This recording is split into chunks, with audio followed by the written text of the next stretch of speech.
Glad you're here. If you enjoy our videos, make sure to subscribe and support us by donating. Now, let's dive into the story of the price of goods reduced by a million times right here on GMT Recap.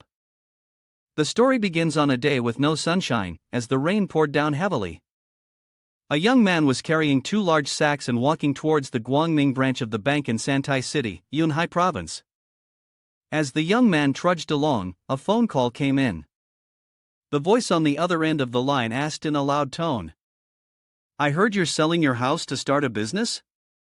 With that brain of yours, aren't you just going to contribute to the GDP of society?" The young man walked on and eventually entered the bank's lobby, responding, "Brother, I want to succeed just once." Upon hearing this, the voice on the other end sneered and shouted, "Succeed? Have you ever succeeded in anything from childhood to now? Right now, you're a failure. It's still early, so get rid of that delusional idea. Someone like you, who harms others, don't ever call me again. Let's cut ties right now." The person who was being cut off by his siblings was none other than our protagonist, Su Zhongyang. Hearing those words, he felt a deep sorrow in his heart. He never expected life to be so cruel. He let go of everything and reflected on his life. From childhood to now, he had played with rubber bands only to shoot himself in the face. He'd stepped in dog poop on the street, asked girls if they had eaten yet, got angry and skipped school to play games, and every time he was beaten in front of the internet cafe. He lived with the memory of being hit on the backside with a broom. Even the university with the lowest admission scores in the country couldn't accept him. When he ventured into a business deal, it also ended in failure, with his partner looking down on him.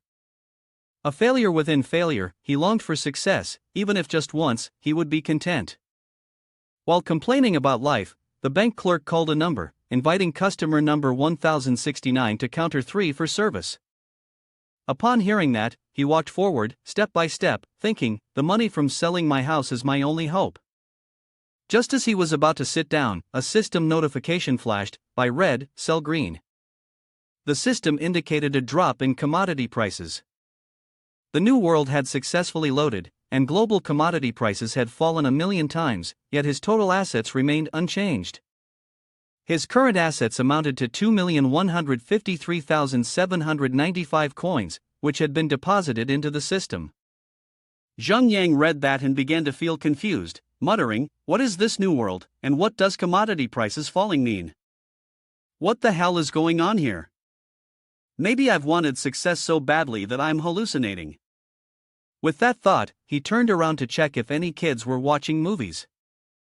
The clerk, seeing the young man acting strangely, was quite puzzled. After a while, not seeing anyone else, he decided to stop worrying. "Never mind, I'll just deposit the money and deal with it later. Then I can go home and sleep." "Hello, I'd like to deposit some small change," he said. As soon as she saw the 2 bags of money from the young man, she frowned and cursed under her breath, "This is so annoying. It's raining heavily today, and I was planning to leave early.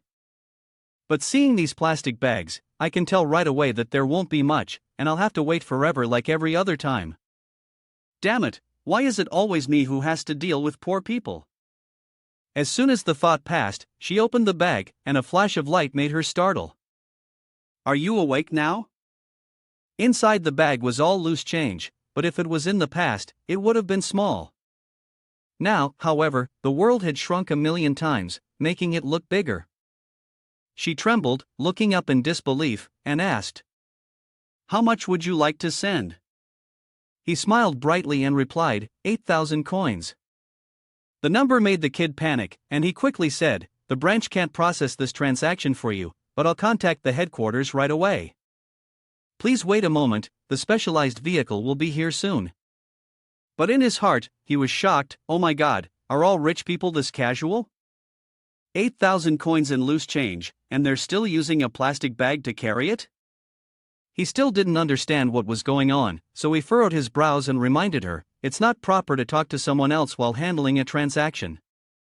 Be careful, I might file a complaint against you." 30 seconds later, a fleet of armored vehicles with bulletproof glass, 6 barrels, and even nuclear-grade ammunition arrived at the bank. Then, an entire army, fully equipped from head to toe, rushed in, frantically getting into position. It was like escorting the president, as the bank director stepped out to welcome him. The VIP guest was treated with utmost respect. "Please, get in the car." The young man witnessed everything but had no clue what was going on. "What kind of nonsense is this? It's only 8,000 coins, do they really need to go this far?" Afterward, everyone pushed him into the car, and they drove him to the headquarters. As for Zhang Yang, he was now under the surveillance of a few soldiers inside the car. He was confused, thinking, "I just complained once, and now I've been captured? Fine, I won't complain anymore. Can we not ruin a person's life over a few words? I haven't even tasted the flavor of success yet." Just as he was processing this, he passed by a car repair shop and overheard a young man on the phone with his mother. "Mom, my bonus this month is at least 5,000, I'll send you 4 coins, but what's even harder to believe is the milk advertisement, 1 coin for 10 boxes of milk." At this point, the young man was bewildered, muttering to himself, "What do you mean, 1 coin for 10 boxes of milk? What's this about a 5-coin bonus?" Suddenly, he remembered something from earlier. Wait a minute, could it be that it wasn't an illusion? Did the world really drop 1,000,000 times in value? Am I dreaming? As he struggled to believe it, the bank director approached, greeting him warmly. "Hello, I'm the person in charge of Guangming Bank in Santai City, Chenhao Hai." Suddenly, he looked up and asked the old man, the bank director Chen. "Your suit is really nice, I wonder how much it cost to have it tailored." Inside, he couldn't help but laugh to himself, thinking, Chenhao Hai, Santai City, a top-tier capitalist. When he visited the bank headquarters before, he was immediately kicked out by the guards just for looking at a photo in the lobby. Being close to him might just help me out. The old man laughed heartily upon hearing this. "It's not made of top-grade fabric, just 2 coins. Upon hearing this, he was stunned and responded, 2 coins, huh? Are you joking with me?" At that moment, he was extremely excited, thinking, "It seems that my more than 2 million coins are worth over 1,000,000 times more now. If we apply the 1,000,000 times decrease as he mentioned, then my current assets should be." Thinking of this number made him even more thrilled.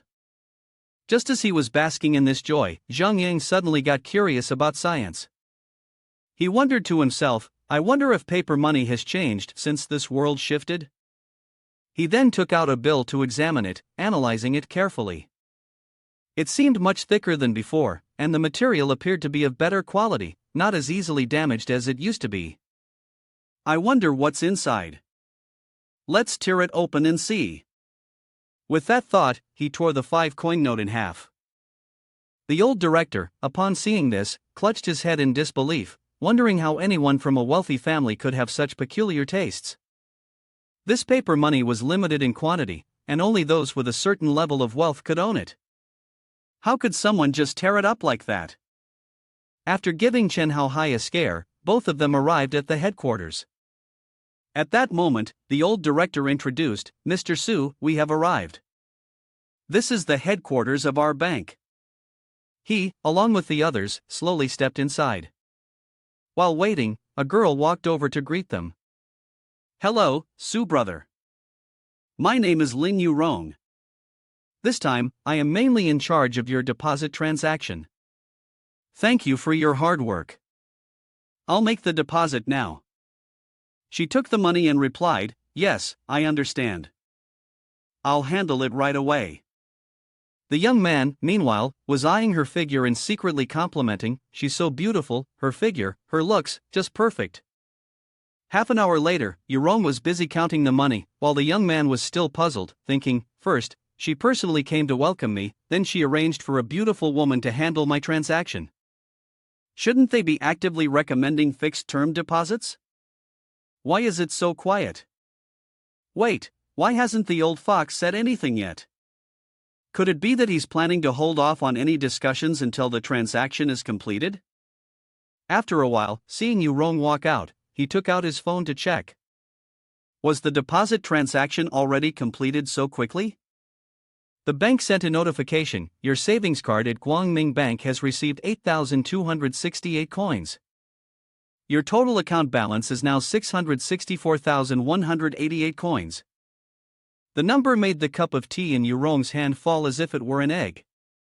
Both of them stood still, unable to say a word. What? Did I hear that right? Zhang Yang asked, grumbling when he saw only 600 coins. Why is it so little? His system also displayed an explanation. To prevent Reverend Master from spending money recklessly, the remaining 1 million coins have been saved in a flexible savings account at the system's bank. Based on an annual interest rate of 10%, about 12,000 coins will be transferred monthly to your bank card. After standing frozen for 5 seconds, both of them finally snapped back to reality. Mr. Hao Hai gasped, incredulous, 600 coins? Does this kid know that the billionaires of Huaxia only own a fortune of 380,000 coins? And he's saying it's just a little? Is that even a word humans should use? What kind of billionaire is this, exactly? The other two immediately bent down, changing their attitudes. Mr. Su, I hope you'll show me some grace and give me a chance to throw a party to treat you. If you ever need anything in the future, I'll be at your service. Alright, you two go ahead with your work, I'm leaving. Once the young man had gone, the two of them were as happy as if the new year had arrived. A wealthy billionaire like him making transactions at my place is really something. He can boast at the National Banking Conference all he wants, yet being rich like that, so approachable, and so handsome, what kind of woman could possibly be worthy of him? A moment later, at the gym club in Yunhai, he felt uneasy and quietly speculated. Was Chen Hao Hai doing all these things just to hear the balance notification for his account? This old fox must be eyeing all my assets now, I just don't know what he's planning. Oh well, whatever happens, I'll deal with it. If the army comes, I'll block it, if the water comes, I'll stop it. Why bother thinking so much about it? He exercised for a while and then went to have a meal with Miss Sung Bora, who was in the same predicament as him. As he was practicing the 69 postures again, someone walked up and said, "Back to spy again?" A girl, slightly blurry but almost like an anime character, who many admired, was tying her hair up. This person was Sung Bora. He noticed her, walked up, and gave her a thumbs up in approval. Suddenly, she frowned, kicked the young man, and loudly asked, "Do you think it's beautiful? Do you want to lie in bed and watch it later?" After kicking him, she suddenly sighed gloomily. Seeing this, he stepped forward, concerned, and asked, "What's wrong? Did something happen?" As he approached, she punched the young man fiercely, grumbling about this morning's events. Isn't it about sales? Yesterday they assigned new orders to that girl, Jiang Li. The commission is 800 yuan. And just like that, it's gone. He was supporting her while thinking that it was understandable if someone who didn't play by the unspoken rules of the workplace got ostracized, but her attitude was something he really couldn't tolerate. Those evasive actions were just too much. At this moment, he pulled her into his arms and whispered, Alright, how about I buy your course, help you hit some good sales?" Hearing this, she turned around and said, "Ha, stop teasing me. You're even poorer than I am. Spend some time getting a haircut first, then we'll talk." Zhang Yang watched her walk away, thinking to himself, the last time my business failed, when I wanted to jump off a bridge, she saved me and even let me stay in one of her spare bedrooms. Now that I've got some capability, I have to help her. That afternoon, at a clothing boutique, Bora led Zhang Yang inside. Confused, he asked, "Why aren't we going home? Why bring me here?" She replied, "I've got a gathering to attend in a few days, so I'm here to rent an outfit." A shop assistant approached and said, "Miss, your figure is absolutely stunning. We have many outfits that would suit you perfectly. What style do you prefer?" He looked at the dazzling, elegant clothes and praised, "Not bad, the clothes here don't look cheap at all, high-end stuff. I didn't expect her to splurge on renting an outfit.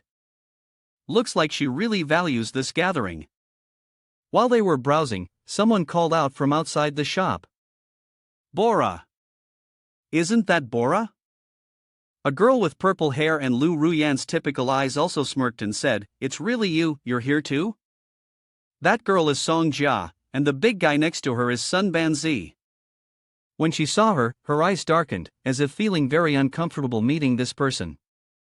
Zheng Yang noticed this immediately. At this point, Song Jia introduced Sun Banzi. "Babe, this is the campus beauty from when I was in college, the 100% goddess. Back then, she rejected so many rich heirs, you wouldn't believe it, isn't that impressive?" Upon hearing this, Sun Banzi looked at her and grinned wickedly. "Not bad, you." Next, it was her turn, while Song Jia was still taunting her. "By the way, Bora, I heard you came here to rent some clothes? Is it for Yaya's birthday party? If you're short on cash, don't pretend. What's wrong with ordinary clothes? Anyway, you're born graceful, just be careful not to reveal the hem of your dress later." Ha ha. She was furious at being mocked like that. Just as she was about to retort, Zheng Yang frowned, stepped in, and snapped at Song Jia. Indeed, Bora's natural grace was far better than some people who were ugly and bitter. The kid was scolded terribly like that, and out of anger, he pointed at him and yelled at him non-stop. That poor kid, coming from some remote mountain area. "Aren't you supposed to be out herding goats today? Do you even know how to speak here? Sung Bora, don't tell me he's your boyfriend. Sung Bora, don't you just love pretending? Now you're starting to pick up scrap metal? Or are you the scrap metal yourself? I came here to buy something. Some people renting something, get in line at the door." Suddenly, that guy Sun Banzi shoved the girl away and burst into laughter.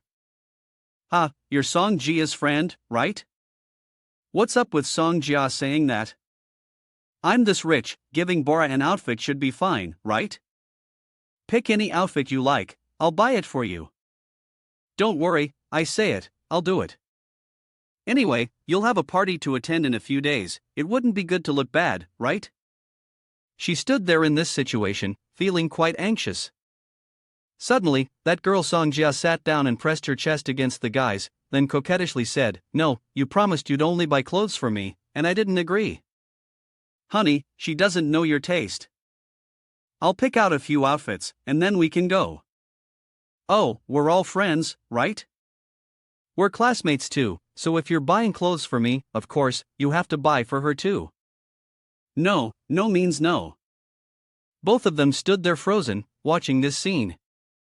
After a while, Bora dejectedly pulled Zheng Yang's hand and said, "Let's go, this is disgusting." Just as they were about to leave, the young man suddenly remembered that he had hacked, so he stopped and called out loudly, "Wait a minute." Then he turned to ask the employee, "Have those two bought anything yet?" "Not yet, sir." Hearing this, he pointed towards the two of them and said loudly, "All right then, I'll buy all the clothes in this shop, and they're not allowed to buy a single thing." The two of them stood frozen, staring blankly. After a few seconds, they regained their senses, and the girl, Song Jia, sneered, "Oh my, is this the place where the domineering president is filmed? Are you trying to be a CEO? Have you even thought about it? You're going to buy all the clothes in this shop? Do you even know how much it costs in total?" Hearing this, he took out his wallet and smirked as he replied, "You're right. I really don't know how much it costs in total. But does it matter?" Seeing the money in his wallet, even Sun Banzi was shocked. 5 coins, 10 coins, and still a 50-coin note. Was this kid carrying a bank around with him? Any one of those bills could be hung at an ancestral hall. People would kneel in front of him every day and pray, but he just shoved it into that tattered wallet, and it was all wrinkled. He took out 5 coins and smiled brightly as he asked, "Will this little amount be enough to buy all the clothes you have?" She trembled and replied, too much, more than enough." The two others, standing there motionless, felt indifferent, thinking it was all a lie. How could Sung Bora possibly be so lucky? Suddenly, the young man grabbed her hand and said, "It smells too poor here. Bora, let's go. Come eat with a poor kid like me." His words caused both of them to cough up blood right then and there. Just as they were about to leave, someone from the shop called out loudly, "Excuse me, sir, please wait a moment."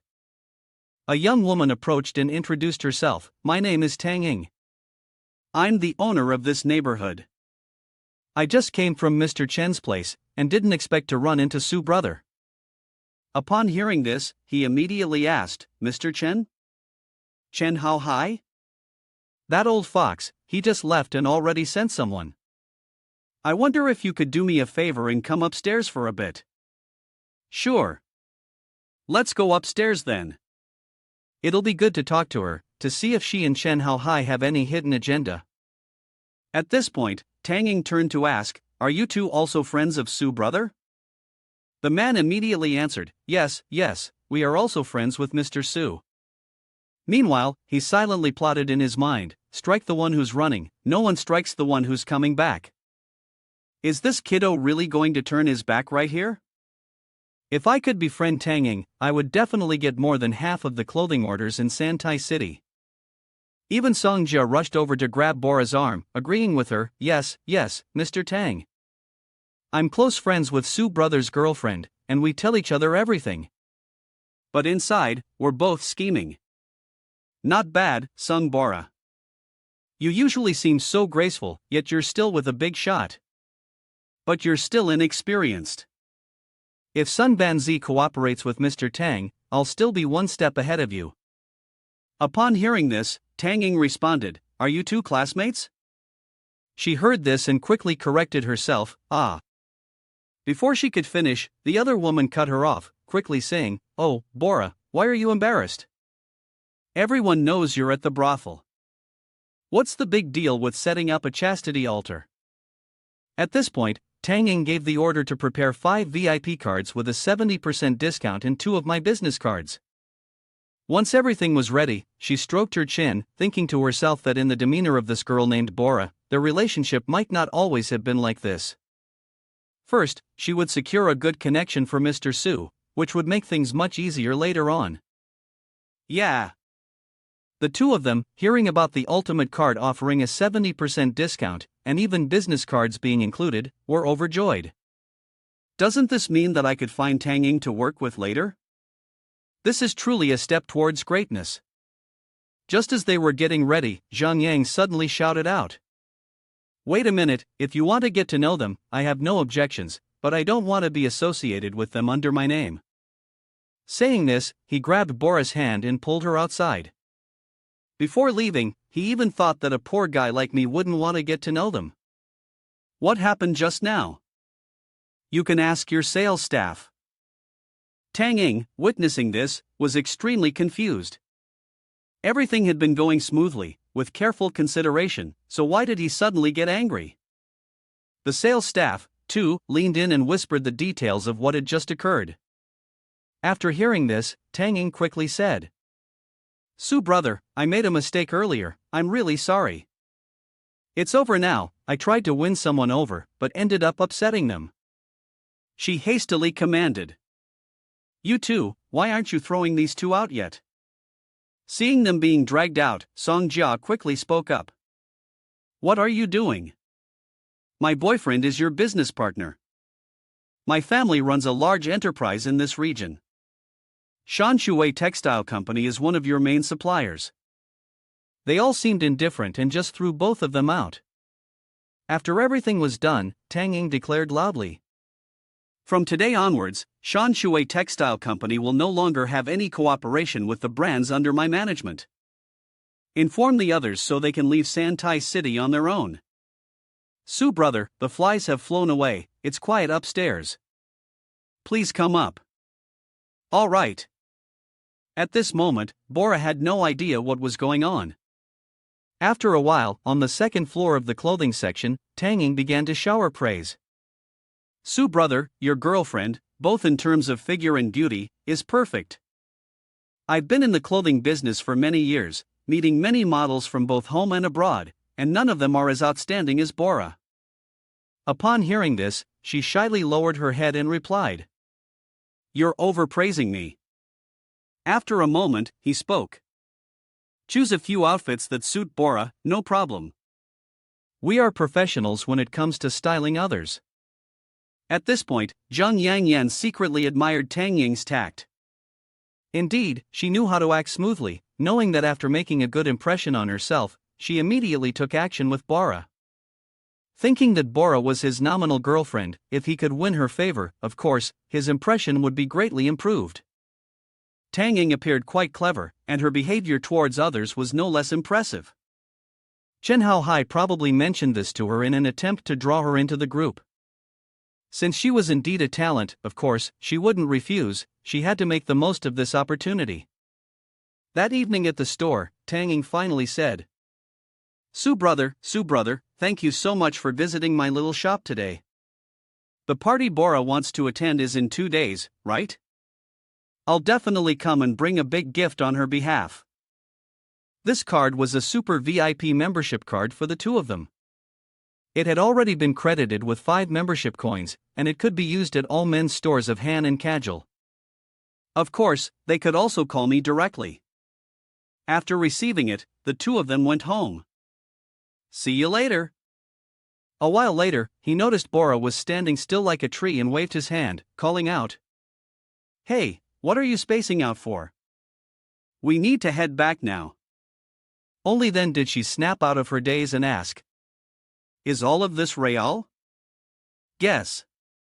Upon hearing that, she pouted and playfully hit the young man, thinking he was joking. "You're pretending really well. You've been pretending to be poor for a full 7 months, with the electricity and water bills all paid by me. At night, when going to the bathroom, no lights were allowed, and the foot rinse water was kept to flush the toilet again. Why are you pretending to be so smart? Speak up, why are you hiding things from me? Prince, is life really that interesting to experience?"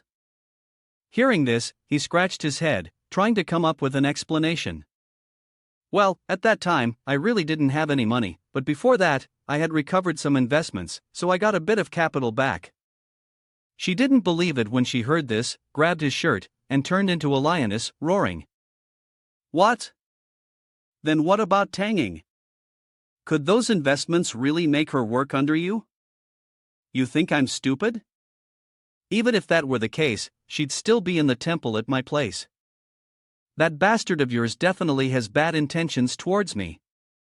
While she was scolding him, someone called. "Sister, your grandson is calling this phone. Sister, your grandson is calling this phone. Hello, what's going on?" Something serious made her listen attentively. The voice on the other end said anxiously, "Not good, Xiaomei got into trouble at the Shihi restaurant." Upon hearing this, she was startled and responded, "What did you say?" Bora didn't hesitate anymore and immediately hailed a taxi to rush over. Seeing how urgent it was, he followed her quickly. "Wait up." According to his memory, Xiaomei was Bora's best friend. Although she could be a bit sharp-tongued, her heart wasn't bad. Bora's eagerness about relationships could be forgiven. As for this girl, she was great in every way, just a little too concerned about her friends.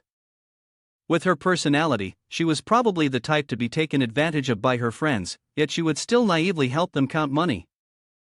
As she rushed inside, 2 people immediately ran out and grabbed her hands, pulling her in. She anxiously asked, "It's you guys? Didn't you say Xiaomei was in trouble? Where is he? Xiaomei? Do you believe us? Anyway, you've already come, so come along with us." Once they arrived, a blonde girl smiled and said, "Bora, we've been waiting for you for a long time. This is Sumli, my college friend." She anxiously asked again, "Where is Xiaomei? Didn't you guys say he was in trouble?" Seeing her like this, the girl with pink hair finally reassured her. "Don't worry about Xiaomei, he's fine.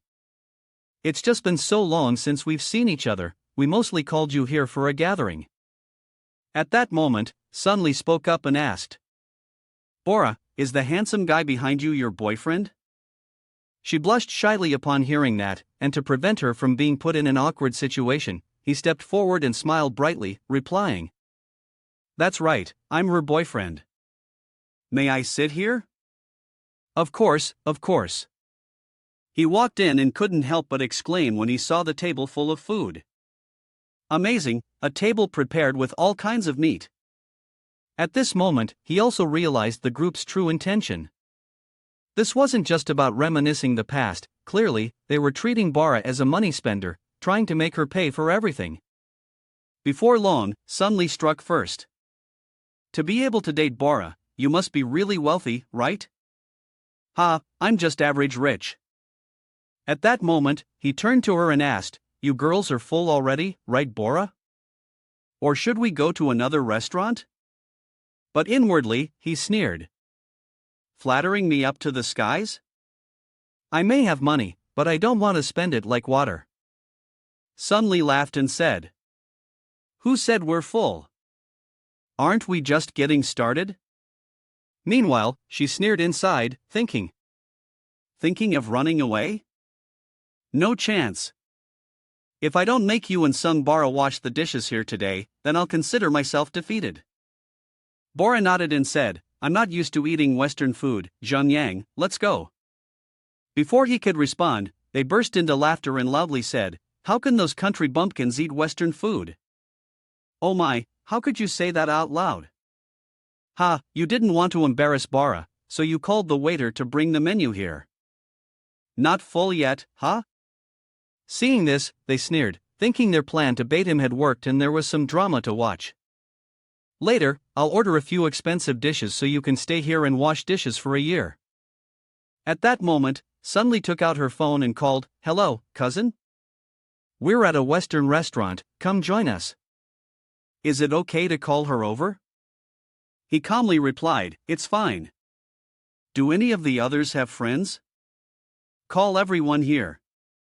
You said it yourself. Don't go back on your word in front of Bora." A little while later, 2 tables were full of people. They ate while chatting. "Ha, Lily, your friend is really interesting. I didn't expect him to want to treat us to a meal." "Exactly, the food at the Western restaurant is expensive. I usually don't dare to even look at it." After everyone had ordered, he stood up and said, "I'll go pay at the reception, you wait for me here." The kid was afraid that the lady might run away, so I kept an eye on Bora for him. As long as Bora is kept here, there's no way he can escape, right? A regular rich person dares to act all high and mighty here, waiting for him to stay and wash the dishes. At the checkout counter, they were confusedly talking to each other. "Did you hear? Those 3 tables are the highest standard. They ordered lamb to be served here. From what I can see, that guy doesn't look like a lamb. He probably doesn't know the prices. When it's time to pay, he'll probably be scared out of his wits." Just as the pot was boiling, the young man arrived and spoke, startling both of them. "Hello, I'd like to pay." "Hello, sir. The total for your 3 tables is 1 su, 3 ly, and 200 coins. As he took out the money to pay, he smirked, secretly plotting. "Could you help me calculate? Excluding those 3 tables, how much is the total bill for everyone else here?" After speaking, he secretly smirked, sighing inwardly, thinking that 1 su, 3 ly would have been more than 13,000 coins back in the day. He had to quickly adapt to this new way of calculating. Otherwise, he'd still have to carry a calculator around. After calculating, the server announced, "Excluding your 3 tables, there are 15 other tables dining. The total cost is 4 su, 3. I got it." After saying that, she gave him a puzzled look. Is this guy stupid? Why is he asking other people about it? He took out his card and swiped it, still thinking that I was covering all the expenses for the others. I swiped the card for her 5 cents, and the rest is considered a tip for you ladies. But later, I need the 2 of you to do something for me. This left both of them dumbfounded, unable to believe it. Then they bowed their heads in gratitude, thanking the young man and the boss. A while later, the restaurant made an announcement. Congratulations to the customers dining at our restaurant. The expenses for tonight have been covered by Master Su Zhongyang. The restaurant will also offer an additional breakfast item after the meal. We wish everyone a pleasant dining experience. This left everyone extremely surprised and in disbelief. People began to gossip excitedly. Master Su Zhongyang? Is there a billionaire Su in Santai City? Lili, don't tell me that Su Young Master was sitting here just now. Sun Li was also dumbfounded, unable to believe it. That guy who spends money like water actually paid for the whole restaurant? Doesn't that cost him a fortune? Then she got angry and muttered through gritted teeth. How did Sung Bora get so lucky to be able to hook up with such a rich guy? Meanwhile, he helped Bora stand up and whispered. Did you forget that we still have something to do later? Right, we have to go. Even she didn't expect him to act so boldly. Well, paying for the entire restaurant, I guess his investment wasn't going to save him much anyway. Seeing Bora's silhouette, Sun Li's face flushed with anger, her teeth grinding with frustration. Around Bora were a couple of rich men, and to top it off, they were all handsome. Sun Li felt more uncomfortable than if she were facing death. After he left, she called the waiter over. Hey, come here for a second. The waitress coldly sneered, thinking they had clearly called Bora over to pay, so why should her boyfriend pay for others? No way, she had to get the money back. Do you know a man named Su Zhongyan? He's my older brother. He spends my money carelessly all the time. Just charge him for the 3 tables we're sitting at. The waitress smirked openly and responded, Sorry, Su brother has already paid. The money can't be refunded. Besides, your 3 tables haven't even been charged yet. Do you want to pay now? Before leaving, Su brother asked me to ask you one question. What kind of animal always looks down on others? Also, if you refuse to pay, we will immediately call the police to handle the situation. A total of 1 penny, 3 drinks, 200 coins, scanning codes, swiping cards, or paying with cash play someone and end up getting played. Back at their seats, both Bora sighed, thinking that this time, it was over. From now on, they'd consider her an enemy they could never get along with. While walking, Zhang Yu called. Zhang Yang was quite confused upon seeing this. Why was this guy calling him? His situation was just as miserable as mine. Maybe I should help him. As soon as he answered, a deafening sound came through, followed by a mocking laugh. Ha, Mr. Su, I heard you went bankrupt. Where are you now? I have a way to make money. What do you think? Let's do it together. After hearing that, he turned to Bora with an awkward look on his face and said, I have something to do. Upon hearing this, she happily replied, Go ahead, you're busy. I'll go try on the new clothes. Zhang Yu, hearing this, laughed in delight. Ha, future sister-in-law really understands. Alright, I'll come pick you up. A while later, a white car arrived. He sat inside and immediately asked, By the way, is it still the photovoltaic project? That project is like Wu Dilang marrying without knowing boundaries, but this time it's a big project. If the negotiations succeed, we'll get rich. Hearing this, the young man became very curious. Oh, what exactly is this big project? Zhang Yu started explaining. Have you heard of that super popular internet idol recently? His name is Chun Shang, also known as the Master of Xingyi or something, and he even practices Qigong. Apparently, he wants to livestream a fight and asked me to find a few people to fake some moves with him. We'll get on the stage, let him knock us down, and each time we do, we get 800. After hearing that, he felt a little confused and said, This is the big project you were talking about? Zhang Yu was still as cheerful as ever, thinking it was better than staying cooped up at home. To be honest, at my age, this is the first time I've been treated so generously. Suddenly, someone bumped into the rear of his car, causing both of them to be jolted forward. A red car had rear-ended Zhang Yu's vehicle. A girl got out of the car and harshly shouted, Are you blind? What kind of driver are you?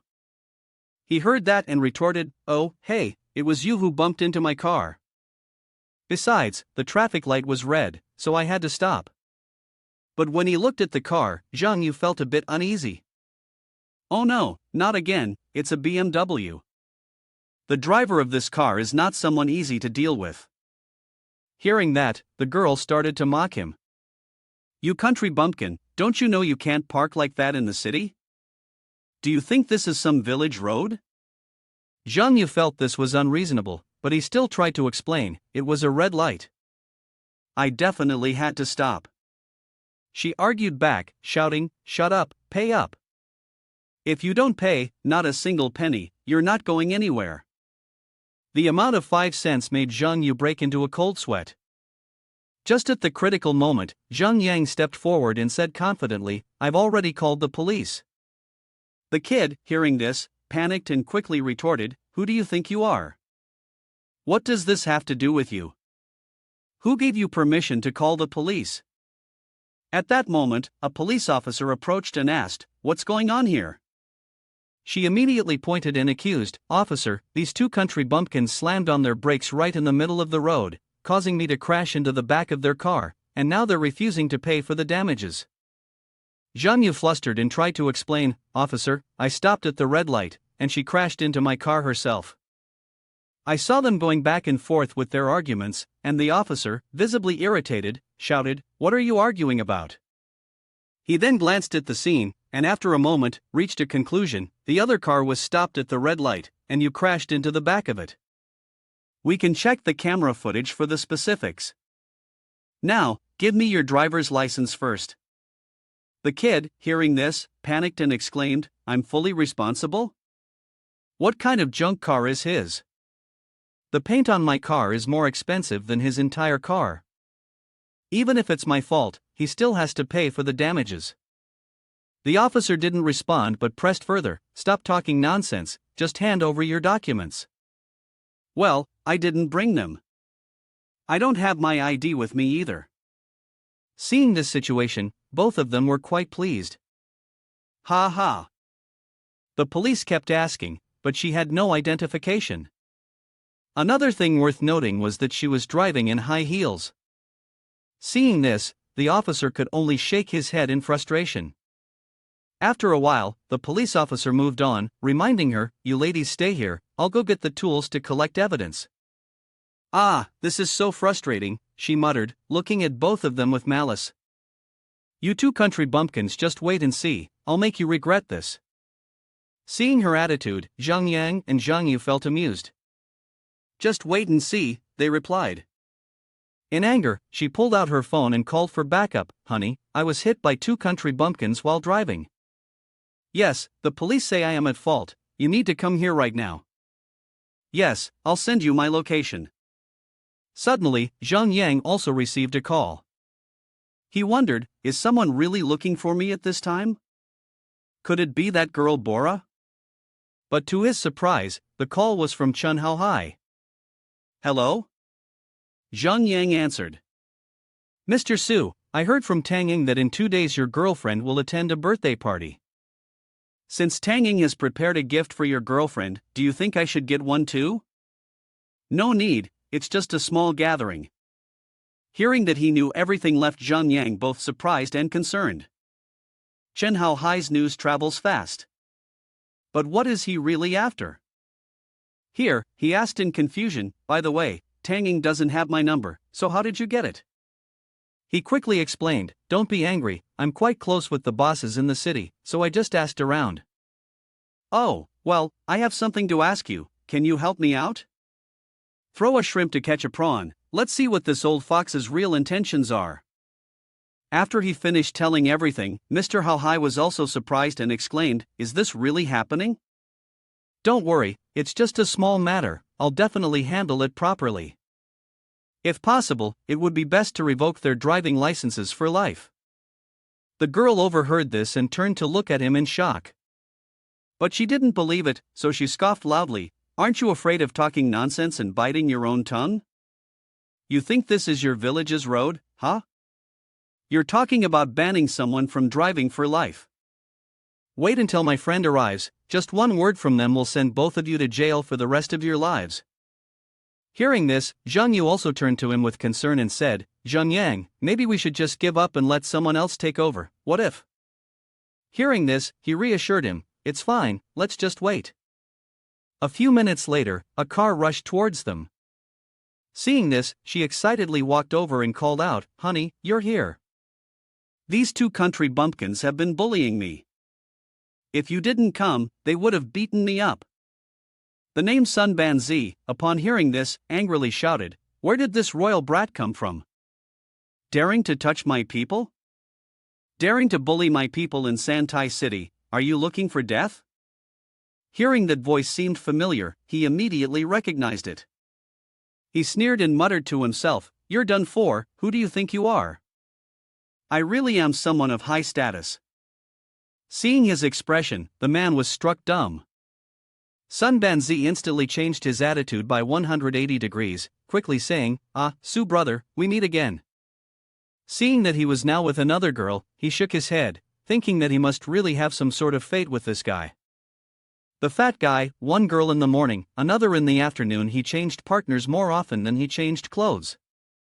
Hearing this, the man hurriedly said, yes, what a fate, truly a fate, while secretly feeling extremely displeased and muttering to himself, this narrow alley is indeed a place for old geezers, no matter who you offend, it has to be the most annoying person. The young girl, seeing Sun Banzi lower his voice, coquettishly said, hubby, what are you talking about? Hurry up and get them arrested. Fearing he would lose his position here, he turned and yelled at her, arrest? What arrest? Explain, what's going on here?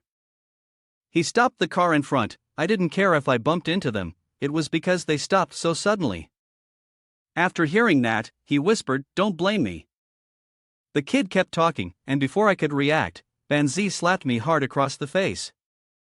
Non-stop slapping, while yelling, did you try to extort them? Shut up, stop crying, if you hit the back of the car, you're fully responsible, understand? She got slapped but still didn't accept it, thinking she wasn't responsible at all.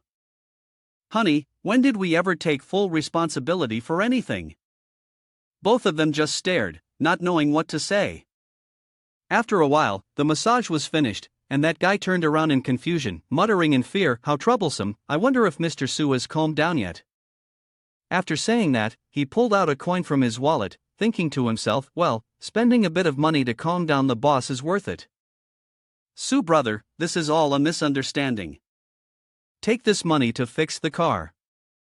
If I could become one of the boss's subordinates, I could do whatever I wanted in the future. He didn't take the money and just turned to leave. We've got things to do, we're leaving now. This made Banzi's name confused, muttering, the boss still hasn't sat down in anger. Please, boss, say something, help me get close to Tanging. Su brother, I don't know if you could say a few good words to CEO Tang? After all, that contract is very important to us. At the same time, at Guangming Bank's headquarters, Mr. Hao Hai frowned and asked the father to step aside. When he heard, he was shocked and shouted, what? He dares to cause trouble with Su Zhangyan? I'm going to find him right now. As for Zhang Yang, he didn't say anything about that issue, instead reminding the others to wait for the result of the handling. Mr. Su, you have to help me here. Suddenly, a call came in. He answered the phone without looking at who it was and immediately shouted angrily. Hello, I'm really pissed right now, if it's not something important, I'll cut you off. Hao Hai on the other side angrily yelled, alright, it's me, Chen Hao Hai. Now, pay back the debt to me immediately. Before he was done, the kid stepped forward with two chubby cheeks. You fat bastard, you told me that you have money and can do anything. Now, pay me the mental damage fee, or we break up. Both of them looked at the mirror and could only shake their heads in dismay. A moment later, Zhang Yu couldn't hold back any longer and asked, damn it, Mr. Su, what was that just now? Why was that fat guy so afraid of you? And what about Mr. Tang? You just randomly came up with some excuse saying Mr. Tang is someone I used to know from business. That fat guy just happened to have something to ask me. Am I owing you money?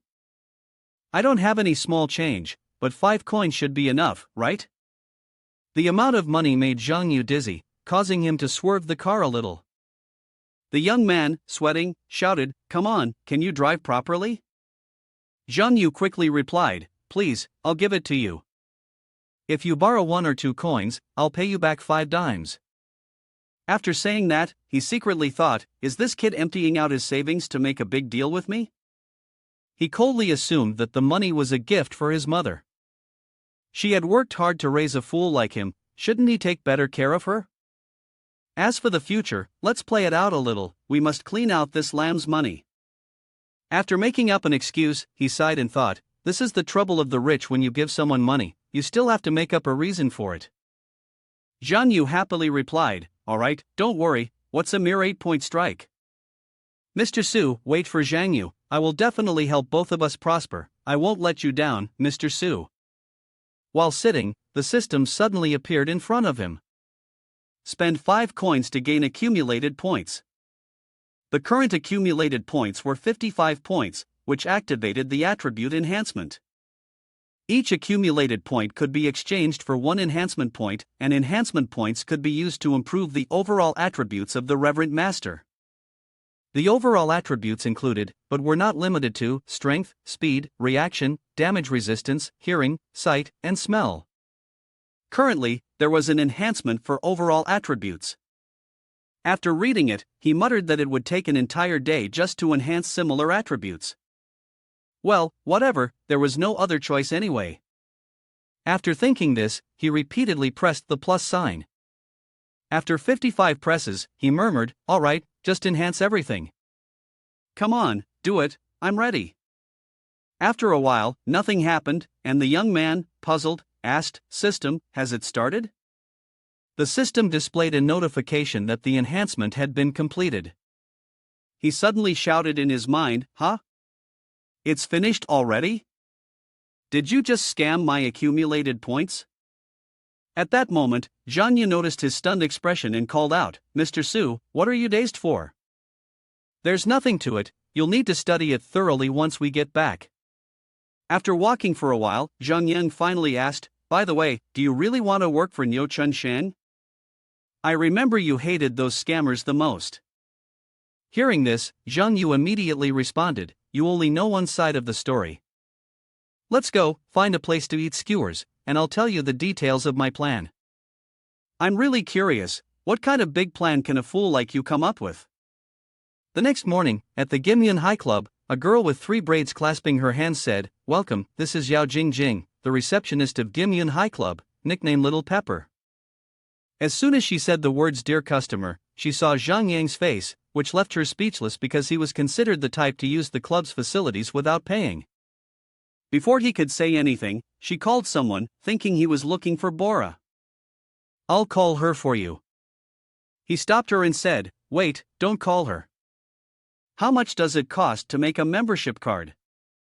The girl teased, do you have money? He smiled and replied, almost ready to tap her on the head. Hey, why talk like that to a god?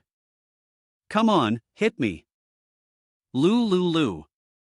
Suddenly, a bald guy came running over, shouting loudly, a customer wants to become a member. May I ask which boss is interested in getting a membership card? This person was Sun Li Chao, the PT of the club. When he saw him arrive, he greeted him. The man did not greet him back but turned his face away, saying vaguely, what are you greeting for? Where is the boss who wants to make the card? Inside, he cursed silently, what's this poor guy doing here? Seeing his attitude, she angrily shouted, isn't he right in front of you? A poor guy who only knows how to attend Bora's free classes, does he deserve my hospitality? Sun Li Chao, I'm asking you if you want to accept or not. Seeing this attitude, he became worried and thought to himself, this little pepper girl always works by the book and still has the right to report to the boss. I can't turn against her just yet. Alright, if she insists, then I'll accept. Some fool wants to make a card today anyway. What a pathetic lowlife, lying at people's feet doesn't bite, but just makes people disgusted. Sun Li Chao was about to say something when Zhang Yang stopped him. If he doesn't want to accept, then fine, you also have authority, right? In that case, I'll ask you to make the card. Sun Liqiao sneered upon hearing this and walked away. That's right, it's all the same whether you do it or not. I'll let you take the commission for this poor guy. She sighed upon hearing this, then turned and asked, all right, how long do you need to make the card? Didn't you introduce the types of cards to me? We have two types of cards, a standard card and a platinum card. You're even more familiar with them than I am. What else do I need to introduce? That makes sense. In that case, make me 4 platinum membership cards. No time limit, no user restrictions, 1 card for 1 coin. The number left Jing Jing stunned.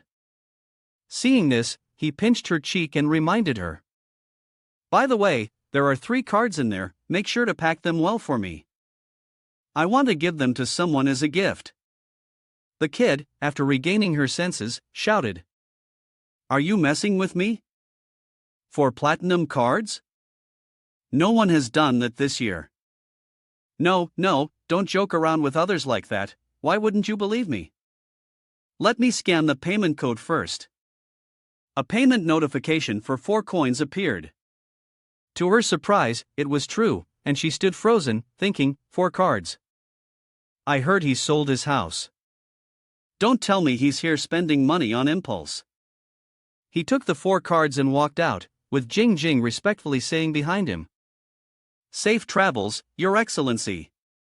Take care, Your Excellency. Seeing this, he sneered and said. Now, that's more like it. A little while later, in the men's changing room, he was changing clothes and pondering. Like that girl Bora, she's teaching others. For now, he decided not to disturb her. At this moment, the system display showed the message, spend 4 coins, receive 40 accumulated points, invest 40 accumulated points, proceed with enhancing the composite attributes. Composite attribute is 95 points. After a while, he stepped into the gym. The moment he looked straight ahead, he discovered an unexpected truth. I didn't expect to be able to read the words on the board. It seems that enhancing the composite attributes is quite useful. When he saw Bora at the very bottom of the leaderboard, he couldn't help but feel disappointed, thinking she was a female PT, yet her sales ranked second from the bottom. It seems this foolish girl really isn't cut out for this job. Suddenly, a girl walked over to greet him. Hello, I'd like to introduce myself. My name is Lin Zhu Xian, and I'm the head of the Yunhai Gym. Xiaoyao told me you made 4 platinum membership cards with us, so I wanted to come over and get to know you. Sir, how may I assist you? He responded, I want to buy a personal training course. Hearing this name, he suddenly remembered. Lin Zhu Xian, yes, he had heard of her before. She was a pioneer in gym experiences, immersed in smart services. Now, she had made remarkable progress in the gym industry through these smart services. At Yunhai, she was considered a prominent figure. At this moment, in the finance room, a young lady was typing on the keyboard. This person was Miss Sun. The team leader, Xian, asked. Su brother, what kind of course would you like to buy? He thought for a moment before replying. I'll be straightforward. PT Bora and I are friends, so I'll buy a 5-coin course from her. She found this hard to believe. What? 5 coins? Su brother, have you considered courses from other PTs? At this point, she thought to herself, confused, each of our lessons only costs 3 coins, and now he's buying a 5-coin course? He probably won't finish it even in his lifetime. Seeing he was still adamant, she suspiciously asked. You're not, thinking of something inappropriate about Bora, are you? No. Bora and I are close friends. Xiao Yao can vouch for our relationship. It's just that I noticed she's been feeling down about her sales lately, so I just wanted to help her out. I see, I overthought it, I'm sorry. At this point, she lowered her head, stunned. Spending 5 coins just to make a girl happy, what kind of super rich second generation is this? The highest sales at this branch are only around 5 or 6 coins. He sipped his tea and thought, it's fine, I don't plan to announce this sales figure yet, so let's just say it's for a female PT. Tomorrow, you'll be summing up the sales for the month, so you can tell her then. Yes, Sue brother, do you have WeChat? Transfer the money directly to me, and I'll take care of it for you. Alright, then I'll trouble you. At that moment, in the locker room, there was a girl with orange hair, hugging her chest, named Shen, who was praising. Mr. Saw, you're stronger again, I can hardly hold on anymore. He was quite pleased to hear that. Earlier, I was just releasing some heat from my body, otherwise, I was afraid you wouldn't be able to handle it tonight. He was Chen Xiao, the director of the personal trainer department, and the girl beside him was Jiang Li, a personal trainer. At that moment, he received a voice message on his WeChat. Wow, crazy news, there's a BT girl who's secured a 5-coin order. Who's that rich? Oh no, wait. Who's making cards that impressive? Chen bro, weren't you saying the other day you wanted to surprise Li? Don't tell me it's about this? He looked confused and turned to ask, hey, recently, have you had any members like this? No, not really. Could it be her? And there's also that other one. Don't tell me it's that shameless son Bora, right? Didn't a few clients try to make offers to her before? Back then, she was adamant about refusing. Could it be that she's had a change of heart? The person on the other side laughed maliciously and said, if it's really son Bora's sales, then she must be dazzled by the money. If that's the case, we might as well push forward with it. Suddenly, the girl Li's eyes watered, and she whispered, Mr. Saw, I want this order, but no matter what, we can't give it to son Bora. Chen Xiao, upon hearing that, walked off with great determination, confidently asserting nonsense. This order is definitely ours. Wait here for a moment, I'll be back soon. Yes, Mr. Saw, good luck. A moment later, while she was practicing, Chen Xiao came up and called out loudly, Bora. She turned around and replied, what is it? Did you read the message in the group? Earlier, a member purchased a 5-coin course, specifically requesting a female PT.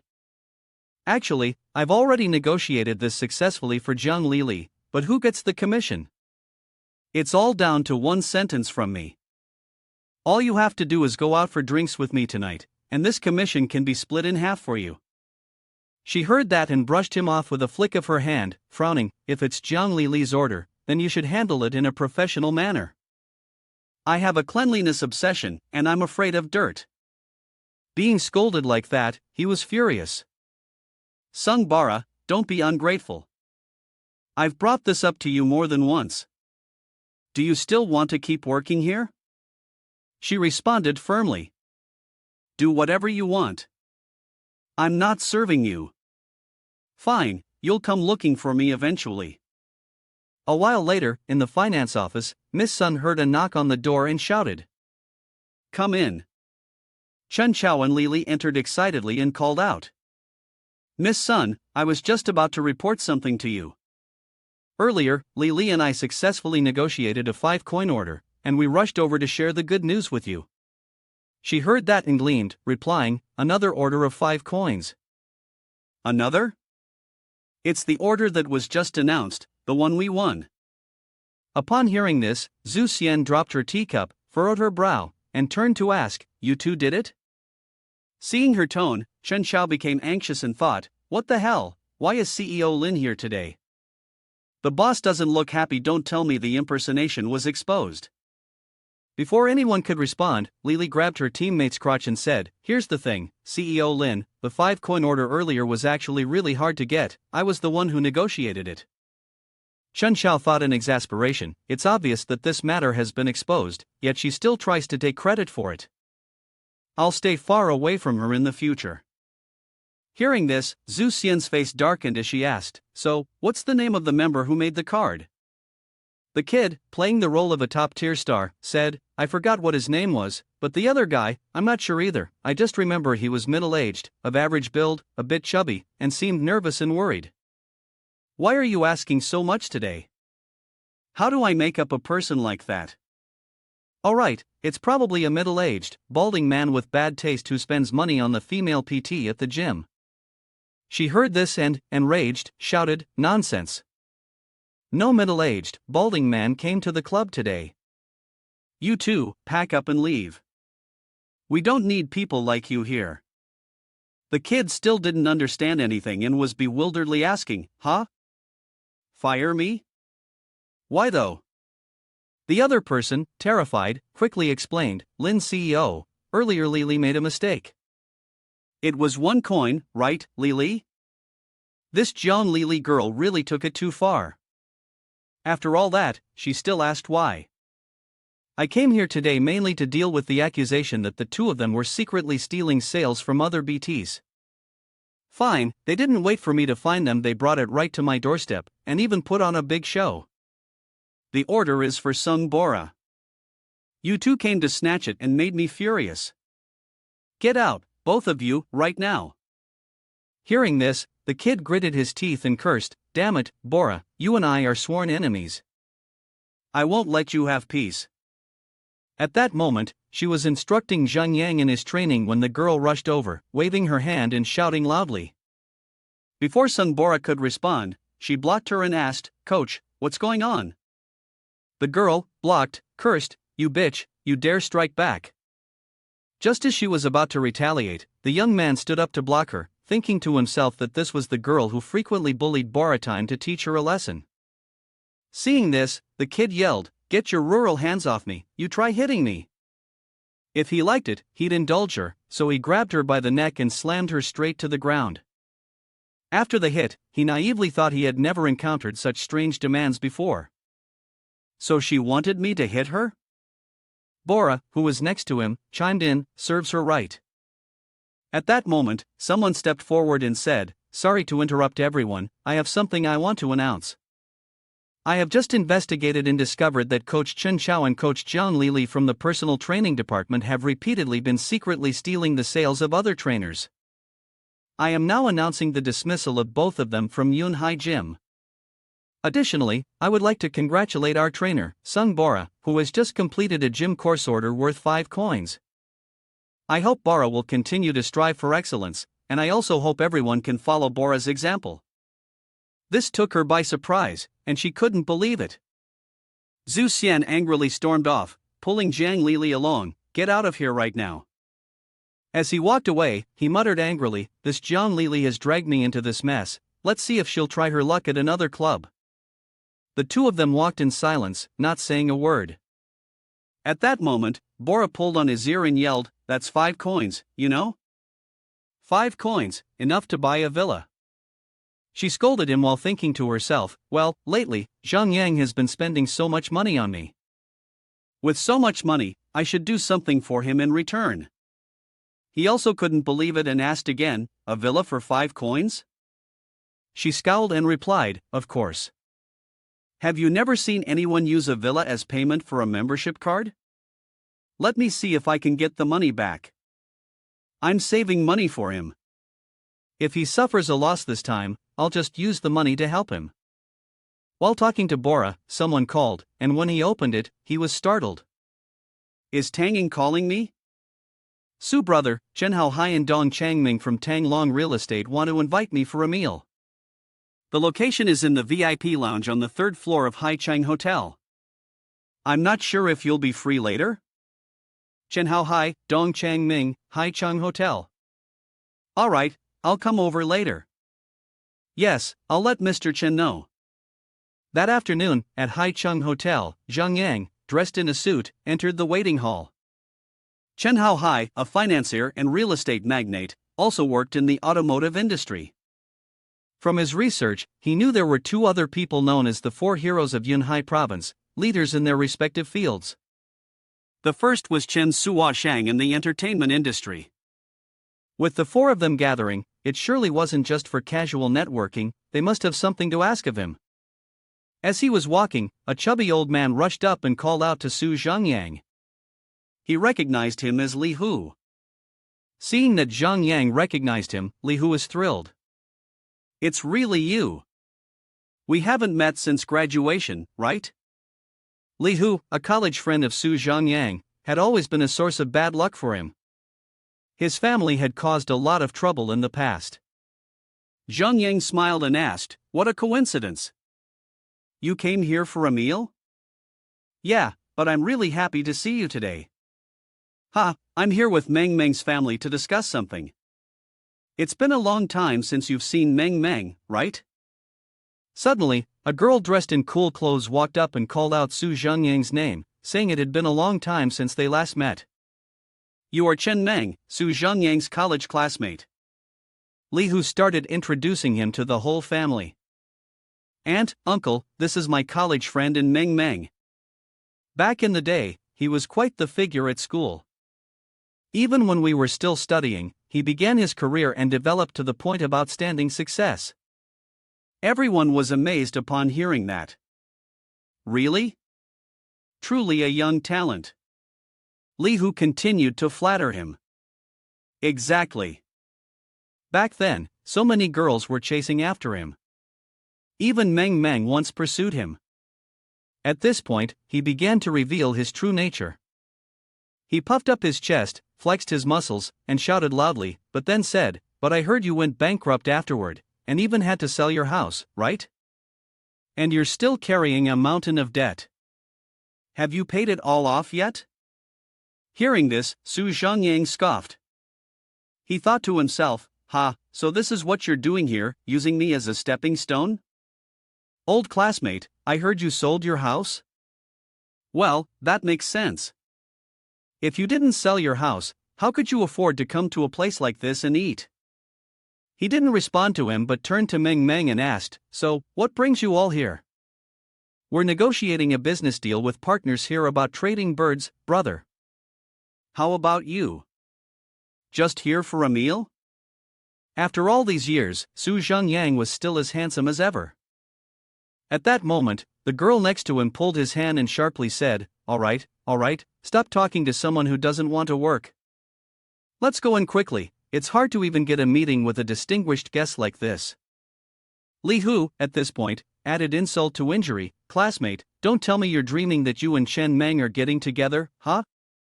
Ha, let me guess, you spent all your money selling the house and came here to apply for a dishwashing job? Let me speak for you." "No need," Chen Meng replied with a smile. "I came here to eat." Hearing this, everyone was stunned in disbelief. Li Hu, skeptical, mocked, "Huh, the third floor, huh? You think this is a fast food joint? Are you telling me you're gonna pay 4 or 5 yuan just to have a meal on the third floor of this hotel? Do you think you deserve that?" The old man didn't hold back either. "Let's go, the distinguished guest will be here soon. Luckily, Huzi helped us arrange everything, don't let anything go wrong." "That's right, stop wasting time here, let's head up. Everything we have depends on today, don't mess up our big opportunity." Meanwhile, Li Hu kept mocking him, "How ridiculous. To be so vain, we're just old classmates here. Let me give you a piece of advice. Shiver me timbers, go outside." He didn't hold a grudge, so he sneered and walked away. "Ha, fine, but I have a small piece of advice. You're an old classmate, so just go outside." He angrily cursed, "Su Zhongyang dares to tell me to go outside." Chen Meng, hearing this, reminded him, "Li Hu, watch your words." He turned and shouted at her, "Chen Meng, did you take the wrong medicine? You help your family arrange a meeting with an important person, and yet you speak to me like that?" Both her elderly parents answered in unison. "Meng Meng, why are you speaking like that? With your classmate Huzi, let's go inside quickly." "That's right, Huzi, your friendship with Chen Meng is so good, how could you be angry? Just ignore the words of people who aren't involved, let's go upstairs." He slowly made his way to the third floor, but not before giving a gentle reminder, "It's fine, Chen Meng, you don't need to take it to heart. Li Hu cursed me, but I treated it as nothing more than a passing breeze and headed upstairs first." Seeing this, he shouted loudly, "Who said you could go up there? And you even treat my words as the wind passing by? Come down here and kneel to apologize."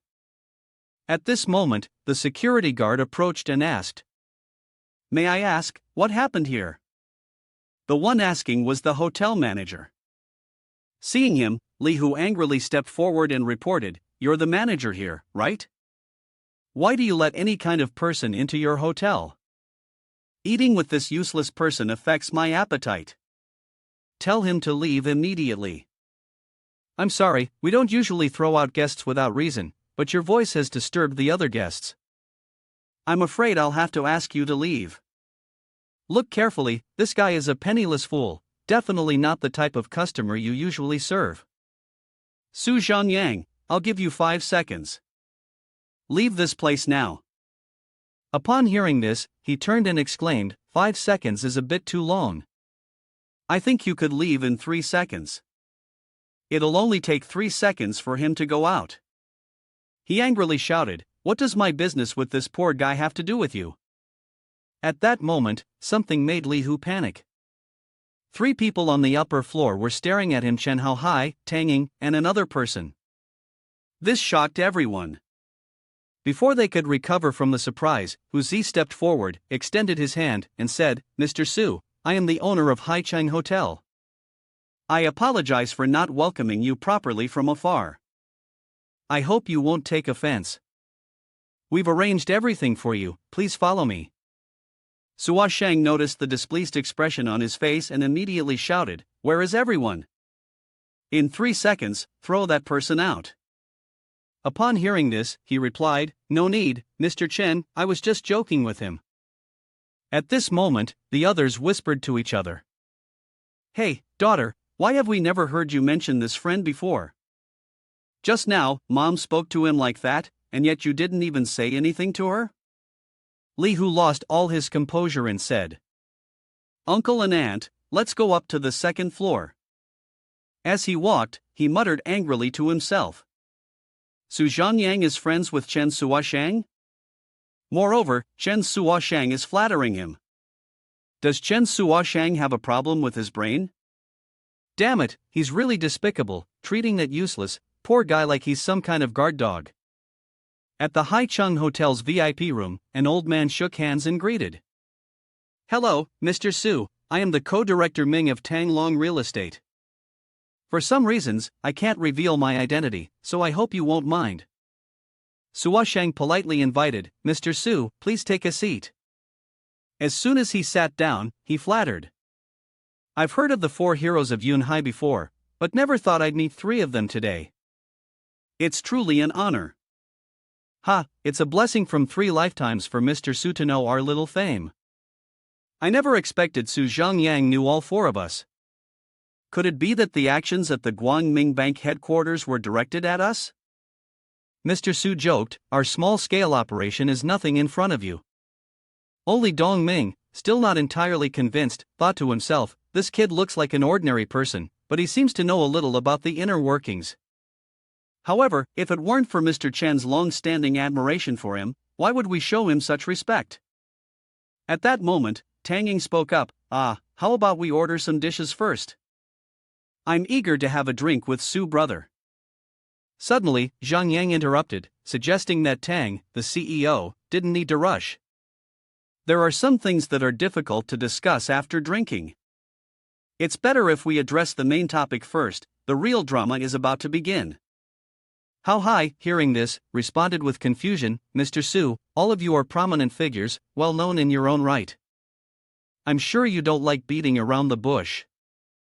I prefer to get straight to the point. If there's something to discuss, just say it directly."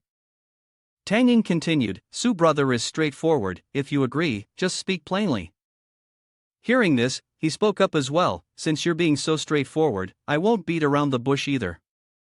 Last year, a large real estate company from another province was planning to expand into Yunhai and started squeezing out local real estate companies here. My company, Tanglong Real Estate, is the leading business in the area, and as such, it became their primary target. Due to their external pressure, Tanglong's stock price has plummeted, and the company is now facing significant losses. If we don't secure new investment, not only will I face a huge problem, but even you, Chen Haohai, might run into serious trouble as well. So, you want me to lend you a hand?" Right now, you're like a lifeline to everyone, a savior. With just 10,000 coins, I can change the current situation. Zhang Yang, upon hearing this, poured himself some tea, thinking that 10,000 coins was something even his child could get. But the current situation you're in is a complete mess, unless. Upon hearing this, the old man immediately stood up and asked, "Unless what?" "Unless this mess is mine." These words made everyone uneasy. "Su brother, what you mean is you want to acquire shares and take control of Tang Long? I'll give you a sum of money, you manage it, and I'll just be the boss behind the scenes. How does that sound?" The old man heard this and was incredulous. He stood up abruptly and asked, "Are you serious?" Afterward, he frowned and began calculating. To take control of Tang Long now, we only need 17,000 coins. Su brother can contribute 10,000 coins, and the rest we can gather together to get through this tough spot. Without hesitation, he asked, "Give me your company's account number." In an instant, a notification popped up. Your Guangming bank account, ending in 6,688, has received 100,000 coins. This left everyone in disbelief. 100,000 coins. Is this really a true rich person? The boss's generosity is indeed extraordinary, donating such a large sum, 100,000 coins. As for the young man, seeing their reactions, he smirked to himself, just 100,000 coins. As long as I can get the accumulated points, spending another 100,000 wouldn't be an issue. 1 coin for 1 accumulated point. How much do I need this time?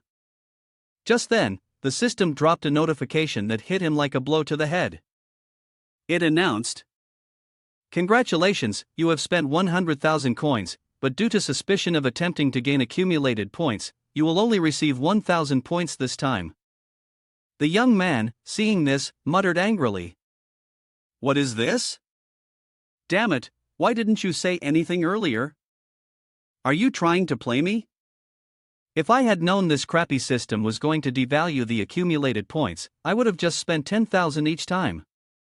While feeling frustrated, someone called out Su brother. Everyone immediately stood in line, with the same mindset, knowing it was time to express their loyalty to the boss.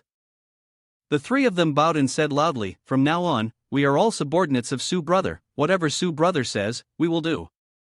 "Ha, everyone is too polite, we're all one family now." "Let's order," Tanging replied. "Yes, I'll arrange it right away." While eating, he said, "From now on, if we want to do something, we must do it big. The land by Tiandao Lake has always failed to be auctioned, let's acquire that land." Upon hearing about Tiandao Lake, everyone was shocked, because even billionaire Xiaoguo's money couldn't secure that land. He continued, "Let's create a new, exciting city by Tiandao. Although the system only grants me 1,000 accumulated points, it's better than having nothing. First, let's increase the points." After increasing the points, the system interface read 1,595. Once the points were added, his entire body underwent a dramatic change, and the glass of wine in his hand dropped to the floor. Witnessing this, everyone was anxious. "Su brother, are you all right?" "It's just an old ailment. I'll go to the restroom for a moment." Unexpectedly, the spot where he placed his hand caused the tabletop to crack. Then, a burst of power shot out from his hand. Everyone watched in horror, silently thinking, this is top quality wood. Su brother just pressed it once and it broke. This is a warning to us, isn't it? Don't mess around in front of him, right? The boss we all worship is truly a superhuman, while you, in the restroom, are grinning. Damn it, the 100,000 coins weren't spent in vain. Strength, speed, and sensory abilities have all been enhanced. Even a fly passing by is caught by him without him even looking, and he can hear sounds from afar. At this moment, there's a discussion going on outside. Do you think Su brother is making the first strike to show his power to us? Probably, but as long as we stand united, whether it's a preemptive strike or not, it doesn't really matter. This surprised him. He could even hear voices from further away. Meanwhile, at Chen Meng's house, there's a conversation going on. Boss Lu, we had an oral agreement. If you're not going to buy our chickens, fine, but why tell other slaughterhouses that our chickens are problematic? We haven't offended you in any way. Xiao Chen, when you speak, you need evidence. If you keep talking nonsense, I'll accuse you of defamation. Besides, didn't I already tell you what to do? Chen Meng, hearing this, said in confusion, I can't agree to come to your house for drinks. I don't understand what you mean, and I don't want to understand. Li Hu also laughed and said, Boss Lu, since you're doing me a favor, let's skip the drinking. I'll sell you all the chicken from their farm at half the original price. What do you think? Before he could finish, Lu kicked Li Hu aside and shouted angrily, I've already done you a big favor by coming today. And now you're still talking? Who do you think you are? Let me be clear. If you play nice with me tonight, I'll let you sell your chickens. It'll be a win-win situation, so why not raise the flag and do business? Just as he was about to strike, Chen Meng stepped forward and blocked him. Do you need me to play nice with you? The old man, startled by the young man grabbing his hand, quickly pulled it away and shouted, Who are you? Who let you in here? Li Hu, also irritated, yelled, Zhang Yang, why are you everywhere? Get lost, now. Hearing this, Zhang Yang glared and muttered under his breath, Scum. At this moment, Chen Meng was about to speak when Zhang Yang cut him off. I heard everything from earlier. You don't need to beg him. From now on, bring your chickens to Haicheng Hotel, and I'll pay you double the price. Chen Meng was moved to the point of tears, thinking, that was such a perfect lie, the biggest problem is solved now. How should I repay Zhang Yang for this? The man, slapped in the face, was enraged and yelled, You brat, you've got a big mouth. Do you think you can just send chickens to Haicheng Hotel? Don't push your luck while I'm in a good mood, get out of here, or I'll kill you. After the threat, he gritted his teeth and reassured himself, thinking that the person he was dealing with must be some tough opponent. But since Li Hu could still argue with him, it was clear that he was just someone who liked to show off. No sooner had he finished speaking than someone quietly approached from behind and asked, Who did you say you wanted to kill? Without turning around, he shouted, If you want to kill someone, go ahead. At that, the person angrily retorted, Mind your own business, I'll kill him, can you stop me? When he turned around and saw 4 famous faces from this area, he immediately froze in fear, his body trembling like a dog in the rain. Ah, this is Tanging, and Yun Hai, and even Si Xiong is here. What? What are all these bosses doing here? Just as he stood there stunned and horrified, Sua Shang swung his arm and delivered a slap, followed by a response, I can stop you. And just like that, he was given a thorough beating by Sua Shang. The sounds of his screams mixed with the beatings, creating a symphony of chaos. Chen brother, spare me. Zhang Yang could only watch helplessly. At this moment, Li Hu was trembling like a broken machine, thinking in terror, Chen Haohai, Chen Suoshang, Tanging, and even the head of the Ming clan. Why are they all here? They had just helped Su Zhang Yang earlier. Could it be? After a while, he finally spoke up, telling Sua Shang to stop. The old man, upon hearing this, dared not hesitate, immediately stopped his actions, responded obediently, then straightened his back, bowed his head, and asked respectfully, What's going on here? This action left Li Hu and the man with the rough mouth horrified, unable to believe their eyes. Chen Sua Xin actually showed respect to that kid? Chen Sua Xin, who came from the underworld, could kill a person as easily as crushing a worm. Could this young man really make Chen Sua Xin stop? Could he be the heir of some powerful family? Earlier, when I spoke to him like that, wasn't it after he heard my story that Sua Shang happily replied?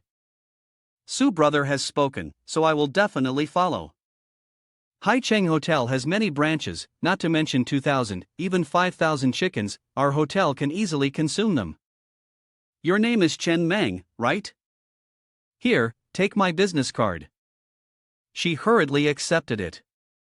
Yes, thank you. After the discussion, the old man then turned to ask, Su brother, how do you want to deal with these two? Hearing this, he slowly stepped forward and softly said, Aya, if you continue bullying Chen Meng's family, come here. He exuded a murderous aura, his smile wicked as he added. Be careful, you might just disappear. The man was so terrified he wet his pants and screamed. Yes, I understand, boss. Seeing that he had behaved, Zhang Yang left. Before going out, he ordered Suosheng to throw the two people outside. Chen Meng watched his back getting farther and farther away, silently thinking, Zhang Yang, the gap between us is growing wider now, I must think of a way to help him. Outside the hotel, Tanging stepped forward and offered, Su brother, let me give you a ride. He smiled and replied, no need, my friend is coming to pick me up. A while later, Zhang Yu arrived to pick him up. Mr. Su, I've received the notification. The work at Niu Chun Shang will only start tonight. Let's go there and find a place to rest for a while, then wait for the show to start. Alright, we had a bit of an issue earlier and I haven't had much to eat. Let's find something to eat first.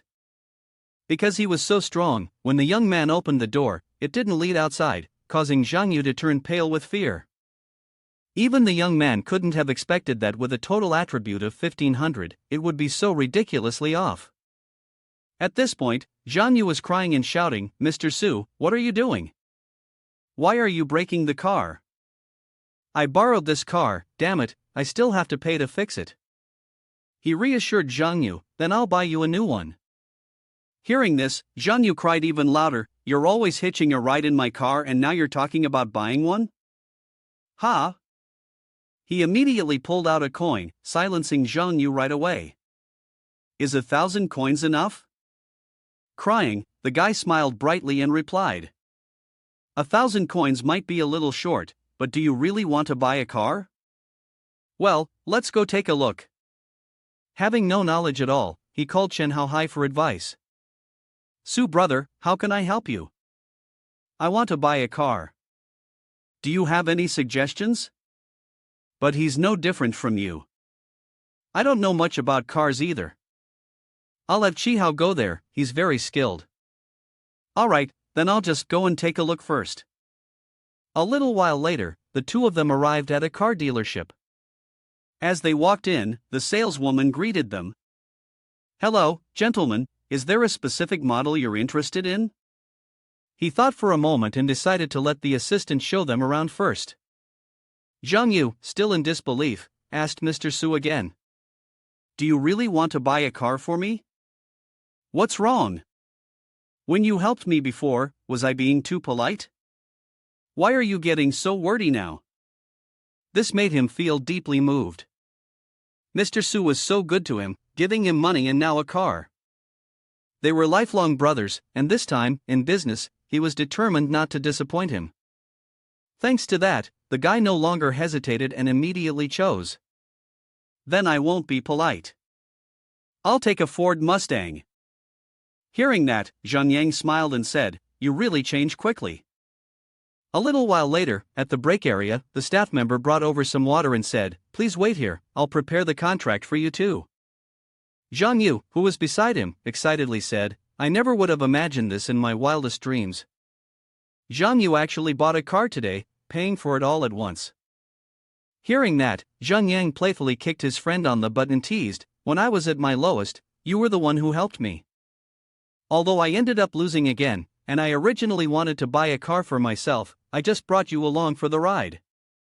So, don't get too proud. Just as they were enjoying the moment, a quarrel suddenly broke out. Ma Ling, what do you think you're doing? I clearly arrived first, what gives you the right to cut in? Ma Ling, do you even know what it means to follow the proper order? How dare you cut in like that? Move aside, my client is still waiting. Hearing this, the man in the blue shirt scowled and stepped forward, saying, hurry up, do you have any idea how valuable my time is? Seeing this, Ma Ling quickly said, Mr. Lin, I'm sorry, please wait a moment. Then, she turned to scold the staff member, Zhang Xiaoyan, are you blind? Do you see what order this is? It's D or 8. Don't you know how much it costs? Even double your order doesn't compare to mine. Upon hearing this, Xiaoyan thought, but I arrived first. Before she could say anything, she slapped her across the face with a force that left her stunned. How dare you speak like that to me? Get lost, don't stand in our way while we pick up the car. Let me teach you a lesson about who you can mess with and who you can't. Hearing this, Zheng Yang stepped forward, handing a tissue to Xiaoyan, while sneering and saying, Just a car, and you already think it's someone untouchable? The man, seeing that he was holding old, worn-out stuff, looked down on him and sneered. It's nothing, just a car exchange for buying vegetables. Ma Ling, too, mocked with a sarcastic laugh. Ha, little boy, do you know who's standing in front of you? He's the second young master of Three Forests Pharma, Lin Zhengfeng. Three Forests Pharma, huh? Isn't that the fake medicine factory I've heard about? Zheng Feng laughed upon hearing Zheng Yang's words. If you're going to talk like that, I'm getting a bit upset, you know? I've been very patient with you already. At that moment, the man stepped up, enraged, and shouted. Who gave you the guts to talk to me like that? Zhang Yu, seeing him acting disrespectfully toward his people, rolled up his sleeves and yelled. What's this kid doing? Want to fight? You want to mess with my brothers? I don't care who your daddy is, you'll end up getting crushed. Seeing this, Lin Zhengfeng snapped his fingers, calling for security, while protesting. What are you doing? Want to hit me? Where are the guards? Get over here, now, hurry up. As soon as that person arrived, they immediately yelled, Ma Ling, why aren't you processing Mr. Lin's paperwork yet? What are you dragging your feet for? The woman over there started to panic. Director, I was about to process it, but Zhang Xiaoyan kept making things difficult and offended Mr. Lin. The director then turned to Zheng Yang and said, Mr. Lin is our VIP guest and has the right to priority. If you guys want to buy, just wait. If you're uncomfortable, you can leave. Hearing the director's tone made his stomach churn. Let me see who dares to cut in line today. The woman in the red dress, annoyed by his glare, threw a punch and mocked, Poor bastard. I think you're just asking for a beating. But he wasn't intimidated at all, easily blocking her punch. She then tried to use her other hand, but he shoved it away with ease. He was getting more and more frustrated and snapped, Do you not understand? With that, the young man kicked her hard in the stomach, feeling a sense of satisfaction as he watched her fly several meters away. The impact was so strong that she started foaming at the mouth and lost consciousness. The whole group stood frozen, eyes wide, mouths open in shock. Zheng Feng stepped forward, shouting, Kneel down and drink for me in 5 seconds. If not, I'll make you regret ever being born. Zheng Yang shook his head as he heard the man scream like a beast, then teasingly waved his finger and said, No need to wait 5 seconds. If you have any tricks, use them now. I still have things to do. After saying that, the young man was shocked and thought, with over 1,500 points in composite attributes, it turns out I can kick someone away like that. If I lose points, would one kick log me out of the world? That's really scary. Hearing this, the man reached into his pocket for his phone and thought, Not bad, pretty good. I advise you to prepare for your funeral now. When Shi Yunfei arrives later, you won't have any time left. Seeing him ramble on, Zhang Yang urged, Hurry up and make the call, stop talking so much. The woman, after a while, finally woke up and said, Mr. Feng, quickly call Chi uncle here. I want him to be taken out right here, right now. Zhang Yu, noticing the man calling his thugs, whispered, Mr. Su, the situation doesn't seem very good. How about we retreat? It's easy for us to run, but what if they make things difficult for the sales staff? Don't worry. It's just Chi Yunfei. It'll be fine. At this moment, he put his hand in his pocket, thinking to himself, Chi Yunfei, huh? He seems to be under Chen Suo Shang. Let's ask him. Ma Ling, seeing that he said nothing, snorted and said, Now you're scared, aren't you? With someone like you, there's nothing left to prepare for anyway. The person also spoke up, saying, Just stay down there at the bottom of society and mind your own business. Why keep provoking us? After scolding him, she turned to scold Xiaoyan as well, then continued, "And you too, Zheng Xiaoyan. I helped Mr. Lin cut in line, and yet you dared to cause a scene. Soon enough, someone like you won't be able to escape either." Zhang Yang wasn't worried at all. He turned to Zhang Yu and said, "See? I told you, they're definitely going to pick on that employee." He sighed and continued, "It's all my fault. Earlier, I acted impulsively and wanted to kick them out." Zhang Feng finished his call and immediately responded, "Okay, uncle. I'll wait here, take your time, no rush." He then smirked arrogantly and turned to both of them, "Maybe you two should call a few amateurs over, you're not enough for uncle to step in." He'd also just sent a message to Sua Shang and laughed loudly, "Huh, you're funny, no need for that. I'm really looking forward to uncle showing up." 5 minutes later, more than 3 cars pulled up. A group of bald men carrying cold goods stormed in. The leader walked in coldly and asked, "Xiao Linzi, I heard someone's been bullying you?" Lin Zhangfeng started to complain, "It's those 2 kids. They don't respect you at all. Get rid of them." The man's name sounded cold as ice, and he turned to look at both of them with a sudden exclamation. In the blink of an eye, his knee had swiftly moved forward. Everyone thought he was going to strike Zhang Yang, so much so that even his parents wouldn't recognize him, but instead, the blow landed straight in Zhang Feng's stomach. This left the man stunned, unable to believe what just happened. The kid saw this and quickly said, "Oh, you hit the wrong person, it was the 2 guys sitting across from us." Hearing this, Shi Yunfei nodded as if realizing, "Right, I missed her, and her too, beat them to death." Everyone responded in unison, shouting, "Yes, boss, and that girl is shaking like a leaf." The screams continued. Meanwhile, the girl and Zhang Feng kept yelling in confusion, "You hit the wrong person, guys, you hit the wrong person, uncle, stop, please stop." He and Zhang Yu stood by watching, both feeling rather amused. After a while, once the beating was over, Zhang Yang, still puzzled, asked, "I don't get it, that bastard started trouble with me, why are you hitting me?" Shi Yunfei frowned upon hearing this, kicked him in the chin, and shouted, "You don't need to understand, just take the beating like a good boy." The kid shouted in response, "Are you blind? We called you here. Why aren't you helping us but hitting us instead? Are you brainless or what?" Shi Yunfei, upon hearing this, looked up coldly and shouted, "You're talking too much."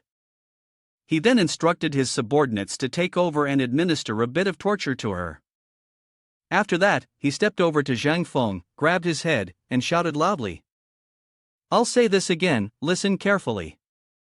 You've picked a fight with the wrong person. This is just a small punishment from me. What happens to you next will depend on how that person decides to handle it. As for that girl, she's screaming like crazy." Zhang Feng, hearing this, became completely dumbfounded and stammered, "What? What do you mean by that person?" In this way, both of them lost consciousness. The personnel, shocked out of their wits, fainted, and the other one passed out from the harsh beating. Once everything was done, Shi Yunfei walked over to them. Seeing this, Zhang Yu, worried, said to Zhang Yang, "Mr. Su, this guy is not normal.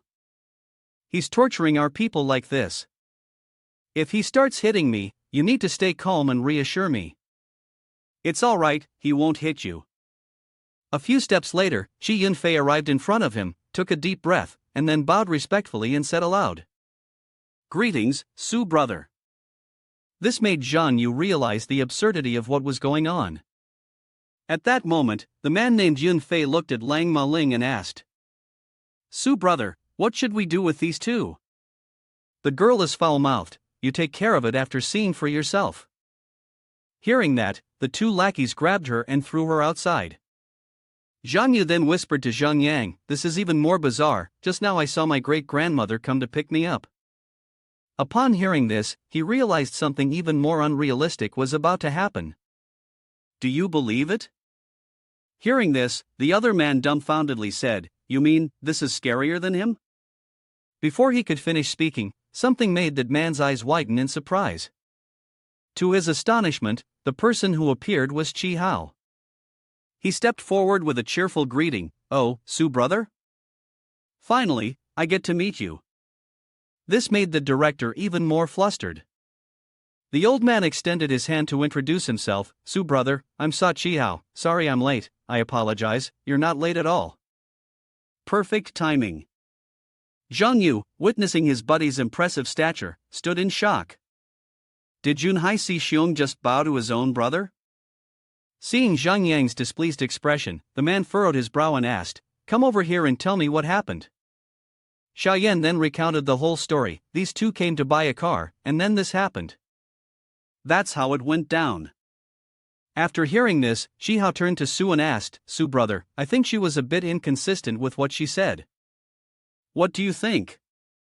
He continued, "Basically, that's how it went, but there were a few parts where she softened things a little. What he actually said was, if I want to buy, I should wait, and if I don't, I should leave easily." His face was as pale as sand, his pants wet with urine as he begged. Boss, I'm sorry, I really don't know this person." Shihao shouted loudly, "Shut your damn mouth. Get out now. Go on, get out. Xiaoqi, call a few people to throw these eyesores out, or else we'll all be kicked out, losing our jobs." Shi Yunfei reminded lightly, "If anyone dares to cause trouble with Su brother, tell the subordinates, if they see these people again, beat them up on sight." As they were speaking, one of the underlings asked curiously, "Brother Fei, what exactly is Su brother's background?" "I saw brother Su kicked Su in the ass and he was already screaming." "Damn it, Su brother lets you call him that?" The others laughed loudly when they heard this. After finishing up here, they all received orders to head to the fake medicine place behind some Mr. Lin's establishment. "Clear it up, let's do it thoroughly. Su brother will be very pleased." Back at Zhang Yang's place, he looked at Xia Yan and asked, "How do you feel about being the store manager?" Hearing this, Old Hao immediately agreed, "Go handle the formalities quickly, go on, go, I don't want to say it twice." Xia Yan thanked him profusely, and after dealing with the matter, the old man finally got down to business. He grunted, "Now I'll send someone to get the car for you." "All right, thank you." Seeing the old man like that, the young man silently thought, this older brother from Qihao was really quick to turn his back. A little while later, he had arranged two very luxurious cars for Zhang Yang and Zhang Yu. After inspecting them for a moment, he casually complimented, "Not bad, the performance is quite good." At this moment, in order to mend the relationship, the old man suggested, "Su brother, I'm not sure if you have any plans for tonight? I'd like to host a party for you." After saying this, he worriedly thought, "I wonder if the boss will give me some face?" But Su refused, saying, "Let's do it tomorrow. I still have to work for someone else today. I'll drive one car ahead. I'll send you my brother's address, you can take the other car there." Hearing this, Shihao was quite disappointed but still bowed to send him off. It seemed that the boss wasn't happy. What should I do? If this affects the cooperation, it'll be disastrous. I need to gather everyone and discuss it. At this moment, in the car, Zhang Yu started to curiously ask, "Mr. Su, when did you become so impressive? So many talented people are willing to be your juniors." He smiled and quickly made up some reason, saying, "All right, I won't pretend anymore, let's lay it all out. I'm actually a feng shui master. I brought feng shui to Yunhai and Si Xiong, even helped them change their destiny to make a fortune. Shouldn't they worship me like their grandfather? All right, go ahead and keep talking, but I really admire people who can trick the rich. However, you can't just mess with that crowd, you better be careful or you might end up getting killed by them later." No wonder his spending had been so lavish lately, turns out, the money was coming from here. What if this gets exposed? What if something happens to Zhang Yang? I need to figure out how to quickly improve my own abilities. To ease Zhang Yu's worry, he reassured him, "Don't worry, I know my limits. It's time to go work for Niu Chunsheng now." A little later, during Niu Chunsheng's livestream as a grandmaster of Qigong, there were plenty of girls shaking their hips and dancing. Zhang Yang, serious, asked, "What do you think, how much money can their program make?" "Not sure, I'm just here to work." He glanced around and thought to himself, a grandmaster treats netizens like fools to exploit, while the netizens simply see it as entertainment. Both sides take what they need from each other. After analyzing, he spoke, those people are probably still too naive to realize they're just being used for a few programs. The income is already sky high. Zhang Yu laughed loudly in response, but what if the person really is a grandmaster? Even though there are plenty of fakes. Zhang Yang, seeing this as a scam, considered carefully. Zhang Yu said, "Kid, you better pay attention. You're daring enough to take this on? When you get home, you're definitely going to get a beating. Don't worry, I've already planned everything." As they were chatting, someone approached and reminded them, "You two, get ready to go up on stage. Do a few dramatic gestures with the grandmaster and then fall down, make it look realistic." At that moment, a luxurious car drove up outside the stage. A chubby old man stepped out. This man was Grandmaster Niu Chun Shang, known as the Master of Inner Strength, the leader of the Tai Chi Divine Art School. When people saw him, they scrambled to shout, "Master Niu is here." The two disciples immediately shouted, "Clear the way. Make way." A short while later, Chun Shang was standing on the podium. "Hello. 1, 2, 3, 4. Today, I, along with my disciples from the Tai Chi school, will demonstrate a real combat match right here for all of you.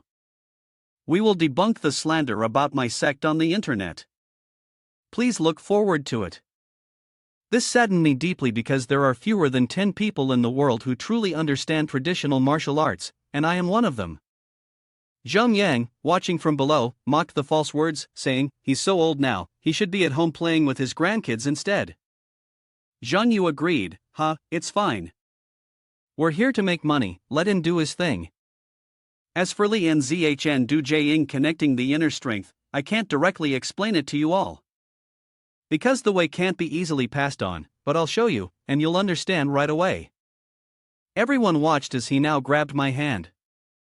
All he had to do was say fall, and I would fall. 6 minutes later, at this point, he yawned sleepily and impatiently asked, "That's the third extra, right? When will it be our turn?" "I don't know, probably in order," Zhang Yang said as he watched the actor fall, hearing the voice from the radio and quietly adding, "I think the person giving orders through the earpiece in the whole hall is the most tired." The commander's announcement kept coming through, "Extra 3, jump. Right, twitch, twitch, roll on the ground, roll quickly, keep rolling for 4 more times." After finishing the scene, Chun Shang began to speak again, "Did you see that? Just a little bit and he was out. That's the internal energy of my Qigong that knocked him out.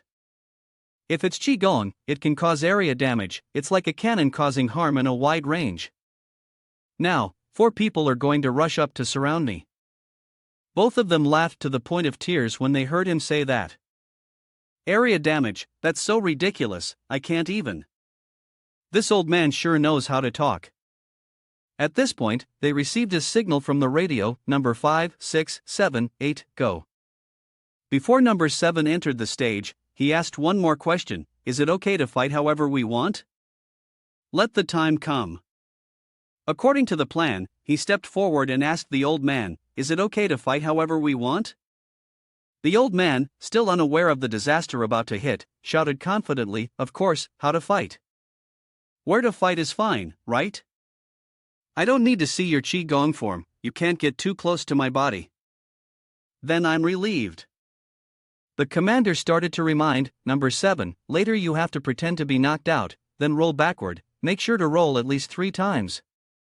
Before he could finish, the young man rushed in with a thunderous punch.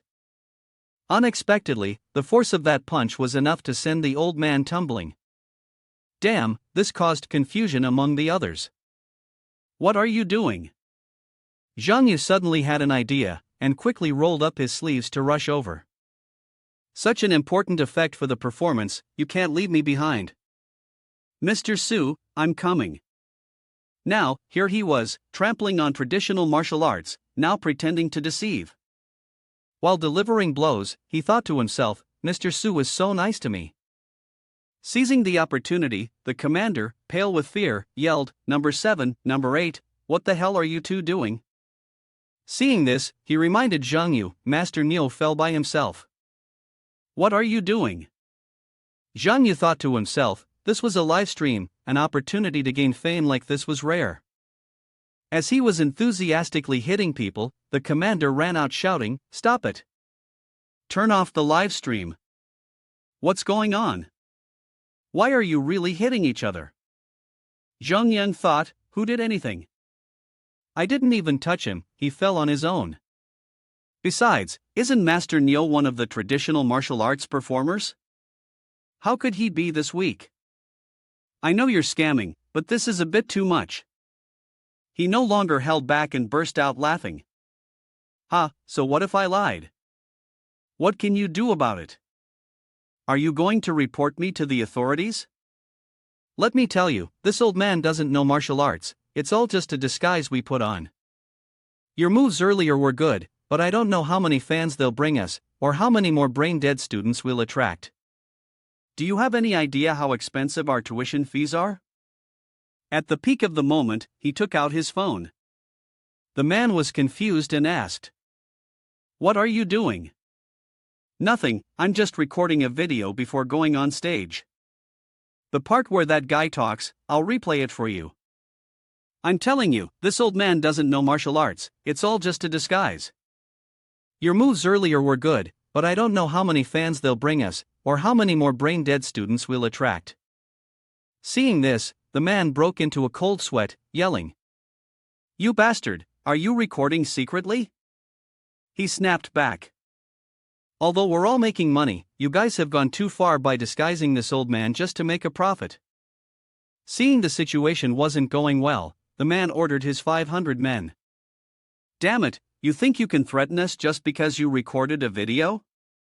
Looks like I won't be letting you go so easily today." At that moment, 3 bald men with round heads stepped forward, rubbing their hands and shaking their legs. The other man stood back, arms crossed, sneering as he said, "Originally, I wasn't planning to touch you today. I only came to ask you to pay for the damages. But looking at the way you all are, it seems like you don't have any money." The live stream ended earlier than expected, which really pissed me off. "What now?" He then ordered the group, "Bring the phone here, break the arm of the one holding the phone." Seeing this, Zhang Yu rushed forward recklessly. "This is it, I'm done for. Time to go all out, they've pissed me off. What now? Mr. Su has treated me so well, I can't let him be hit, I have to handle this myself as the strongest man in the courtyard." In the blink of an eye, he threw a punch and yelled out, shaking with fury. The group of clueless onlookers opened their eyes wide to witness his thunderous punch. But it was no more effective than a mosquito bite on stainless steel. One of the men grabbed Zhang Yu's arm, while the other 2 threatened to move towards Zhang Yang. Zhang Yu, seeing this, panicked and thought, "Is this the end of it all? Where's the power of my friendship? Watch my ultimate move." In no time, the 2 bald men were sent flying backward in shock, much to Zhang Yu's surprise. He then charged forward and kicked the remaining one while the man was still confused, not understanding what was going on. He shouted, "Don't you want to continue anymore? How's the livestream data from earlier?" Because there was an issue with the livestream earlier. The media partners have pushed this incident onto the hot search, and now we're being attacked online. If we can't quickly resolve this, the company's stock price might even be affected. At this moment, the commander walked in, thinking that we still had a chance to turn things around, and that we might even rise to a new level. We still need Master Neo to step forward. I can post an explanation, say they ambushed us, and claim that I failed to prevent it, otherwise, they would have never succeeded. Also, I still want to suggest that they handle their own affairs and reflect on their mistakes. The commander secretly marveled, this old man is pretending to be a master at a very high level. A while later, in the CEO's office, the lucky secretary, worried, asked, "Boss, if the video in that kid's hands gets released, could we be at risk? Old Neo's actions might ruin his life. Should we ask the boss for help?" Hearing this, he nodded and said, "Go help old Neo. I'll handle the other matters." With that, he pulled out his phone and thought to himself, it seems I have no choice but to ask that person for help. Looking over at a pair of towering skyscrapers, yet lacking an airplane, in one of the lit-up apartments, a girl was on the phone. Are you saying the person who hit old Neo also recorded a video? Did that guy really accuse us of scamming fans in the video? A man in a black jacket, sitting by the screen, hurriedly responded, yes, that's right. The public opinion online is so fierce right now, we can't hold up much longer. We're really out of options, we can only beg young Lady Zhao for help. If she steps in, I believe this will settle down soon. Upon hearing this, the old lady immediately jumped off her chair, nodding in approval. Seems like that kid has some skills if he can make your group spin around like this. But to settle this public opinion storm, we still need to get our hands on that video first. Find that kid's hideout within 3 minutes. While everyone was scrambling to find Zhang Yang, on a bustling street, he and Zhang Yu were still eating skewers with great concentration.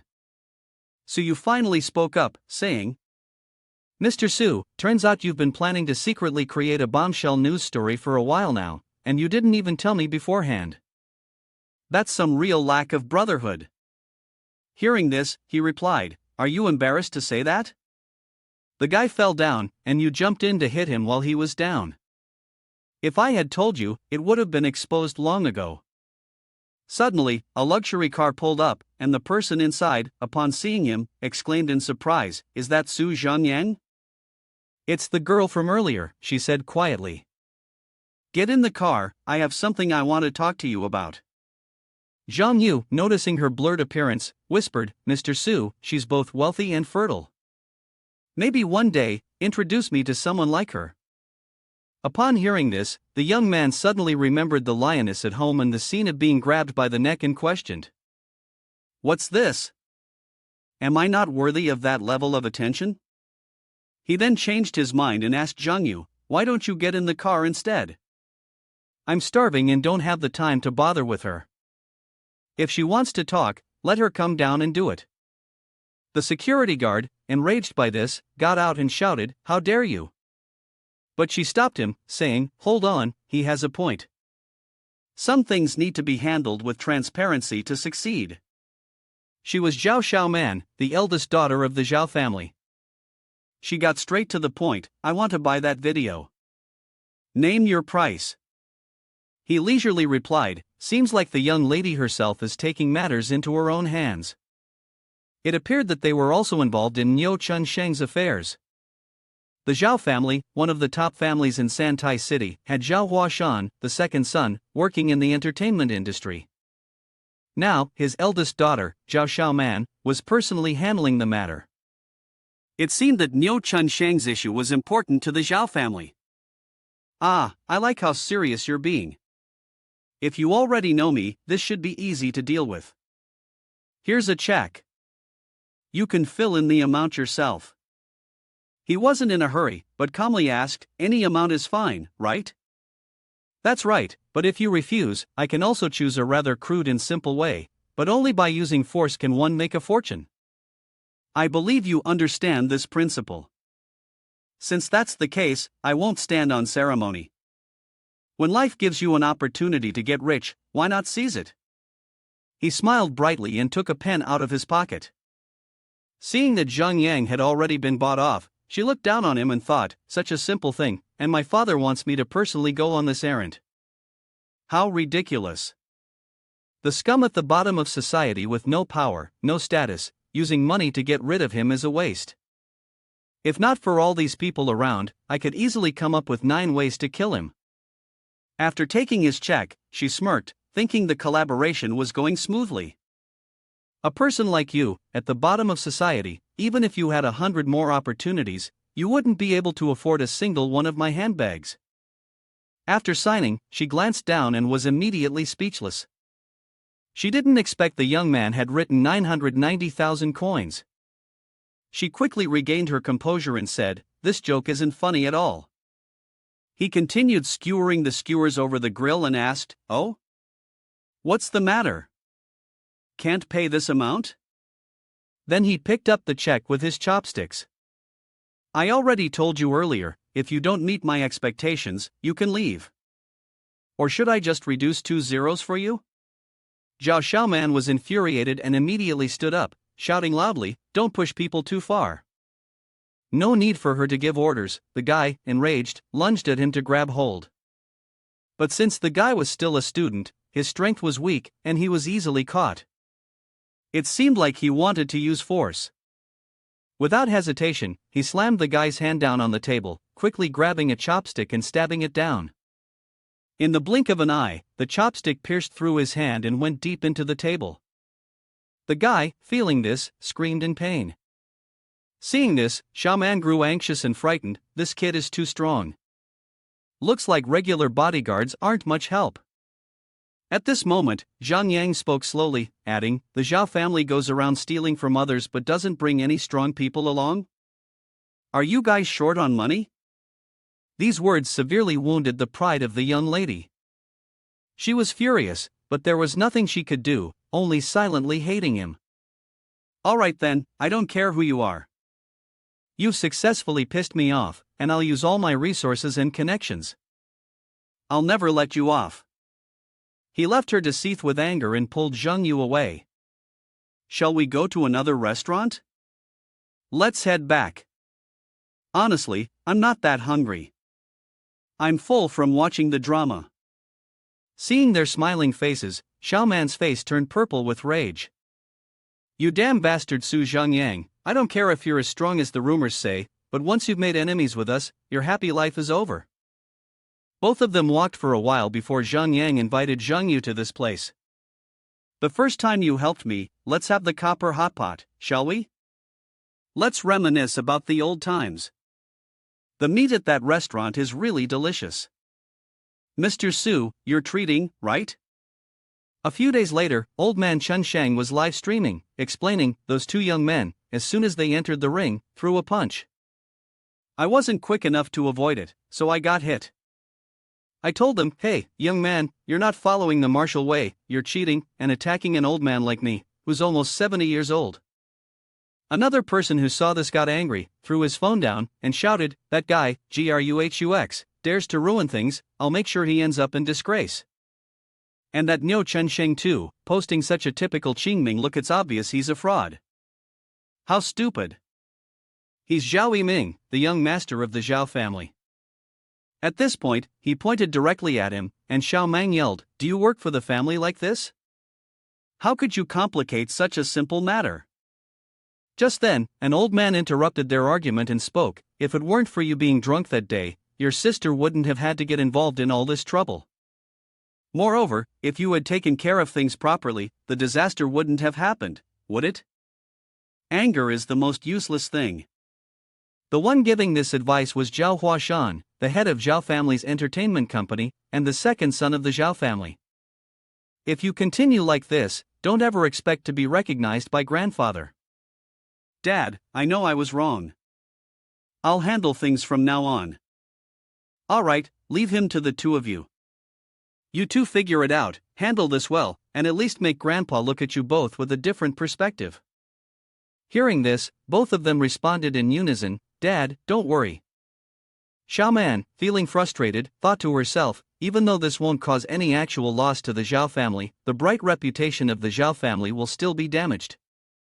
The live video of that old man Chen Sheng is still going on, but is this good? Not at all. I advise this young man to take care of things and reflect on himself. Xiaoman, hearing this, became even more irritated, smashing her phone and cursing under her breath. She couldn't stay calm. At the same time, a black car sped down the road. Bora inside was watching Chen Sheng's livestream and turned to laugh, saying to Zhang Yang, "This old man Niu Chen Sheng is so funny, it makes me die laughing. Oh my, you and Zhang Yu secretly caused such a shocking incident. You two had been plotting this all along, right? Stop messing around, I'm driving." While driving, he thought to himself, the response speed of Niu Chen Sheng's team isn't slow at all. Plus, there was that incident when the livestream had a technical issue, and the hot search for that video soared incredibly fast. However, compared to the video I secretly filmed at that time, aside from those idiots from NG Water and Nixon, basically everyone else was publicly condemning it. At this moment, he finally thought about Suoshang's words. Su brother, it's all thanks to your video. Our newly launched short video app has made it into the top 10 hot search apps. I never expected that video would help Suoshang's short video app gain such fame. I dealt with the scammer and made some extra cash. I really admire myself. However, although this matter would eventually be settled by the higher-ups, with Niu Chunshang and a bunch of fake masters thrown into prison, the benefactor behind Niu Chunshang, the Xiao family, did not take any action. Could it be that they saw no way to salvage the situation and decided to sell Niu Xian's company to escape? After a while, they arrived at the party venue. At this point, Bora assumed that she was only attending a class reunion, so he didn't need to come with her. He confidently smiled and said, "With my good looks, pretending to be your boyfriend, those lecherous guys won't dare approach you." Hearing this, she blushed and laughed, replying, "At least you know your place. Let's go, let's meet my good friends." He could only shake his head and smile inwardly, thinking that if it weren't for your stupidity, you wouldn't have been bullied, and I wouldn't have to follow you all the way here. As soon as they entered, a girl as white as snow stepped forward to greet them. "Bora, you're here?" This fair-skinned girl was Li Yiro, Bora's university friend. He looked at both of them happily, then quietly observed. It seemed that the relationship between her and Bora was quite good. However, the others didn't seem too friendly with Bora, and it looked like something might happen today. While they were happily chatting, someone shouted from outside the door. "Bora, I can't believe you still have the nerve to show up here." It was Sun Li. She walked in, immediately starting to accuse. "What's this? Bora, are you so used to eating without paying? Are you here today to harm Yiro?" When she heard the false accusation, she spoke up. "Sun Li, don't go too far. It was your own doing." Before she could finish, Sun Li cut her off, shouting, "Shut up, stop talking nonsense here. Clearly, you said you would pay, but then ran away. Are you messing with us? You think you're so clever, don't you? Why don't you take a good look at yourself?" The guests, overhearing this, began to gossip. Is this for real? How bad is her character? Wasn't Bora like this in college too? He stood there, watching the drama unfold, thinking to himself. This girl Bora isn't good at speaking, and now she's up against a sharp-tongued opponent like Sun Li. She's probably going to suffer. Bora turned to respond to Sun Li. "Sun Li, you said I wanted to eat for free, which is true. But do you dare to say how you called me to the restaurant back then? You had already ordered the food in advance but didn't want to pay, so you tricked me into coming, right? You saw my boyfriend had a bit of money, and then invited a bunch of your friends to eat. Isn't that the truth? The girl traps people like this, and you think we can't strike back? Now you still want to ask me? How on earth did you train your skin to be this thick?" Hearing this, he crossed his arms, smiled faintly, and thought, this little girl has learned how to throw barbs at others? It's not easy to see. Although it still feels a bit amateurish, it's her first time. A few more jabs and she'll be a pro. At this moment, Yiro stepped forward to smooth things over. All right, Bora, don't be angry anymore. Also, this habit of yours needs to be corrected. You know, the reason I invited you today was so you could have a chance to improve your relationship with everyone." Then, she whispered into Bora's ear, "Do you remember Joe Man? Her husband is the young master of the Sun family in Santai, with a fortune worth hundreds of coins. She asked me to pass a message to you. As long as you bow your head in front of her today, no one will bother you with finding a job in the future." Bora, hearing this, was taken aback, shouting, "So what you're saying is, you invited me here today so I can bow to Joe Man? All these years, my career has been difficult because Joe Man has been sabotaging me?" Yiro sighed upon hearing this and called out, "Bora, you can't always remain so noble. People need to recognize their place in society. My textile workshop is also supported by Joe Man's husband. Today, by helping himself, he's also helping me." After waiting for so long, they finally arrived. At this point, the main character had also made their entrance. A girl in revealing clothes was walking with the chubby kid, and that was Joe Man. As soon as she stepped in, she greeted, "Hello, Yiro, we've arrived. This is Sun Feng, the young master of the Sun family from Santai." Yiro and Sun Li immediately rushed out to greet them like dogs welcoming their owner. "Xiao Man, young master Feng, you two finally made it." "That's right, we've been waiting for you." "Xiao Man," Yiro said. Zheng Yang sneered at this moment, stepped forward, and asked Bora, "Is that Joe Man, your sworn enemy from university?"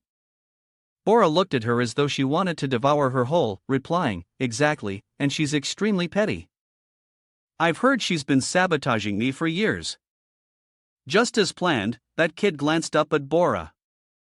It had been a long time since they last met, so she didn't avoid her gaze and responded casually, "Long time no see." Then the kid started introducing everyone. "This is my husband, Sun Feng, the eldest young master of the Sun family." "You all know the Sun family, right? They're a powerhouse in the fashion industry, a behemoth in this city." Upon hearing this, everyone showed admiration and quickly began to flatter. "Xiao Man, young master Sun truly is both talented and handsome." "Exactly, it's a blessing from our past lives to meet young master Sun today." At that moment, the young man let out a mocking laugh. Seeing this, Yiro immediately asked, "What are you laughing at?"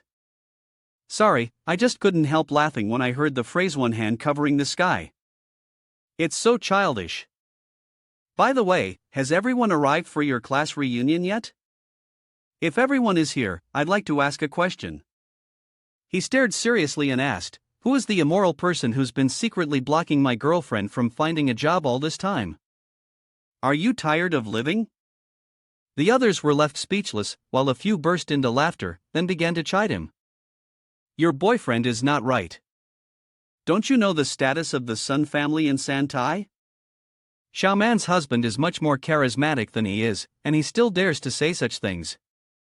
"What kind of boyfriend are you looking for? Not to mention lying casually, just his appearance alone, he'll be eating dirt for the rest of his life." Hearing them insult him made Bora furious, and she stepped forward to retort.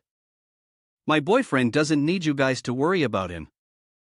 Joe Man immediately responded, continuing to insult. "How can we not worry? His job is unstable, and his character is just like that. Maybe I should introduce a job for both of you, something like being a security guard or a nanny. After all, with just one word from my husband." Sun Feng also started to speak up. "This is simple. The company's business department is currently lacking a director. If this brother here is willing, I can arrange it for you." He then glanced at Bao Lu, thinking to himself, "Although Man doesn't like this girl, she is indeed very beautiful. If he could conquer her, it would be quite a victory." At this point, he stared at Bora with a look of desire, as if he wanted to claim her for himself. "To flaunt wealth, I'll pay a salary of 5,000 coins, with commission separate." "What do you think?" The other women around them were ecstatic. Young Master Sun was so generous. He started to manipulate Bora's emotions. People in life can't always think about just satisfying their own hunger, they have to consider the people around them as well. A monthly 5 LY should be enough for 2 people to live on. If you're lucky, it could even be surplus, but if you want to earn more, I'll still need to assess both of your abilities." As he spoke, he moved closer to Bora. Just as he approached, Zhang Yang stepped forward, pulling her to his side. Then, he angrily said, "My monthly income is over 100 coins. Are you out of your mind thinking I would work for you? Thanks for the kind offer, but we have to go now." After saying that, he immediately left, ignoring everyone else. Seeing this, Joe Man shouted loudly, "Stop! You think you're so special, getting a job without needing to work for it? And who do you think you are? Your monthly income is over 100 coins. Talking nonsense without thinking about the consequences? Bora, I want you to kneel down immediately. Shout that I'm a scoundrel 100 times. Once you shout, I'll let you go." If you don't shout, from today on, I guarantee you won't find a job anywhere. Upon hearing this, he turned to ask Sun Feng, are you going to let her bully others like this? Sun Feng smirked, thinking she was his woman. She has the right to do whatever she wants. After all, she's a woman. As long as she listens in bed, I'll fulfill all her wishes. Listening to these words from these beasts, he could only sigh and casually pull out his smartphone. I don't like people who think they can do whatever they want, so I've decided to teach her a lesson. It's just for fun, but my father warned me that anyone who dares to trap my wife must pay a heavy price. At the same time, Chen Haohai received an order and loudly said, listen carefully, Su brother needs information on a girl named Zhouman. I need all the details about her within 5 minutes. After saying that, he scowled and shouted, who dares to make things difficult for Su brother? This is more annoying than having my face shoved to the floor. At the party, Zhouman was still like a beast, growling. So what? You want to pretend in front of me by holding up your ridiculous phone? You've watched too many movies about domineering CEOs. If you're so confident, make me pay right now. Hearing this, Zheng Yang sneered and replied. An interesting woman, the real drama is just beginning. As soon as he picked up the phone, a series of details about Zhouman came through. Zhouman, female, 25 years old, ID number 412 something. Since her second year of university, she's booked hotel rooms more than 112 times. She's had 52 different people in these rooms, ranging in age from 28 to 64. At this point, both of them were left speechless. You're afraid of the bitter truths of life. Not done yet, the voice continued. There were 34 occasions where she was with more than 2 people. After a while, it finished, and he mocked her. Impressive, truly a fertile field, no matter how much it's plowed, it won't spoil. She, enraged, yelled. You're talking nonsense. You're slandering me, I'll call my lawyer and sue you. He interrupted. Don't be in such a rush, it's not over yet. The phone continued. 8 years ago, she was diagnosed with a sexually transmitted disease. In May, it was cured, but by September, she contracted it again. In the next 3 years, she had 6 miscarriages. As of last year, her hotel room booking history reached a peak of 86 times, the most recent one being yesterday, from 1 to 9 p.m., with several people each time. Who could fill that void? At this moment, Zheng Yang added fuel to the fire. Moreover, there was someone named Sun Jian, not sure if anyone is familiar with him. This statement made Sun Feng's eyes widen in shock. He gritted his teeth and responded through clenched jaws, he's my father. The words made everyone jump in surprise. Zhouman, scared, immediately denied it, shut up. Don't say anything more, don't say anything more. She tried to grab the phone, but Zheng Yang quickly dodged. This caused her to fall flat on her face, and when she looked up to call out to Sun Feng, she was met only with his anger. Father and son were in this together, and she began to use crocodile tears to explain, darling, it's not like that. Please listen to my explanation, it was just an accident. Hearing this, he shouted angrily, how are you going to explain? What accident?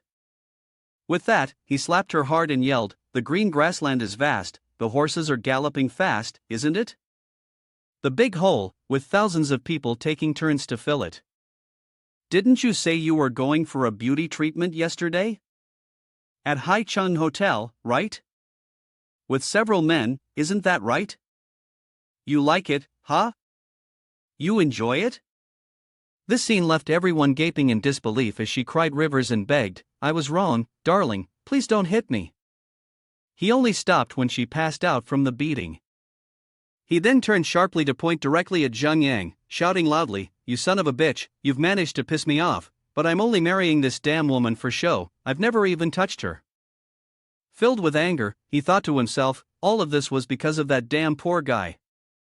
If it hadn't been for him, he wouldn't have ended up embarrassed like this today. Tomorrow, this slut will be dealt with.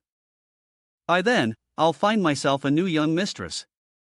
After saying that, he imagined the scene of getting Bora and felt a sense of joy, thinking that today he had to kill this poor bastard and steal the woman beside him. If he could win her over, it would definitely be worth it. Seeing him so pitiful, he couldn't help but mock. To see him so cuckolded and still think he was a victim, it was clear he got what he deserved.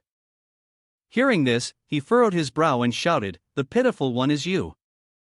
So what if you found out a bit of information? I can get anything I want with a single phone call." "Then do it, don't talk big, just make the call." Hearing this, he took out his phone to make the call, while he felt secretly pleased. "Wait until you find out Yun Hai and Si Xiong are both my underlings. I wonder what your reaction will be. Hello, gather all information on this person for me. His name is Su Zhongyang. Young master, there are many people named Su Zhongyang. Which one do you want to investigate?" "Investigate them all, leave no one out." He was anxiously thinking at this moment. Clearly, just by reporting the name of that vile woman, the boy was already able to investigate her thoroughly. If he were to report other information about him, wouldn't that prove that he was worse off than that boy? Seeing his distress, the man stepped forward and handed over his ID card, thinking it would make things easier for him. "This is my ID, investigating through the ID number will be faster." Grabbing at the opportunity like a drowning man clutching a life raft, he happily took it. "Well then, don't blame me." A few minutes later, Sun Phone, holding the phone with a smug look, said, "How's it going? Fast enough, huh? Let me reveal your secrets quickly. If you don't pick up, they'll hang up on you. Today, I'll make sure you have nowhere to hide." On the other end of the line, a fearful voice asked, "Is the young master there?" Sun Phone happily replied, "Hurry up and speak." The voice on the other end trembled as it delivered the message word by word. "Young master, the higher-ups reported that they cannot disclose information about this person, and told us to be clear about our own position, that we do not have the right to investigate within the upper department." Sun Phone was speechless upon hearing this. Seeing this, the man stepped forward and asked, "What's going on? Have you admitted defeat? Wasn't it supposed to be over in a moment?" But according to what that guy said, Mr. Haigi thinks that the higher-ups are refusing to reveal his identity. Given the status of the Chunhao High Society, it shouldn't be to this extent, right? Could it be that someone's paying attention to me? The name was so shocking that it struck deep into his mind as he clutched his chest and screamed. "Oh, my heart hurts so much, man." Yi Ro, seeing this, hurried over to ask, "Young master's son, are you okay? Let me help you to the side to rest." At this moment, she secretly thought with satisfaction, Zhou Man would soon be kicked out of the house, and the position of the young mistress of the Sun family would be vacant. If she could take advantage of this opportunity to fill that position, it would be perfect. It was time to show off her tricks and become the top candidate for the Sun family's young mistress. "Ah, I began to scold Bora. I kindly invited you to the birthday party, and yet you use insulting words about my boyfriend. Young master's son, you've really disappointed me. This place is no longer for you, and I don't want to see you again." Bora still didn't realize her intentions, so he asked in confusion, "Are you asking us to leave?" At this point, she laughed loudly. "If not the two of you, then who? You've offended young master's son, which means you've offended the Li family. After today, the Li family and everyone present here will be sworn enemies with you." Hearing this, Bora also raised his voice. "Don't worry, if we hadn't been close friends in the past, I wouldn't have come here today. After today, let's go our separate ways and have nothing to do with each other." At the climax, everyone was astonished as they looked towards the door. Tanging, holding a gift in her hand, entered, causing everyone to exclaim in surprise. "It's Manager Tang." She walked over to the two of them and quickly said, "I was invited to attend the birthday party of a friend, and I hope I'm not too late." Hearing this, everyone gasped. "Wait, Tanging? Am I seeing things? How is she here? She's the real boss in the fashion world of Santai City. In front of her, even the Sun family wouldn't dare make a move." Could it be that she's here to wish Li Yi-ro a happy birthday? At this moment, Tanging walked past and signaled to him. Understanding her cue, he thought to himself. Later, I'll give the gift first and then introduce who it's from. I'm sure this will make her look good. He silently reminded himself. Keep a smile on your face. Don't let Tanging notice anything.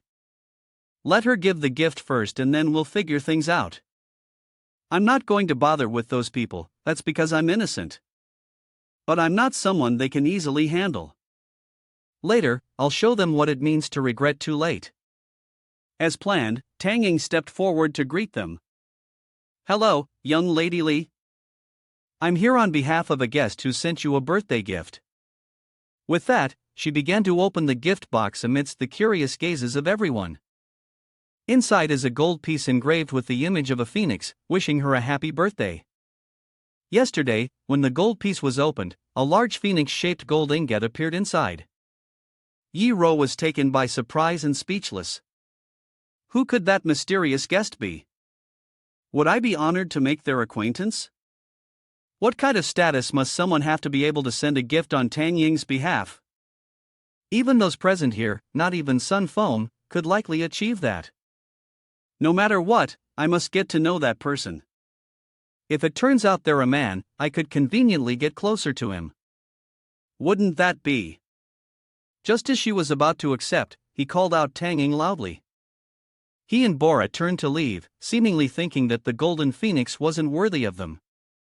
In the future, I'll just give them a simple chicken, and that will do. Upon hearing this, Sun Li immediately shouted angrily, You lowly scoundrels! Is Tang Chairman's name something for you to call?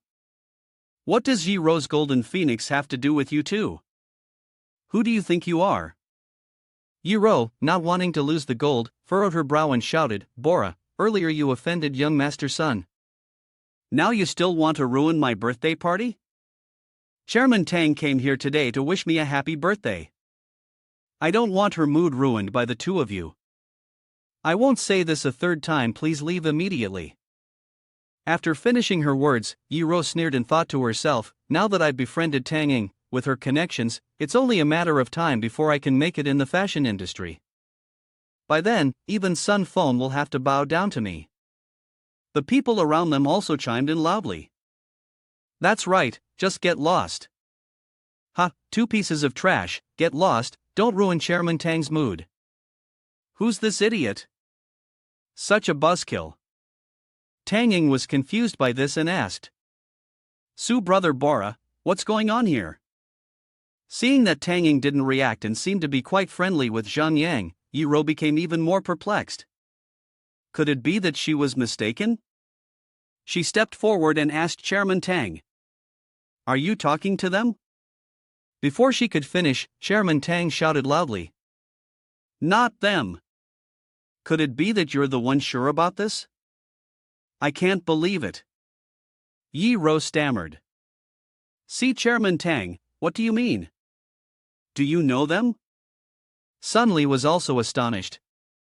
Impossible. They're clearly just a bunch of people from the bottom of society. Tanging, now visibly displeased, had a stern face as she snapped. This golden phoenix is a gift I'm giving on behalf of Bora. Do you think I know them? Upon hearing this, Yi-ro was left stunned.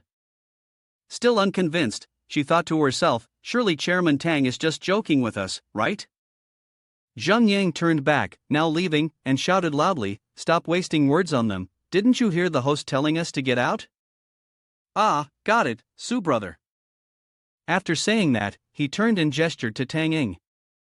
Being quick-witted, she understood immediately and turned to link arms with Bora, happily saying, Let's go, Bora. Seeing how friendly Tanging was with Bora, Yi-ro's mouth hung open in disbelief.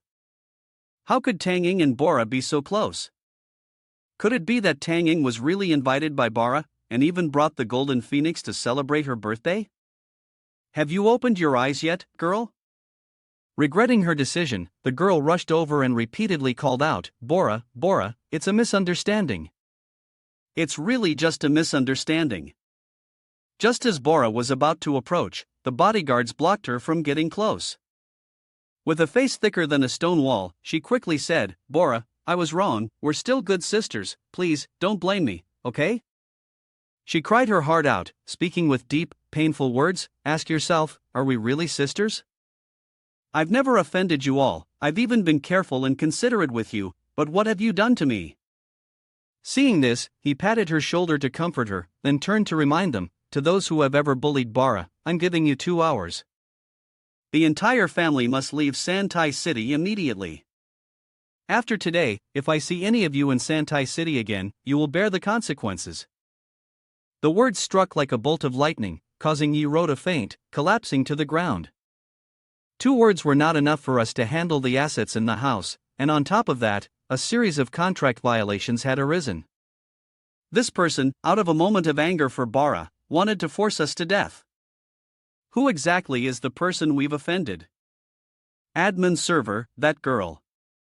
After stepping outside, he gave Bora a playful pat on the back and smiled, alright, everything's over now. She was playfully slapped like that and hit the young man lightly. Seeing both of them so happy, Tanging felt happy as well.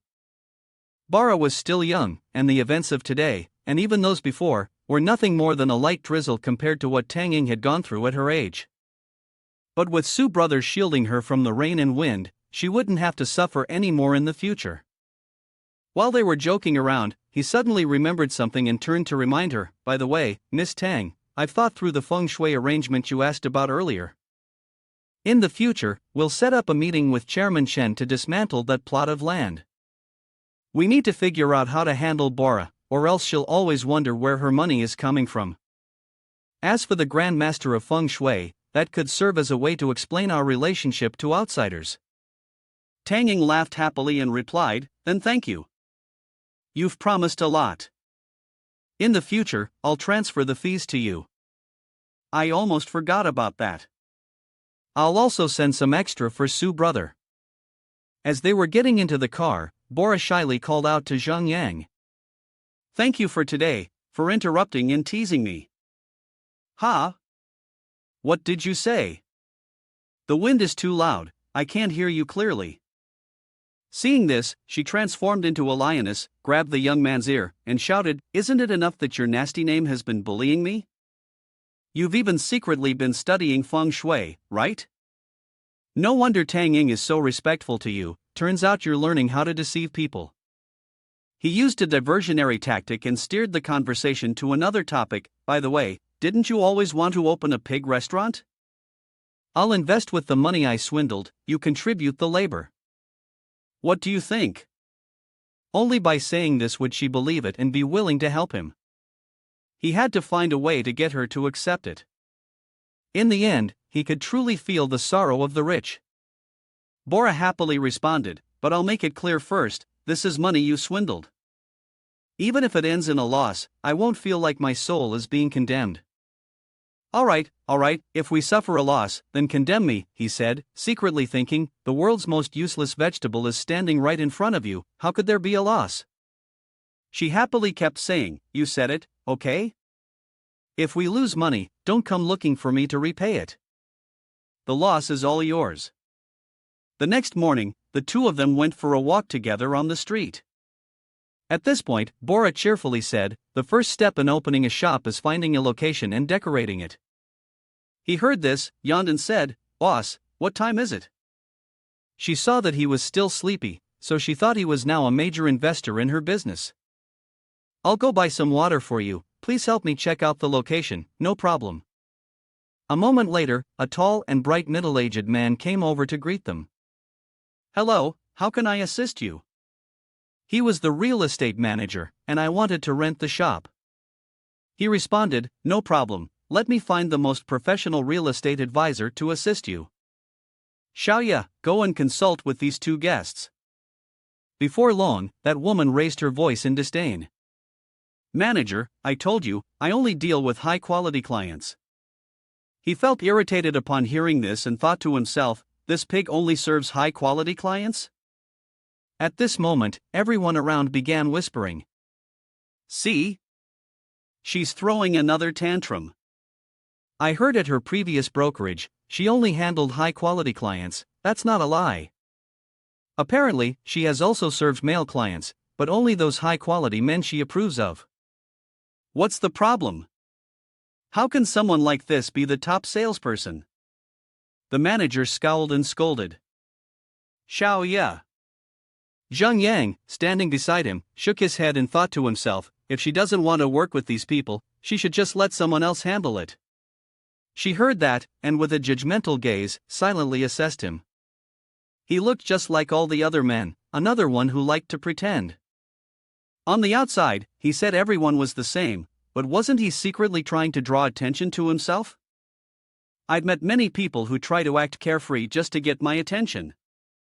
I won't serve someone as disgusting as that. Bora had already arrived, gently pressing a can of soda against his cheek. He turned in shock and she asked, "What kind do you want?" Those around them saw Bora as much more beautiful than that kid, and they laughed mockingly. I thought he was trying to pursue me earlier, but turns out he's been taken for a long time. Look at his girlfriend, then look at this one, it's like a knockout punch. Look at that girl, now that's what I call beautiful, what I call high quality. Seeing this, the manager also called someone else over to attend to the guests. Alright, Xiaoya, if you can't handle it, step aside. Kulu, you take over. After a while, the day had reached its peak. Kulu then gave some advice, based on the couple's needs. This house was enormous, 538 square meters, with 2 floors, and would be perfect for a high-end restaurant. Moreover, the owner urgently needed money, so they could either rent it or sell it. Bora, after hearing that, felt a bit worried and said, "That's fine, it's just a little expensive, but you keep praising it, saying this area is very reasonable, and money is not an issue." At that moment, a middle-aged man walked in and said, "Are you here to view the house?" "I'm the owner of this property. Originally, I planned to use this house myself, but something unexpected happened with my family. Now I need money urgently, and if you two want to rent it, the price is very reasonable, or if you'd like to buy, that's also possible." Seeing him approach, Kulu explained, his child is seriously ill, and the special treatment costs more than 10 coins per dose. They need 4 doses in total, along with hospital fees and various tests. Now, he's almost spent all of his savings. Hearing this, he sympathetically exclaimed, "What a truly unfortunate person." Just then, before we could do anything, someone stopped us and shouted, "Wait a minute." Xiaoya walked over with a guy with blonde hair, still thinking that we were here to view the house. "This is Mr. Peter, who just came back from doing business in the UK. He's looking for a large house to rent. Mr. Zhao, maybe you could consider it?" The old man nodded and said, "Okay, but you two wait a moment. I'm still attending to some guests. Once they decide whether they want to rent, then it'll be your turn." Xiaoya, upon hearing this, hurriedly said, "But Peter," before that guy even stepped up, he started shouting, "It's fine. Hello, beautiful lady, it's a pleasure to meet you. I wonder if I might have the honor of getting to know you. I've been standing here since the afternoon, and I haven't seen any girl as beautiful as you. Your figure and appearance are truly flawless. I wonder, if I were to kiss the back of your hand, would you be captivated by my gentlemanly demeanor?" Thinking of this, he extended his hand to grasp Bora's, but she quickly retracted it with a smile as bright as the morning sun and gave him a little wave. The man, confused, responded, "It's fine." Upon hearing this, she curiously stepped forward and whispered to Zhang Yang, "Why did you greet him like that? Why did he say it's fine?" He awkwardly smiled, he must have something wrong with his head. Xiaoya, seeing this, burst into laughter, thinking that Peter was trying to perform a hand-kissing ceremony. If she were cultured, she should have cooperated a bit. Then she remarked, "You're such a nuisance at the bottom of society, you don't even know any manners." Hearing this, Zhang Yang sneered and stepped forward to retort, "If you don't know, then learn more. Don't assume everything is obvious. If you know, it's just redundant to say it, and if you don't know, keep your mouth shut. Respect your own dignity. The hand-kissing ceremony is for married ladies. For unmarried girls, it's just a sleazy trick. Is it us who are rude, or is it you people who are uncultured kids?" Hearing that, I was speechless, not knowing how to respond. She still smiled brightly and said, "It's okay, it's okay. I wonder if this beautiful girl has already taken a liking to this shop." I glanced around and really liked this shop. I feel like I don't need to check out other places, this one suits me just fine. When Bora heard this, she immediately said, "Sorry, we also like this shop." He heard that, walked up politely and said, "In that case, I'm willing to step aside for you. Competing with a beautiful girl like you would really be too embarrassing." Both of them were surprised to hear this. Didn't this guy understand the concept of order? Didn't he hear what Mr. Zhao Bao just said? Is this house in his name? Why does he act like we're trying to steal it from him? He remained arrogant, flaunting his influence, thinking that no one had discussed the rent properly yet. If the rent is too high, I have a solution. Both of them didn't know what to say. Was this guy crazy?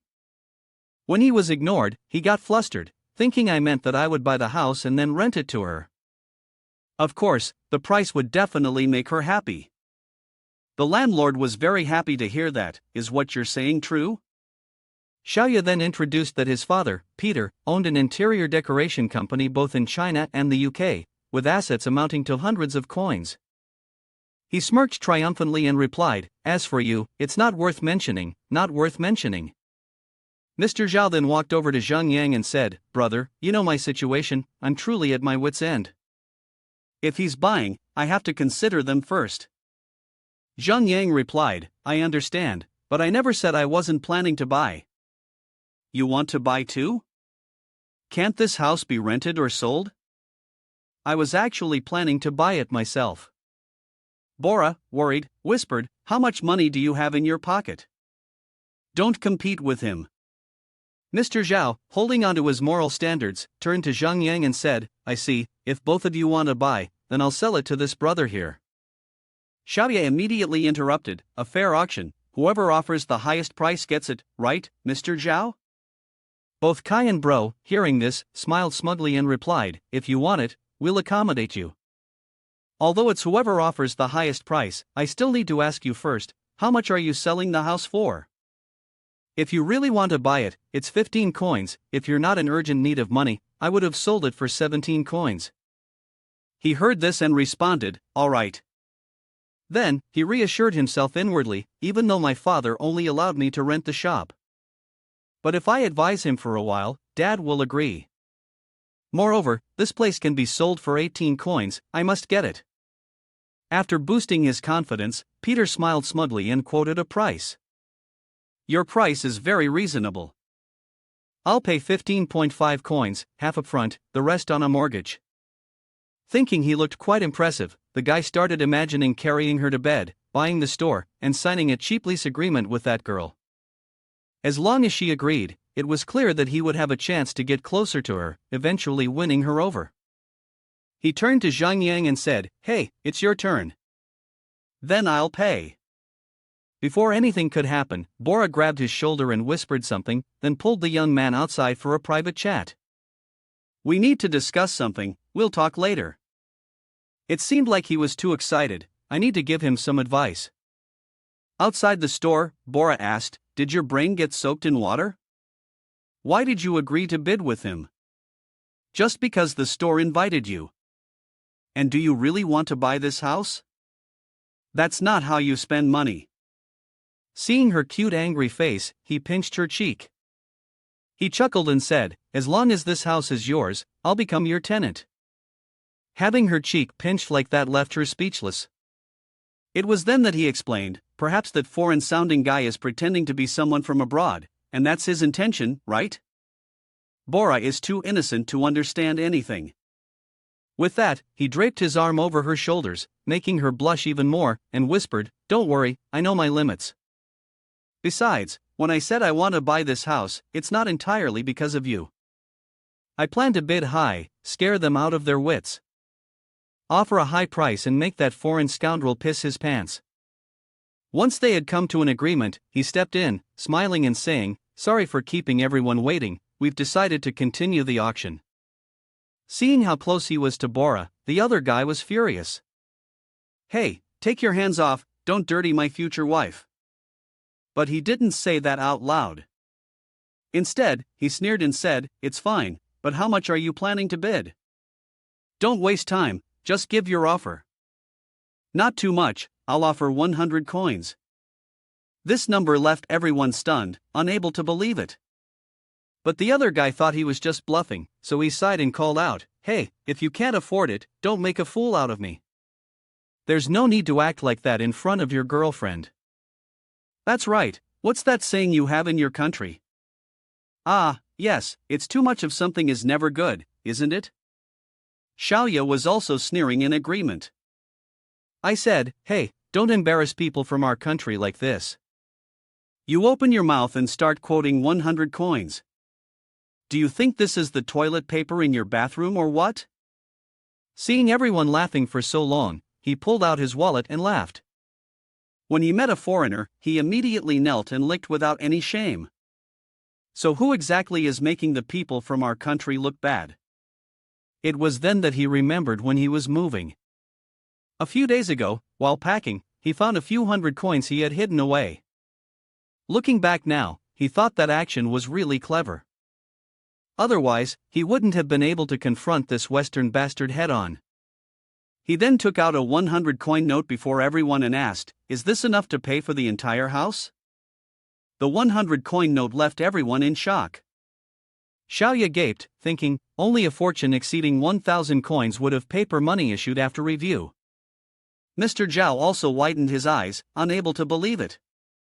It seemed like there was more than just one 100-coin note in the wallet. Could it be that this guy is some kind of super rich tycoon? At this moment, Bora looked at him in confusion and asked, why is everyone staying still? Is the price too low? Hearing this, he quickly put away his wallet and responded, wait a moment, let's hold off on bidding for now, while silently thinking, I can't let Bora see how much money is in this wallet. Mr. Peter, you are a high-quality person, please continue to place your bid. Thanks to this, the man finally snapped out of his shock. He staggered, horrified, thinking, my turn? Even if I combined all my companies, it still wouldn't be half of the amount in his wallet. How can I continue now? He was so scared he almost wet himself.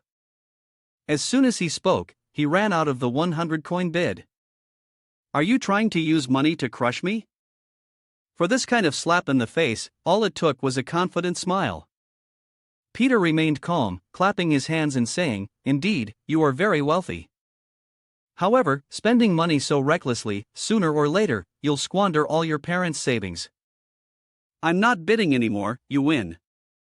To salvage his pride, the man shifted his focus to Mr. Zhao. I've raised the price this much, I wonder how you plan to thank me, brother. Seeing this, he scratched his head and muttered, is this guy insane? Why is he pretending to be some kind of life expert just because of money? Don't let him lead everyone around anymore, so I decided to use my ultimate move. In his eyes, 100 coins might be a large sum of money, but to me, it's nothing. If he wants to challenge me using his funds against my small change, his intentions have already been laid out. These words left both of them wide-eyed. With that, he pulled another 100-coin note out of his pocket and, while doing so, said, furthermore, this 100 coin is not only for buying a house but also for the 2 children of Mr. Zhao here. He then shoved the money into Mr. Zhao's hand, leaving the old man confused. The image of the elder choosing the right background for his words appeared. The old man stammered. Brother, what you mean is that you're referring to what this saleswoman just said, that my 2 children are seriously ill and need special medication, right? If a dose of medicine costs more than 10 coins, then 100 coins should still be enough, and it's enough to treat them for the future. So, this is just a small token of my sincerity, and I hope Mr. Zhao won't reject it. Feeling the sincerity behind his words, Mr. Zhao was so moved that he knelt down and shouted, brother, thank you so much. Seeing this, he helped him up and quickly said, please, stand up, don't do that. Suddenly, the system issued a warning of suspected point accumulation fraud, and this time only 100 points were accumulated. Hearing that, the young man furrowed his brows and cursed to himself, what a fraud, what the hell are you talking about, stealing my accumulated points. I'm doing good deeds here, and on top of that, I'm making a profit of 10 coins a month. If I don't think of a way to spend it, how can I get rid of it? After reading it, Peter coughed a few times and said, I hope the landlord can at least thank me a little. He was still bitter inside, thinking to himself, damn, I didn't expect the landlord's family to be facing this issue. I can't let both the profits and the reputation go to that guy, I have to think of a way. After all, if I didn't sacrifice anything, he wouldn't dare raise the price to 100 coins. I still think I've contributed somewhat. Seeing him being so thick-skinned, Jiang Zhengqing shouted, What, you shameless pig, don't you have any face? You say that like you want to share some of the credit, huh? How much I pay is none of your business. Even if I pay 50 coins, do you think you could raise the price? You're even shamelessly claiming credit. This is how a top-class person behaves. He now saw Jiang Zhengqing like he saw a ghost, and immediately screamed in panic, then looked at him with a wary eye. A person who can casually take out 100 million coins is not someone I or even my family can afford to provoke. I won't bother with him today, but I'll think of a way to regain my face later. No more hesitation, the person immediately turned around and fled in panic. Returning to Zhang Yang's business dealings, he turned to Kulu and said, Alright, next let's talk about buying the house. Miss Employee, you're in charge of this matter, okay? I'll cover the agent fees for you. She was overjoyed upon hearing this, quickly responding, Yes, of course. Please follow me. Mr. Xiao, still full of gratitude, said, Brother, thank you so much. When you visit my children, I want them to thank you in person. Zhang Yang smiled and replied, No need for that, we still have things to do. Once the sale is finalized, we'll have to leave. After a while, both of them walked away, breathing sighs of relief. Finally, we've managed to rent a shop. By the way, how much was the rent? Not wanting to be scolded, he chose not to answer. What's wrong? You want to pay together? He couldn't tell Bora that he had already bought the house. The young man, as usual, tried to change the subject, suggesting, Why not check the feng shui? You could make a lot of money from it. She, hearing this, raised her fist and yelled, What? You're a scammer. Aren't you afraid someone will beat you up? He backed away while teasing Bora, saying, Nope. Suddenly, something made him stop, his gaze fixed on the distance. There, a girl with orange hair was walking. He watched her and thought to himself, Who is that? He kept his eyes on her figure, wanting to confirm if it was really what he thought. Bora bumped into him, causing a sharp pain in his nose. What's wrong with you? Why did you suddenly stop? She asked. Zhang Yang didn't respond. He gritted his teeth, a surge of indescribable anger rising within him. Then he ran off, chasing after the girl. I have something to do. You go ahead. As he ran, he felt a disbelief creeping in. No way, that person died years ago. After a while, he finally caught up and saw the figure again. He couldn't believe it, exclaiming, How can that person be here? In the blink of an eye, he was standing 5 meters behind her. The moment he saw her face, tears streamed down his cheeks as he cried out in sorrow, Mom. Unexpectedly, she blinked, then sped off like lightning, so fast that even someone as skilled as Zhang Yang was stunned by her speed. Zhang Yang pushed himself to his limits to chase after her, but still couldn't catch up. He couldn't believe it, thinking his body had been enhanced by the system, with a total score of over 1600. Yet now, he still couldn't catch up to her. What is the background of that person after all? After a while, both of them had chased the person to a dead end. He slowly approached and asked, You can't escape anymore. Turn around here, let me see your face.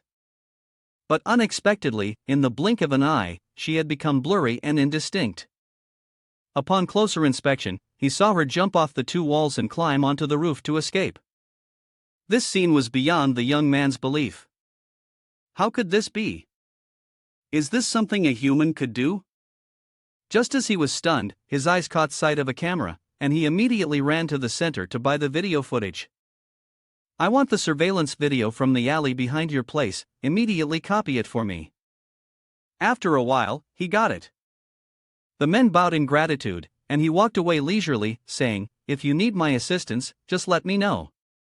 After he left, the man smirked coldly, then slowly pulled out a phone from his pocket to contact someone. "Director, the person you told me to keep an eye on has arrived here and even took a surveillance video." I understand. I will send the video to you." At this moment, the person called the director was watching the video. "Recently, I've been monitoring Su Zhongyang. This is the footage from the hotel under our school, and moreover, the subordinate contacted me, saying that Su Zhongyang has just purchased this video." Upon hearing this, the Xiao family asked, "From the tone of your voice, do you know her?" "You were once very interested in this mysterious organization and had researched her before." "If I'm not mistaken, she must be affiliated with Hu Junjian. It is an ancient underworld organization. Although it is referred to as a protector, its true nature is unclear. It attacks both in the shadows and in the open, offending countless people. Therefore, I suspect that the reason we've never been able to gather information on Su Zhongyang is because Hu Junjian is protecting him." Also, is there any blood relation between this woman and Su Zhongyang? If that's the case, I'm certain that many powerful forces won't let the opportunity to grasp him slip away. The young master of the Xiao family, hearing this, smugly said, "Then it's simple, just send someone to block his path and see if any guild or something like that comes to his rescue." The young lady of the Xiao family responded, "The idea is right, but if we want to use this to kill someone, we must be cautious about Hu Junjian seeking revenge. It's best to make Su Zhongyang clash with others while we quietly gather evidence." Upon hearing this, the Xiao family believed that this matter should not be leaked to the outside. Otherwise, not only would we be at risk of being targeted for revenge by Hu Junjian, but if Su Zhongyang is related to Hu Junjian, there would surely be many forces competing to buy this information. Perhaps the price they offer could help the Xiao family take a huge leap forward. The next morning, while Zhongyang and Bora were heading somewhere, he spoke up, "I'm going back to my hometown for a while. I'll come back in a few days to continue with the recruitment and restaurant decoration. You take care of things here, alright? Are you sure you're only going back to handle work? Are you not going off to be with that little demon, are you?" "No, what little demon? I'm just asking Chen how high to arrange for an assistant for me." Hearing this, she snorted coldly and said, "Alright then, I'll be busy with the shop decoration. Don't look for me if there's nothing urgent." Hearing her tone, he couldn't help but think that this little girl had been suppressed for years and must have endured a lot of grievances. Now, she could finally let loose and do what she wanted to do. The female driver, hearing this, asked, "Su brother, may I ask where we are going this time?" He quickly replied, "To my hometown." At this point, he suddenly remembered that when he went to another province to attend university, this place had already started to expand and develop as a tourist destination. He had heard that it was now thriving, and he wondered what it looked like now. However, this time, returning to investigate matters related to his mother should not take too long. How much his hometown had developed had little to do with the person he was now. While driving, the female driver, confused, asked, "I remember there's no toll station here." As he was still puzzled, an old woman with disheveled hair approached, muttering, 5 cents toll fee." Zhang Yang immediately took out the money and gave it to her. When she received the money, she smiled with pleasure and said, "Alright, go ahead." Meanwhile, she secretly laughed to herself, thinking that handing over money was so simple. It seemed like a big spender. She would report to those behind her to make sure they wouldn't go easy on him. At that moment, the female driver began to think that their boss, Mr. Su, didn't seem very legitimate. Gaining some confidence, she dropped the seems like and declared that they were thugs, relying on this tourist area to make a living off of it. "Handle my business first, then I'll deal with them later." Before anything could happen, something unexpected occurred. In front of them, a group of people holding illegal goods blocked the road. "Mr. Su, what should we do?" "Ha, do you think I'm some fat lamb to be slaughtered?" "Stop the car." I want to see what kind of game they're playing. One woman stepped forward, arrogantly shouting, "Kiddo here to visit? The toll is 8 cents. The female driver was also surprised upon hearing this, frowning and asking, "What's this 8-cent toll? You're more shameless than the ones back there." He calmly asked, "Did I say I was here for sightseeing?" Seeing that he refused to give money, she angrily screamed. He said, "If it's not, then isn't it just not? To enter the tourist area, you have to buy a ticket. Hurry up and pay, or don't even think about going in." Hearing this, he opened the car door, stepped out, and loudly said, "Looks like there are quite a few people gathered here, huh? But what if I still want to go today?" She started threatening the young man. "See? You're not the first one not cooperating, but you have to leave something here. We can call at least 10 people over. If I yell louder, I could even get half the village to come. Do you want to try it?" Threatening him was too direct. The large, fat man stepped forward, raised a stick to intimidate him, and said, "What's the point of so many people? One swing of the stick and everything will be quiet." With that, he swung the stick at his head, but he wasn't afraid at all. In the blink of an eye, he was already in a defensive stance and angrily yelled, not even listening to explanations and already trying to hit. People like you, who resort to violence, really don't value human life. Furious, he grabbed the man's head and squeezed it tightly, so hard that the man trembled in pain. "If it's going to be like this, then I won't hold back." With that, he delivered a strong kick to the man's leg. There was a cracking sound, and it broke into two. The old lady, seeing this, was horrified and screamed, "Everyone, he's killed someone! Someone, hurry and come here!" From the street, a flood of people surged in, ranging from young punks to old ones. Everyone was holding something in their hands, rushing forward and shouting in unison. "Are you still daring to make a move? Damn it, you dare hurt my brother, this isn't some small matter." Before they could reach, Zheng Yang punched them and sent them to the count. Both of those guys were knocked unconscious. The scene caught the attention of the rest, and they all rushed in. "You want to cause trouble, huh? Where are my brothers?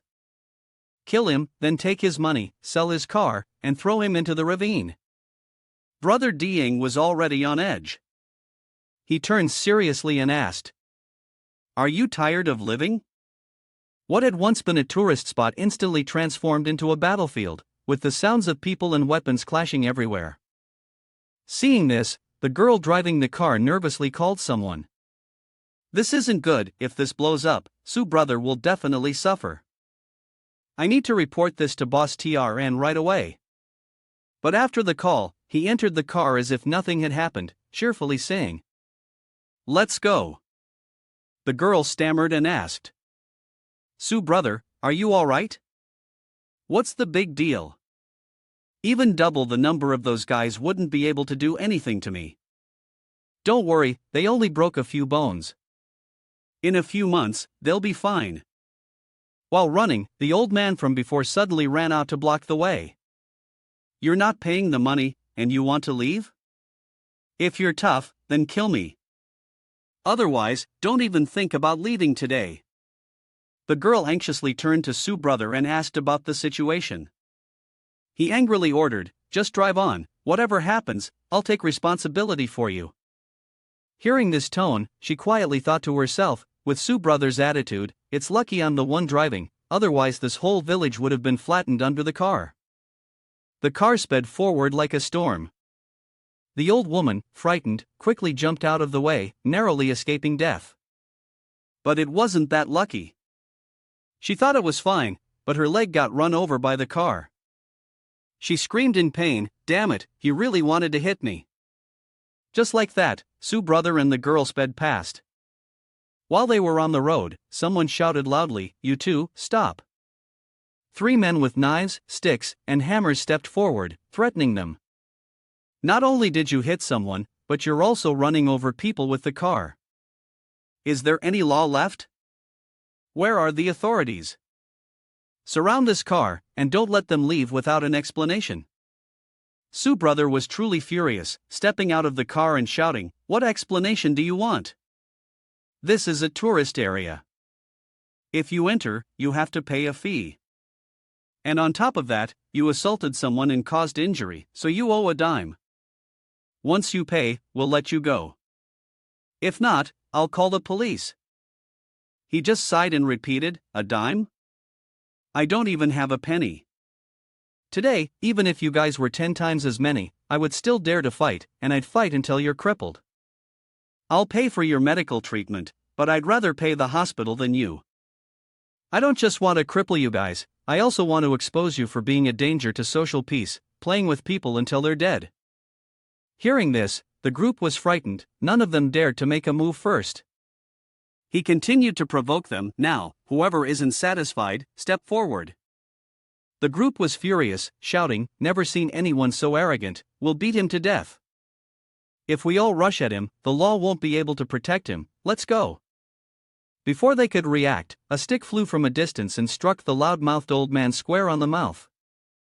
From afar, a group of people in black clothes walked toward them, shouting, "Whose pants are unzipped, showing that thing outside? You dare cause trouble on our turf? Do you think our people are weak?" One of them quickly stepped forward to explain, "Bro, here's what happened." Before he could say anything more, the man struck him on the head with a bonk. "Did I tell you to speak?" Then, the man slowly walked over to Zhang Yang and bowed respectfully, apologizing. "You don't need to be scared. We were sent by Chi Boss to protect you." Hearing that, he turned to look at the girl and secretly praised her. "Chi Boss, Chi Yun Fei, huh? It must be Lin Yu Ron who informed them, right? This girl is quite sharp. No wonder Chen Haohai sent her along with me." He sat angrily and got into the car, not forgetting to remind me before leaving, "Oh, investigate how many thugs are still blocking the road to collect fees around here, catch them and break their legs for me. They've been terrorizing the place for so long, they've already made their money back. Let them spend the rest of their lives in a wheelchair, got it? I'll take care of it in one day." With that, the sound of bones snapping echoed continuously. At that moment, in the car, Yurong sighed and said, "You scared me, good thing the group of people in black suits arrived just in time." "That's right, lucky for me that I know a bit of fighting, so I was able to buy time until they showed up." After saying that, the young man clicked his tongue, savoring the moment, thinking that even I get mesmerized by my own figure and looks. If there were some lustful guys in that group, they would be in trouble. She smiled awkwardly and said, "Su brother, you're always teasing people." He laughed and said, "Huh, just trolling, just trolling." After a while, they arrived at a small house by the road. Yu Rong asked, "Su brother, is the building ahead our destination?" "Yes." Seeing his slightly gloomy expression, she quickly asked, "Su brother, what's wrong?" "Nothing, just suddenly remembering some problems that need to be dealt with, so I'm feeling a bit down." "Su brother, what's wrong? Even Su brother finds this tricky? Could it be that the person is some big shot?" "That's right, a powerful figure. Someone is sitting by the door." Zhang Yang walked in, holding a fruit. "Brother, I'm home." He couldn't help but feel a little emotional, recalling how he had always opposed the idea of pursuing a business career, even suggesting that they cut ties. But after all, they were blood brothers, surely he wouldn't kick him out, right? This person was Su Liqiu, the eldest brother of Su Zhangyang. He cheerfully stepped forward to give his gift. "This is a gift I bought for you and sis-in-law, I hope you don't dislike it." The man responded coldly. "Got it." Suddenly, Liqiu, in a fit of rage, threw his hands up and shouted, "This kid doesn't even know how to carry his wife's things. If he makes her angry and she leaves, I'll beat you up." Yes, I'll be careful." Yu Rong, hearing this, blushed and quickly said, "Did you misunderstand? I'm not Su brother's girlfriend." A moment later, he stood outside and shouted, "By he, come out here, the little brat is back." Hearing his tone, he sighed in relief, thinking that from the way he acted, it seemed like he wasn't angry with him anymore. "That's good, now it would be easier to ask him about Mom." A girl with 3 heads ran out, excitedly exclaiming, "Is second brother back?" This person was Chen Baihe, Su Liqiu's wife. Seeing a pretty young lady by his side, Baihe curiously asked, "Oh my, you bring your girlfriend home without telling me first?" "I wasn't prepared at all, the house isn't cleaned, how do you expect people to view our home like this?" Yurong blushed furiously, awkwardly stammering, "Sister, I really didn't mean to." Before he could finish speaking, Baihe pushed him aside and hurried over to Yurong, saying, "Don't stand there, come inside and sit with me. The other matters can be left for the cousins to handle." After the 2 lionesses had entered, Liqiu finally asked, "So, tell me, what's the reason for your visit this time? Did something happen again?" Zheng Yang quickly explained, "Brother, you really look down on me, it's just that I have something to discuss with you." He then recounted the story, telling him that he had seen his mother. These words made Liqiu, in a daze, exclaim, "What did you say?" After a while, he had finished telling the full story. He thought that was the whole situation. Although he had obtained the surveillance video, he still hadn't traced the identity of the woman. "Is there something you're hiding from me about Mom and Dad?" Hearing this, Liqiu turned her back and walked away, telling him to wait for a moment. From Liqiu's tone and attitude, he suspected that there was something she was concealing from him, but he wasn't sure if he could find out any information about his mother later. At that moment, he stepped forward and handed him a ring, saying, "Take a look at this. I've never seen this ring before. After Mom and Dad passed away, I found it in Mom's jewelry box. And there's one more thing I need to tell you. The cremation of Mom and Dad was handled by a man who claimed to be their friend. This man has a surgical scar on the right side of his eyebrow. By the way, did you ask Liqiu if she knows how Mom cut you in half?" At that point, she gently stepped onto the wall and jumped up to 4 meters. This agility either belongs to a ghost or a martial arts master. If you say she has no physical ability, I wouldn't believe you. Upon hearing this, Liqiu gaped, unable to believe it. "Don't worry about it," he reassured him, "for now, don't concern yourself with this. I'll handle the investigation and get to the bottom of it." Hearing this, Liqiu frowned and asked, "What can you do now?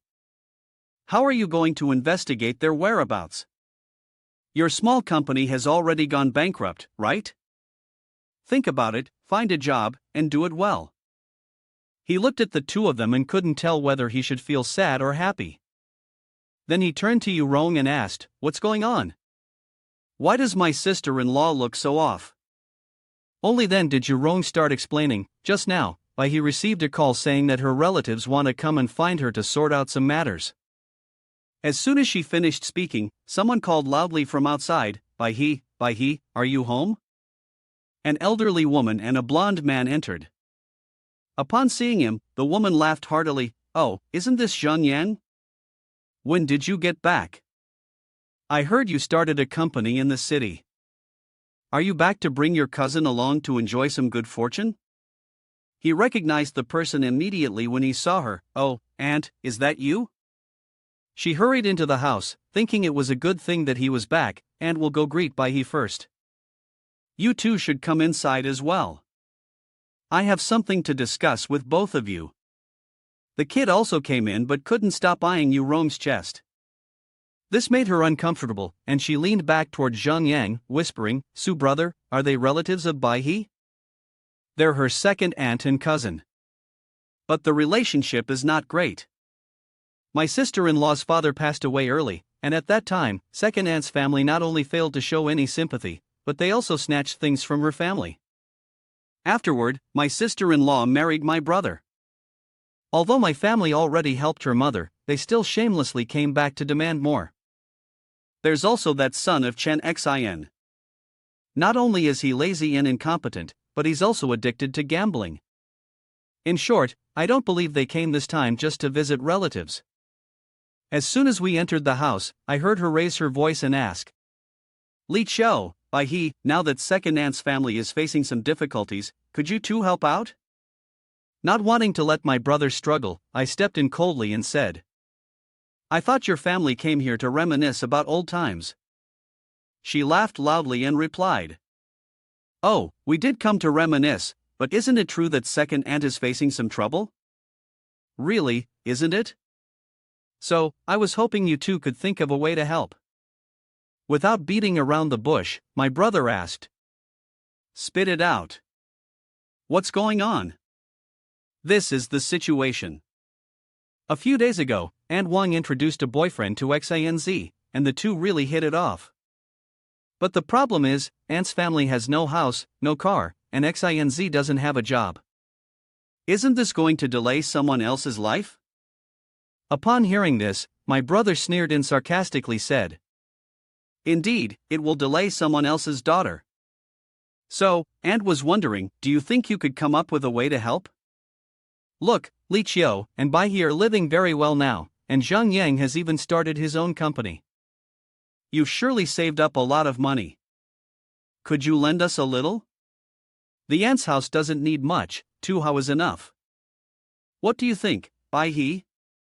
Bai He shouted loudly at that moment.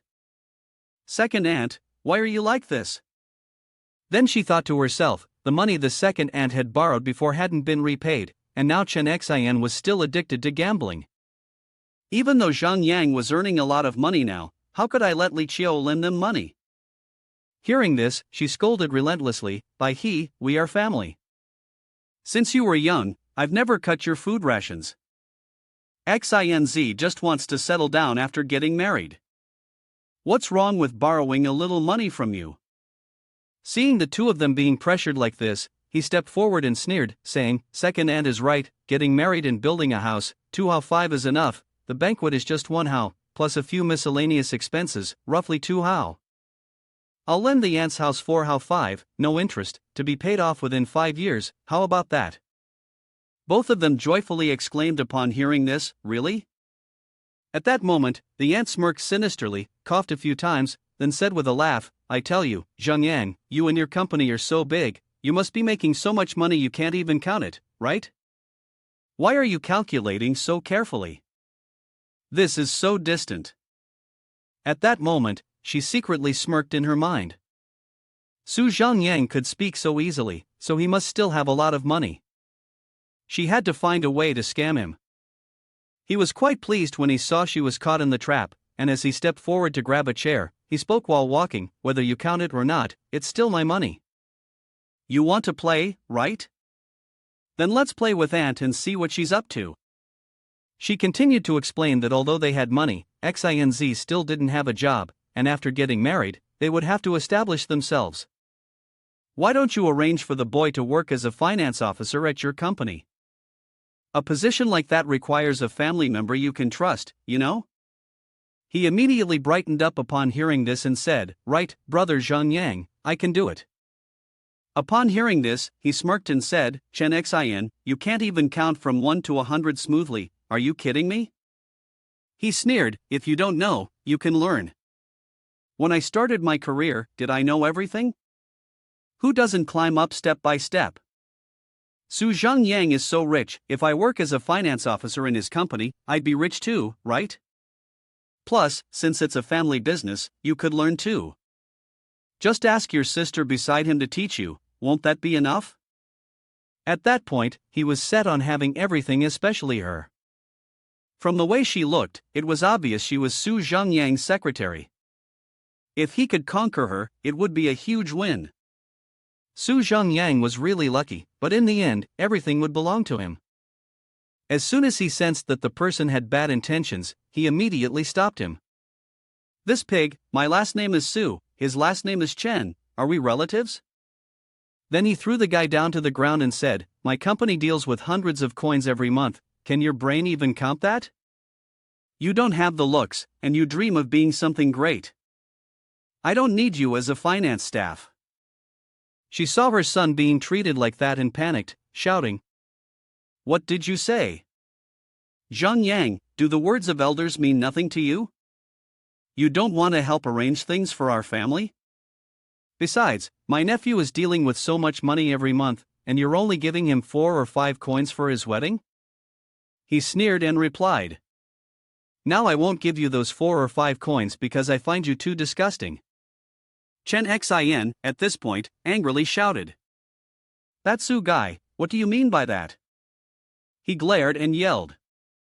What I mean is, you two better get the hell out of here. If I ever see you at my house again, I'll break your legs and you'll be begging for food for the rest of your lives. That aunt gritted her teeth and muttered angrily. Fine, fine, fine, you're really something. Let's see how you clean up this mess. As soon as she stepped out the door, she yelled. Someone, come here quickly. The two brothers, Su and Bai He, were all ungrateful. With just a few coins, you don't need a mother anymore. Forgot who was the one who worked hard to raise them up. He stepped out, sneering as he said, You can't get any money, and now you want to play the victim card. If I let Aunt here get a single penny today, I'll stop using the name Su Zhangyang. Soon, many busybodies arrived, eager to watch the drama unfold. What's going on? What happened between the Su siblings? Sunli, along with her son, was crying and shouting in front of the Su house. Oh, she must have seen the Su brothers have money and wants to be their mother, right? Suddenly, a white car quietly drove up. Inside was a middle-aged man. When they saw him, everyone screamed. Oh my God, isn't that County Magistrate Zhao? Why is County Magistrate Zhao here? It seems like County Magistrate Zhao is here to see the Su brothers. Could it be that they did something terrible? Unexpectedly, upon seeing him, the man smiled and greeted. Welcome, Mr. Su, to Yihua County. Yihua County felt very proud to have a young businessman like him. County Magistrate Zhao, you're too kind, he replied. This scene left everyone stunned and speechless. At that moment, Ant stepped forward, thinking that the young businessman was something to be impressed by, and said, I came here to borrow some money from them, and they chased me and my son out. We worked so hard to raise our granddaughter, and now she's married into their family, but they didn't even show a little gratitude. Yet, county magistrates still won't stand up for people like us. Bai He, in a fit of uncontrollable anger, shouted loudly. Second Aunt, you speak with blood on your lips. In the past, Aunt asked us to lend money. Has there ever been a time when we didn't give it? Has Aunt paid back even a single penny? Just now, my younger brother said to lend Aunt 45 cents, enough for her family to buy a car and a house, and yet, you're still dissatisfied. Hearing this, she immediately rushed over to silence Bai He, not letting this vile woman finish revealing everything, or else it would be impossible to cause any more trouble. Just as she was about to get close, he slapped her hard on the top of her head, causing her to slump to the ground. What's the hurry? Afraid my sister-in-law will tell the whole truth?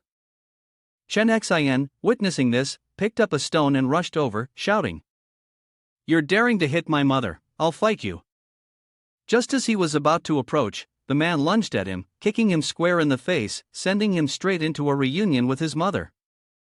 That's how mother and son ended up having a nice, peaceful sleep. After handling the situation, he turned to his sister-in-law and said, Sister-in-law, you haven't finished speaking yet, go ahead and say it all now, let me see who still dares to make a fuss. Bai He, fuming, stepped forward and shouted. Zhang Yang agreed to lend the money, but Aunt said it wasn't enough and wanted to arrange for her son to work as an accountant in Zhang Yang's company. Doesn't Aunt know what kind of person her son is? She's asking him to help? More like asking him to suck blood. After my father died, they stole more than 10 mu of land from my family, and yet they shamelessly claim to have raised me. I married Li Qiu, and Aunt secretly went to Zhang Yang to demand a second dowry. What right does she have? After doing all these things, now she resorts to lying and begging, wanting to push my family to the brink of ruin before she'll be satisfied? Bai He, who had been suppressing her anger for years, couldn't hold it in anymore and rushed forward, intending to give her a beating. Su Li Qiu tried to intervene. All right, Bai He, people are watching. At this moment, he turned to speak to the county head. I'm sorry, the family matters are probably causing you to laugh. Since you're here, it's just the right time for me to make an announcement. Then Zhang Yang took out a 100 coin note, still thinking that Yihua County was where I was born and raised. But now, many of the facilities are broken and outdated. Not even talking about schools and hospitals, even the roads we walk on have been damaged. This 100 coins is what my brother and I have donated to Ihua County, as a way for us to thank Ihua County. The old county head took it, shocked and in disbelief. He had only heard about someone dealing with the gangsters blocking roads and collecting fees in Ihua County and had come to see who Mr. Su was. He never expected him to be willing to invest in upgrading the county's infrastructure. This is what a conscientious entrepreneur looks like. I promise everyone that I will ensure this money is used properly. The money will be entirely used for the construction of Ihua County, and the accounting records will be made public, so everyone can rest assured. Hearing this, everyone cheered with joy. Zheng Yang is amazing. Thank you, Mr. Su, thank you, County Chief Zhao. This is wonderful, absolutely wonderful. Meanwhile, the old second aunt was asking her child, Xinz, are you okay? Xinz, filled with jealousy and anger, responded, Su Zhengyang is so detestable, how can he have such luck? I want his money, I want his woman too, I want it all right here in this lake. After the crowd dispersed, Shi Yunfei's subordinates informed Su brother. We've just received some gossip. After hearing it, you seemed a bit worried and said, all right, I understand. At that moment, Yurong entered and said, Su brother, Sister Bai He has finished cooking, she's calling you over. I know, but I still have a few things to handle. Suddenly, an angry voice shouted out, who the hell is Su Zhengyang? A man with a rogue's face, his brows furrowed, stepped in and loudly said, once they have money, they forget about their poor relatives, not knowing what gratitude means. Next to him was Chen Xin and his 500 gang members. Chen Xin began shouting, it's him. He opened such a big company, made so much money, yet he didn't lend me a single dime. Not only did he refuse to lend me money, he even hit me. Hey bro, today he could easily pull out 100 coins, and I'm sure he still has a few hundred on him. Look at that girl behind him, today we've committed a major crime, but it's totally worth it. Li Chou, holding a hot item in his hand, stepped out and shouted, who the hell touched my girl? Seeing the mastermind was Chen Xin, Bai He frowned and yelled, Chen Xin, do you still have any conscience left? Are you really capable of doing something like this? The other guy, noticing the situation, turned to Chen Xin and asked, didn't you tell me it would be easy to convince Su Zhengyang? Why is this happening? Seeing that the other didn't respond but instead shot a look of hatred, he was confused and thought, is there something wrong with this blonde guy's brain? If we followed his plan, it would just be a few days locked up at the station. But here he is, robbing and acting like going to jail is nothing to be afraid of. What's the big deal with a fight between brothers? Then, Chen Xin wildly charged forward, aiming straight at him. Zheng Yang, unfazed, casually swung his hand and thought, I didn't bother with you earlier, and yet you still don't know what fear is? As soon as he finished speaking, he effortlessly blocked the strike. Then, he delivered a powerful kick and shouted, do you remember what I said earlier? If you dare show up at my house, I'll break your legs.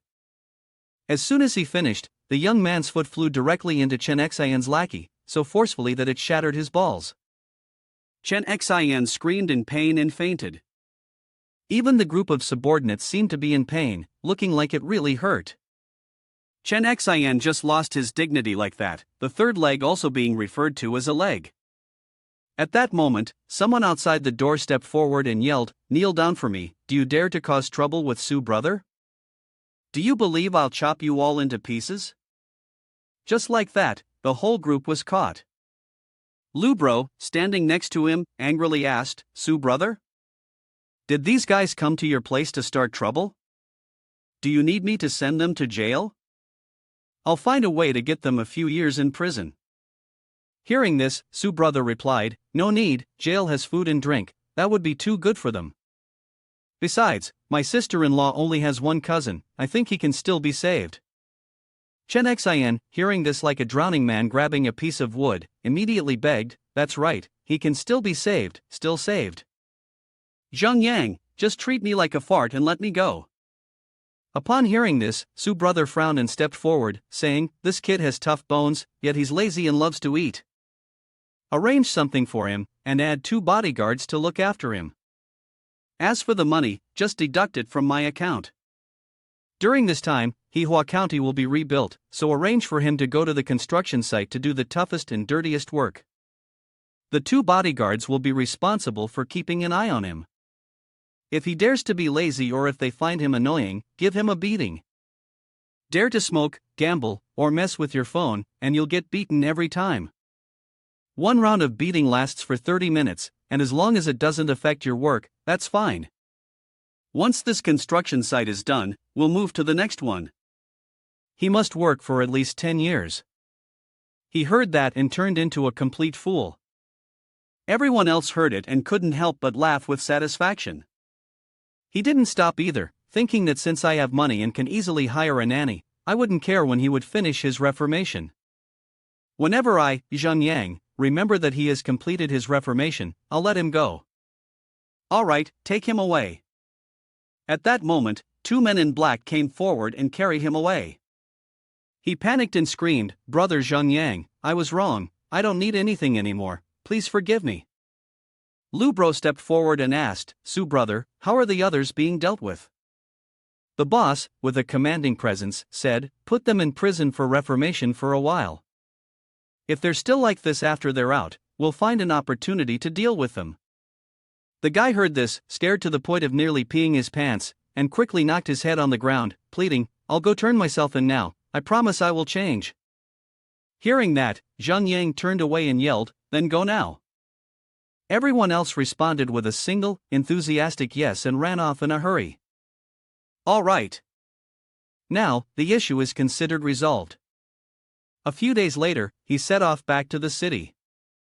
On the way, he said to Yurong, "You've done a great job these past few days. Once we're back, I'll talk to Chen Hao Hai to see if we can arrange for you to work under my leadership." She nodded and replied, "Yes, thank you, Su brother." Then she lowered her head, lost in thought. Over the past few days, following Su brother around for work, she felt that she had gained his trust. If she could take a step further in the future, the rewards would surely be far greater than what she had now. Suddenly, a guy sped by, driving recklessly, swerving past her and hitting her car. It happened so quickly that she couldn't react in time and ended up crashing into him. He was knocked unconscious. This left Yurong stunned, unable to say a word, while Zhang Yang remained expressionless, assuming this was just some mythical reckless driver. What's going on? Why can't we have a moment of peace, damn it? A little while later, at the county hospital, he was inside reporting to a police officer. After finishing his statement, he stepped out to reassure Yurong. It's okay, when someone rushes into the street like that, even a god couldn't avoid it. Fortunately, the kid just broke his right leg. No fatal injuries, and as long as the matter is settled amicably, we're good. She turned to the police officer and said, "Since I was the one who hit him, can I visit the injured person?" He spoke up again, "Comrade, please take care of our side first. Our people are about to cry here." She heard the words "my person" and almost dropped the entire basket of evidence. Just then, someone outside the hospital shouted, "What are you visiting for? Have I even agreed to this?" A married couple angrily yelled. "Is this vile woman the one who ran over my son with her car? Today, I'm going to kill her. Does she think her junk car is something impressive? Pay up now." Seeing this, the police officer quickly stepped in to stop them. "What's all this noise about? This is a hospital, not a place for shouting. How dare you ask for money in here? On what basis should she pay you?" The man, hearing this, yelled in fury. "On what basis, you ask?" "On the fact that she hit my son. Not only do I want her to pay, but I also want to take her to court and have her locked up for good." At that critical moment, he patted her head to reassure her. It's okay. I was going to pay their medical bills if their attitude was decent, but now it looks like we can not only save that money but also stand for justice." On the other side, they kept arguing, claiming, "My son is a good kid. It's because of them that my son's leg is broken. Shouldn't I seek compensation from them?" that old woman is also starting to make unreasonable demands. The police aren't even standing up for the people. Seek compensation? I think the ones who need to be held accountable are the two of you. Your son is the one fully responsible here. He doesn't have a driver's license, doesn't follow traffic rules, which endangers public road safety, and has committed a criminal offense. The old man, hearing this, disagreed and insisted, I don't care, it's someone else's responsibility. If he hit my son, he must take responsibility. Anyway, when a big car hits a small one, the big car is at fault, and that's stipulated by law. Both of them, hearing this, were confused, thinking to themselves, where on earth does this law come from? The woman screamed, my son has been injured this badly, and why are you defending them? The injured person should be the priority. Are you still concerned about who's responsible? The injured person is the most important. Let me tell you, if he got killed, it would serve him right. Your son darted out from the road next to the river. If the other person had swerved to avoid him and crashed into a big vehicle, what would you do then? Would you compensate? At this point, the police officer shouted, do you know how many people are still in the hospital because of people like your son? You want compensation? Fine, you compensate the injured first, and then we'll talk. The couple, hearing this, didn't say a word. The police officer then turned to Zhang Yang and said, the situation here is resolved. You can go now. Yes, thank you for your hard work. After he left, the officer asked the couple, now you realize what your precious son has caused? What were you doing before? Why didn't you teach him properly? Clearly, they were not obligated to take responsibility, yet they still rushed the boy to the hospital immediately. Do they want to extort them too? Yurong, feeling down, stepped out at that moment. Seeing this, he gently draped his arm over her shoulder to comfort her. It's all over now, it wasn't your fault, there's no need for this. I'm sure you're feeling bad after all this happened. Besides, it's getting late, let's grab a bite to eat, then find a hotel to stay, so you can calm down. She felt a bit better upon hearing that and replied, yes, thank you. They went on to have a nice meal. Afterward, they checked into a new hotel. She felt a little embarrassed, thinking to herself, I just wanted to find a place to stay for the night. What's going on here? One room, one bed, with cozy decorations. Then, the young man suddenly remembered the vile attitude of the receptionist. Sorry, we only have one room left today. Would you two like to stay? After all, you two are. Well, you know, right? He was confused, thinking, what's that supposed to mean? Did the hotel receptionist misunderstand something? Yurong also blushed with embarrassment and asked, Su brother, how about you take the bed, and I'll sleep on the sofa? Before she could finish, he had already made himself comfortable on the sofa, thinking that as a strong man, it was fine to make do. You go ahead and get ready, rest early. We'll have to continue our journey tomorrow. Suddenly, she hesitated and asked, so, can I take a shower? He was caught off guard by her question, unsure of how to respond, then turned away thinking, yeah, sure, go ahead, feel free. In the bathroom, Yurong was showering. He lay there listening to the sound of the water and silently thought, this girl is really too dangerous. Moreover, she's even drinking wine while having dinner. If I can't control myself. Then the young man remembered the scene of Bora angrily yelling, try losing control and see. Thanks to that, he managed to hold himself back a little. After a while, Yurong emerged from the bathroom, holding a towel to cover herself, wiping her body while calling out to him. He didn't turn around and hurriedly answered with a dismissive tone, you should go to sleep now. With that, the lights in the room were turned off. Yurong couldn't sleep, feeling awkward as she thought, this time, going to work with him, I've caused so much trouble for him. Su brother not only didn't blame me but also kept comforting me. How should I repay him? After a while, she finally poked her head up and called out to Su brother, slowly inching down, smiling brightly as she asked, where's Su brother? Are you cold? Suddenly, she cried out. He heard it and thought, what was that sound? Yurong then thought to herself, Su brother has helped me with so many things, but I haven't been able to repay him at all. The only thing I can use to repay him is that thing, isn't it? He was also foolish, turning his head to see what was making the noise. When he saw Yurong, he finally asked, "What's wrong with you?" But he saw her crawling like a worm, and the young man, confused, wondered, what game is she playing? Before he could understand anything, she pounced on him like a hungry tiger, attacking him right away. And just like that, mysterious sounds echoed throughout the hotel. A while later, she, high as a pangolin, asked, "Su brother, are you still cold?" He broke out in a sweat and replied, "No, not cold anymore." The next day, in Santai City, Yurong asked, "Su brother, we're back in the city now. Where do you want to go next?" He blushed and answered, "Let me think." But deep down, he was feeling awkward, still embarrassed from the events of the previous night. He had to say something to ease the tension. He then remembered how she crawled like a worm and, laughing, reminded her. "Xiao Lin's flexibility is impressive, huh?" Yurong shyly playfully hit him. "Flexibility? Su brother, what do you mean? Do you want to do that in the car? In broad daylight?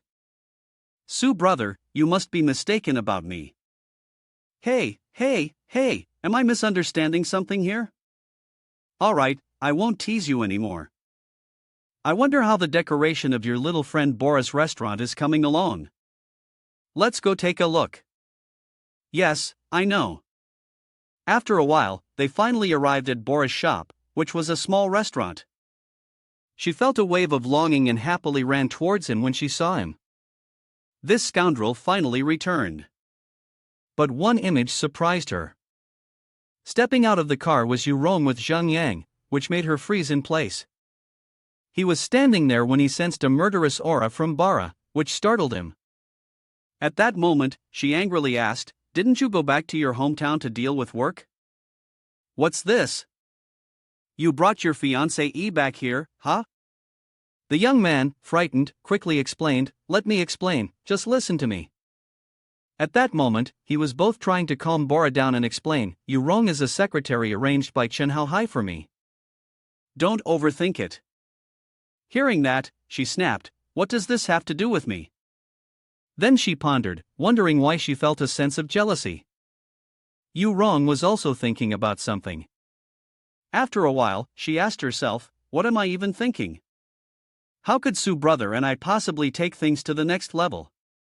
Just being his assistant is already a great opportunity for me, I can't be greedy for more." After calming the lioness down, he finally had the courage to praise her, "You've done a great job decorating the house these past few days. I think you should quit being a chef and go into interior design instead." She smiled upon hearing that. When I was in college, I already thought about how to decorate it." Is everything settled now? When are you planning to open? It's still early, after all. Today, the sanitation inspection still needs to be completed, the chef and waitstaff haven't been found yet, and the big boss like you still hasn't decided on a name. Hearing this, he pinched her cheek, then asked in confusion, "Did you already plan the decor back when you were in university? Why can't you think of a name for the restaurant too?" She shouted, "Hey, wasn't it supposed to be a joint effort? Get your hand off me." Just then, someone called from outside, "Is anyone there?" A bald man walked in and asked, "Are you the owners here?" "We are from the sanitation department, here to inspect the hygiene of the restaurant." Bora, hearing this, walked over with a smile and said, "Welcome, we are both the owners here." This guy is already frowning and yelling. "It's either yes or no, what do you mean by everyone?" Seeing this, he stepped forward and asked, "Does the law state that a restaurant can't have two owners? Why are you asking like that? With the way this guy is acting, it seems like he came here to pick a fight."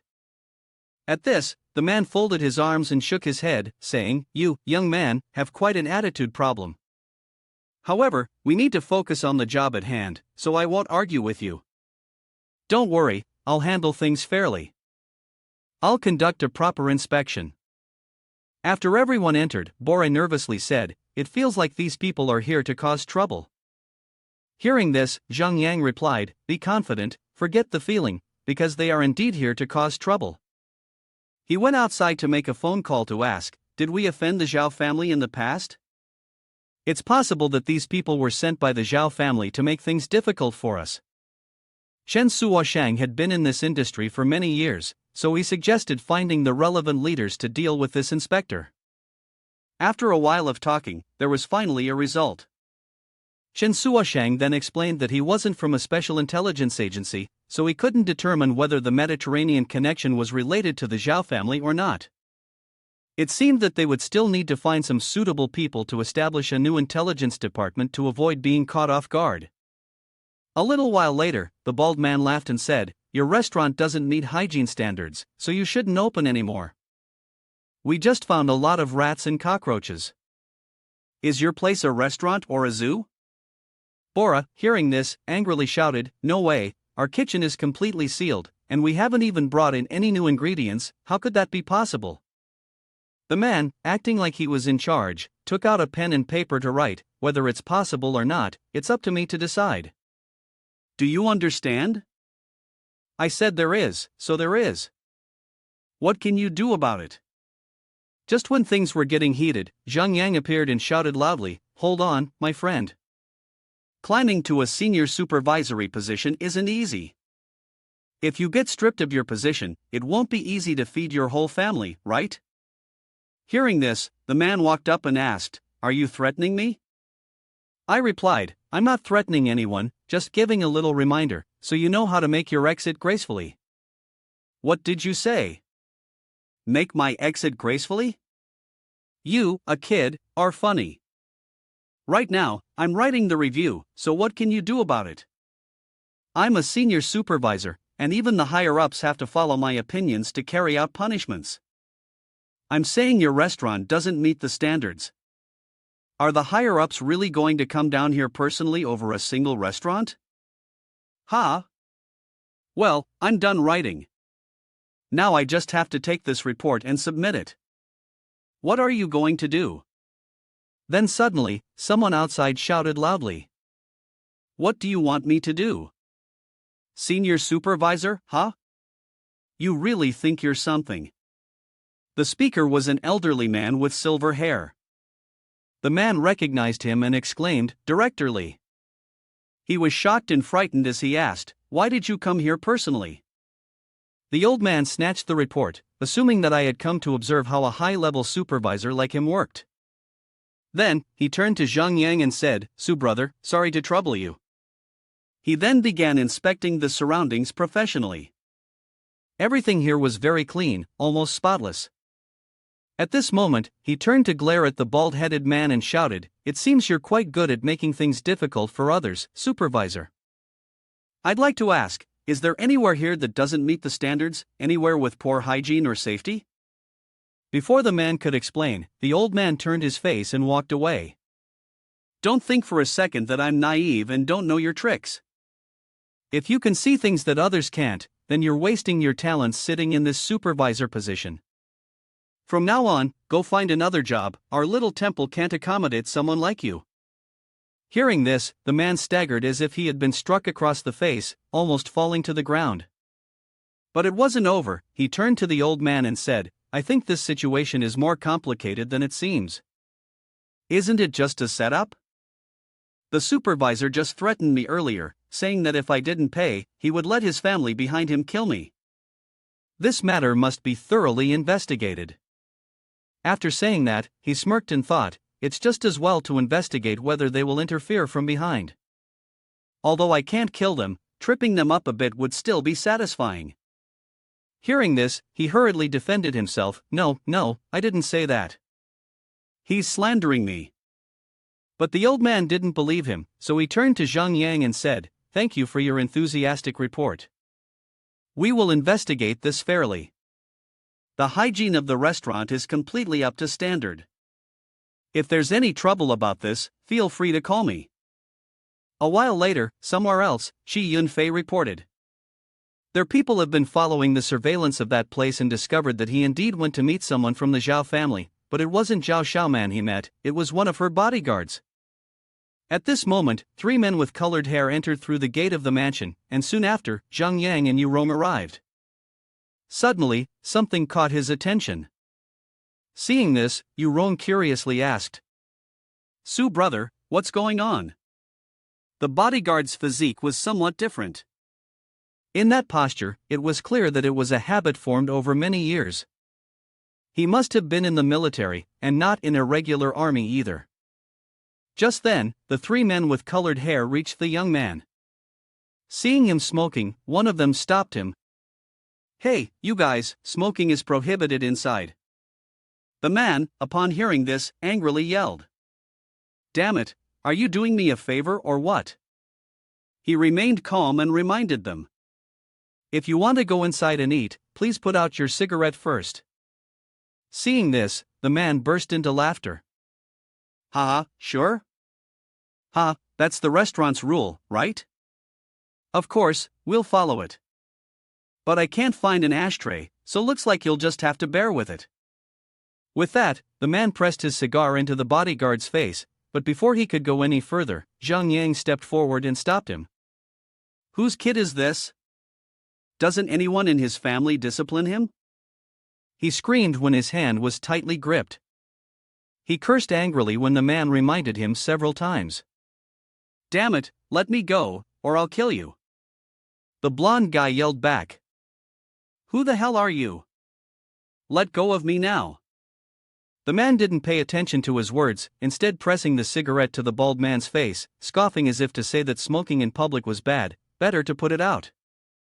The bald guy recoiled, yelling, while pulling out his phone and shouting, "You bastard, always sticking your nose into other people's business, huh? Fine, wait for it. You and that guard over there, I'll break your necks. When I write your name, it'll be backwards." At that moment, the young man turned and politely said, "Hey, excuse me, I'm causing you trouble, you should leave." Before he could finish, the bald man shouted, "What did you say? You want to leave? Go ahead, try it. You dare to mess with me? No one's leaving today. I'm going to break your arms and legs, cut out your tongues." The man said nothing, simply raised his hand and in the blink of an eye, grabbed the guy's neck, leaving him no time to react. Is this a civilized society? Can't we speak properly? Why must you talk like a thug? Your backup isn't even here yet, and you're already acting tough in front of me. Who gave you the nerve? Gasping for breath, the bald man struggled, begging, "I was wrong, I won't do it again." He looked at his face with horror, thinking, "Are you really trying to kill yourself now? The person I called hasn't arrived yet, give up first, I'll deal with him later." Just at that critical moment, a black car pulled up one after another. Seeing this, the blond man immediately shouted, "Big brother, they've arrived, the people are here." When 2 figures stepped out, Zhang Yang immediately recognized them. What? Is it Suo Shang and Qi Yunfei? Are they the ones these kids called? The 2 boys happily ran over and called out, "Uncle, uncle, it's so good that you're here." Yes, exactly. Second brother is being bullied, you need to step in for him. Qi Yunfei and Suo Shang coldly walked past without even glancing at the 2 of them. At this moment, Zhang Yang let go of the bald man so he could breathe. Now, Suo Shang had stepped right in front of him. The man looked over and thought to himself, although Qi Yunfei wasn't called by me, with the relationship between the 2 families, he definitely won't ignore this. This mixed blood and that bodyguard too. They're dead for sure today. At this point, everyone fell completely silent, not saying a word.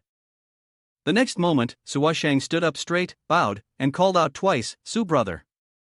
This made the 3 kids gape, eyes wide in disbelief. Shen Suo Shang, is he bowing to that kid? At this moment, he and Suo Shang entered. Before leaving, he reminded Qi Yunfei, "You guys stay outside. This kid said he wants to call someone to punish me." Wait for a bit. Hearing this, Suo Shang asked. Su brother, who are these kids? He coldly replied. They said I was meddling, wanted to break my arms and legs, and cut out my tongue. Suo Shang was furious upon hearing this, and turned to yell. God damn it, are you all out of your minds, messing with Su brother like this? Shi Yunfei tossed them up, then broke their arms and legs and cut out their tongues. Even the people they called were not spared. The three of them, hearing this, trembled in fear, and before they could react, a white car suddenly appeared. Two men carrying firearms rushed out, shouting, Damn it, who's the blind idiot that dared to mess with Lin Young Master? Let me show you how a professional dissects bones. After they finished cursing, they froze when they saw Shi Yunfei in front of them, their mouths hanging open, dropping their guns.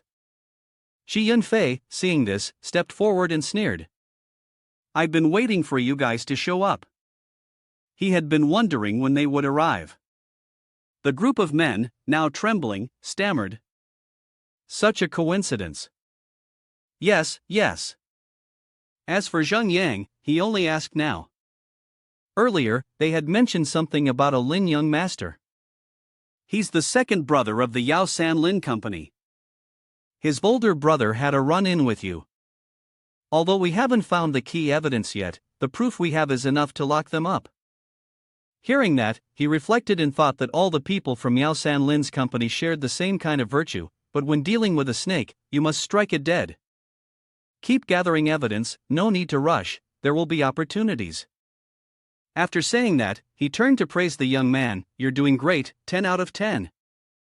Hearing that, the young man said nothing. After they both entered, outside, the group of subordinates were trembling, completely terrified under Shi Yunfei's gaze.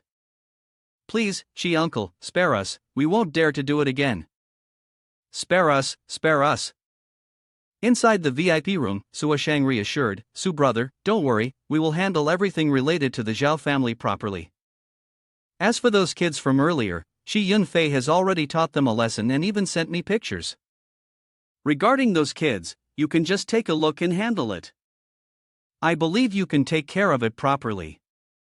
Hearing his tone, the elder man felt somewhat confused. Seeing Shi Yunfei's slightly furrowed brow, he asked, What's wrong? Is there some difficulty? No, it's just a small issue. We can handle it. At this moment, he asked Suo Shang about the information regarding the young man. Suo Shang replied, Su brother, don't worry. I'll contact the hotel manager right now and have him send over the information about that security guard. At this moment, he suddenly recalled the earlier image. The bodyguard didn't seem like an ordinary person.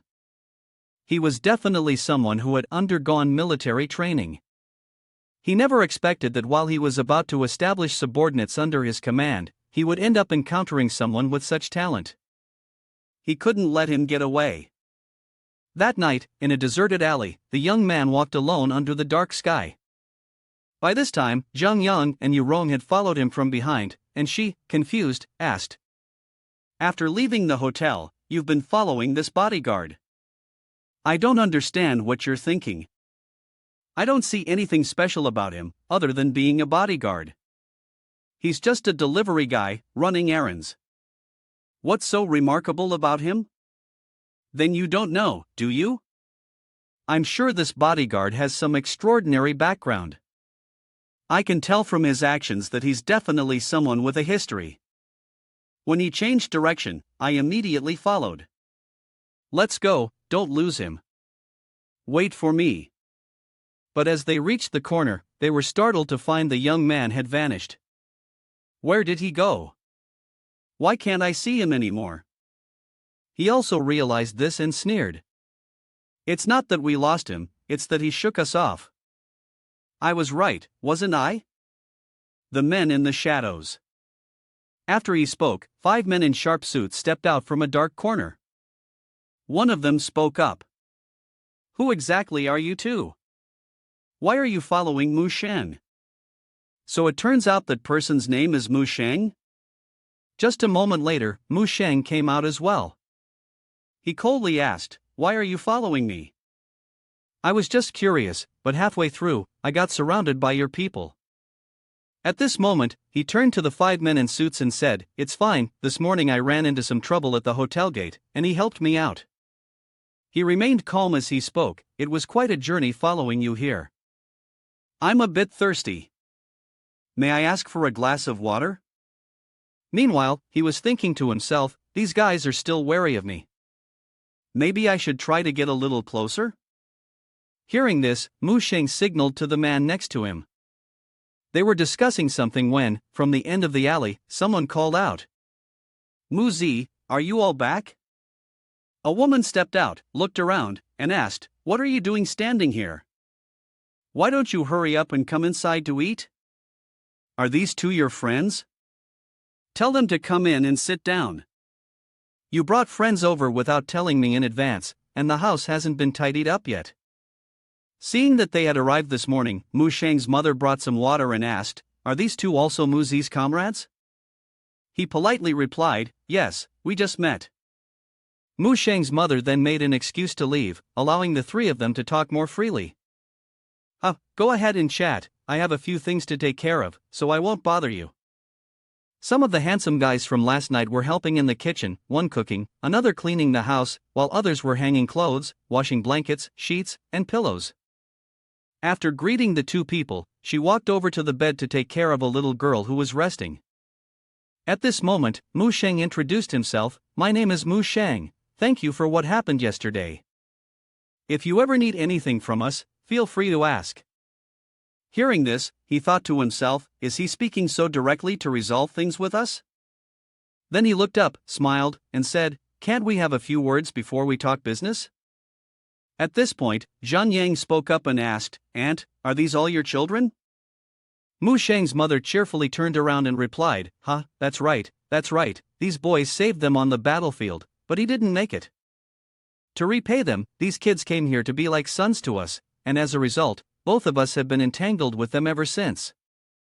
At this point, Yurong stepped forward and asked her, "Aunt, what illness does she have?" She bent down and answered sadly, "Muscle atrophy. It started suddenly when she was 16. He immediately asked, "Aunt, is the medicine to treat this illness expensive?" Her family, though well off enough to sell a house to help us, had exhausted all their resources because their daughter had the same condition. Yet, this girl had still been enduring the same situation. "No matter what, I have to help her." After thinking for a while, he finally expressed his intention.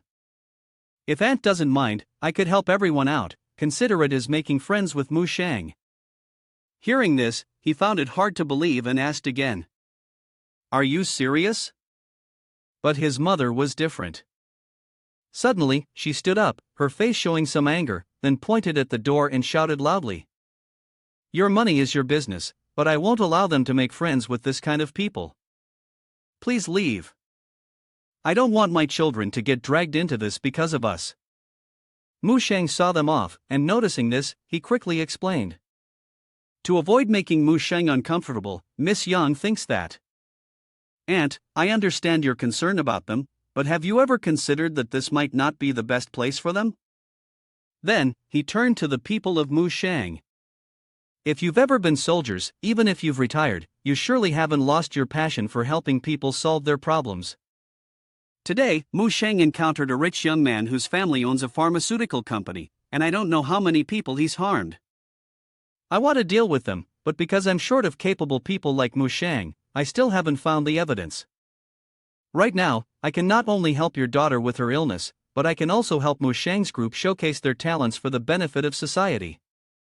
Here's the translation. That's enough for now, I hope everyone can give it some thought. Just as he was about to leave, he suddenly shouted to stop him. "Wait, as long as you can cure my sister, our lives belong to you." His mother, upon hearing this, couldn't believe it. She was so emotional that she called out, "Mu Sheng, you kids." He turned to reassure his mother. Xiao Meng is Zhao Xiong's sister. In order to cure her, we even considered breaking the law. If you don't want to see us cornered, please agree. At that moment, she began crying and blaming herself, "It's all because of me that you kids are involved." Mu Shang, seeing this, stepped forward and said, "No, it's our own choice. Don't worry, we'll take good care of ourselves." Then, he turned to signal Yu Rong to do something. She understood immediately and took out her phone to make a call. "Hello, please arrange an ambulance to come here. We have a patient." A while later, the girl was taken to the best hospital in the city. "Su brother, Xiaomeng has been admitted smoothly. I'll let you know, I'll go back now to arrange a place for her. There's nothing else tonight, you should go back first." Hearing this, Yu Rong hesitated and asked, "Don't you need me to take you home?" "No need. Bora is waiting for me to come home for dinner tonight, it would be inconvenient if you came alone." Just as he was about to run away, the guy suddenly remembered something, then smirked and whispered, "Are you planning to follow us here and cover us with blankets?" It was just like that night. Yu Rong, embarrassed, blushed and shouted, "Su brother, are you really this annoying?" Afterward, he reflected on the results of the day. He couldn't believe it, but in the blink of an eye, he had recruited a few former Special Forces soldiers to become his subordinates, part of the Special Reconnaissance Team from the 32 ND military region in the southwest. Although he wasn't very familiar with their previous department, the title sounded impressive. It seemed that not long from now, he could set up a small intelligence network of his own. At that point, whether he needed to gather information on his mother's affairs or deal with the Xiao family, he wouldn't be so passive anymore. Just as he was feeling pleased, the system notification popped up. Because it was broken, he managed to dodge it and cursed silently. Did this broken system really want to mess with him? At this moment, it notified him that Reverend Master was establishing his own intelligence division. The system's pharmaceutical shopping center function had been unlocked. The pharmaceutical shopping center function allowed Reverend Master to use accumulated points to purchase advanced pharmaceutical products. These pharmaceuticals could comprehensively increase proficiency in related professional skills. Each person could absorb up to 2 types, as any more would be unbearable.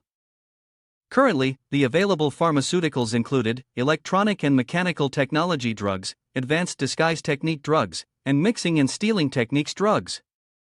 Other types would be unlocked once the system leveled up. He was astonished when he read this. Previously, the system only had one function to enhance the composite attributes, but now, finally, there was something new. Surely, it could be used by others, right? Apart from the scouts, the skills of the Mu Shang guild members were not particularly strong. These types of potions would definitely suit them. It would still be wise to first check their loyalty before making a decision. Moreover, one bottle of this potion required several hundred accumulated points. Wouldn't it be better if I saved the points to enhance the composite attributes instead? With a scam system that only knows how to deduct my accumulated points, I absolutely need to save up to accumulate more. Seeing the young man so upset, the system sneered and responded, "Reverend Master is suspected of having ulterior motives in earning accumulated points, so you understand." Are you upset? Really upset? Then report it to the authorities. While he was still fuming, Mu Xing approached, and it was said that Xiaomeng had already started receiving treatment. "Thanks, but what exactly do you want us to do?" he asked immediately. "What's wrong? Didn't I tell you to follow me and work? Are you going back on your word now? I need to take responsibility for my people." Seeing his concern, he walked over, patted his shoulder, and said, "I'll explain the specifics tomorrow. For now, let's take care of the girl first. Tomorrow, you guys should take the day off, then come to my place to report in, and I'll give you all the details. Don't worry, the work I want you to do isn't dangerous, and of course, it's not something against your conscience. You'll be able to earn money easily and feel at ease." At the same time, someone was observing the two of them talking. Mu Sheng's mother felt an indescribable sensation. After a while, at Bora's house, she was sitting at the dining table, waiting for him to come home and eat. As soon as she heard footsteps, she happily looked up and called out, "Zhang Yang." Seeing her like that, he smiled and said, "Are you waiting for me to come home for dinner?"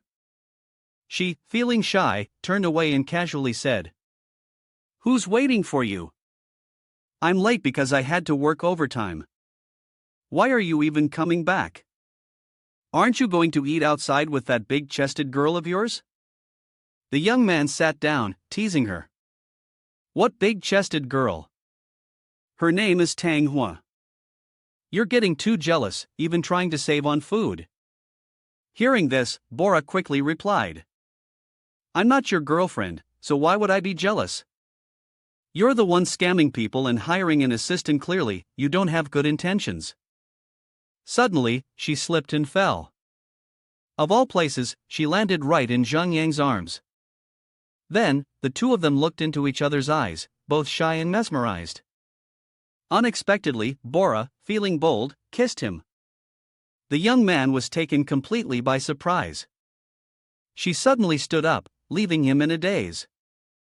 Then, she shyly ran into her room, thinking to herself, I have to go to my room to sleep." As for the young man, he touched his lips, still confused, and then looked up, smiling as he teased. "Is this your way of marking your territory? Does this mean you can be officially jealous from now on?" Bora shouted when she heard the young man say that. "What nonsense are you thinking? After eating, remember to wash the dishes." Early the next morning, at the headquarters of the Tanging investigation team, Yurong stood in front of a fully equipped army, thinking that Su brothers' investigation team had completed their gathering. Everyone asked in unison, "Please, leader, give us instructions." Hearing this, he was very happy and immediately said, "From today onwards, the company officially hires you to form an investigation squad. Your first mission will focus on the Lin family of Three Forests Pharma and the Zhao family of the Hoan Nam restaurant.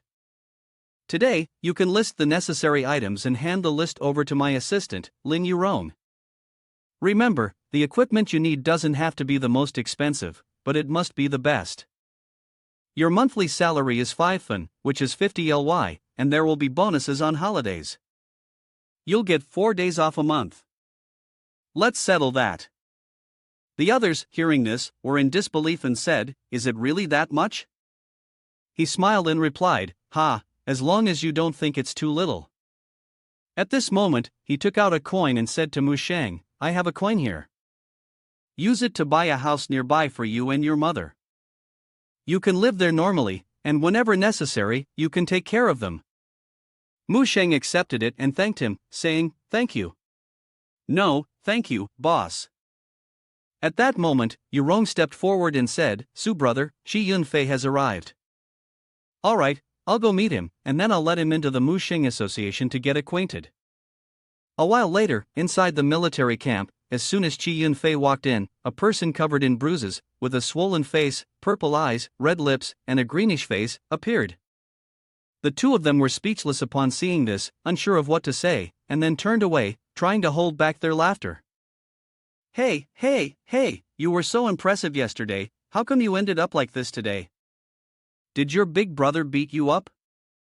Yunfei initially thought it was just a sparring match with someone from the martial arts world.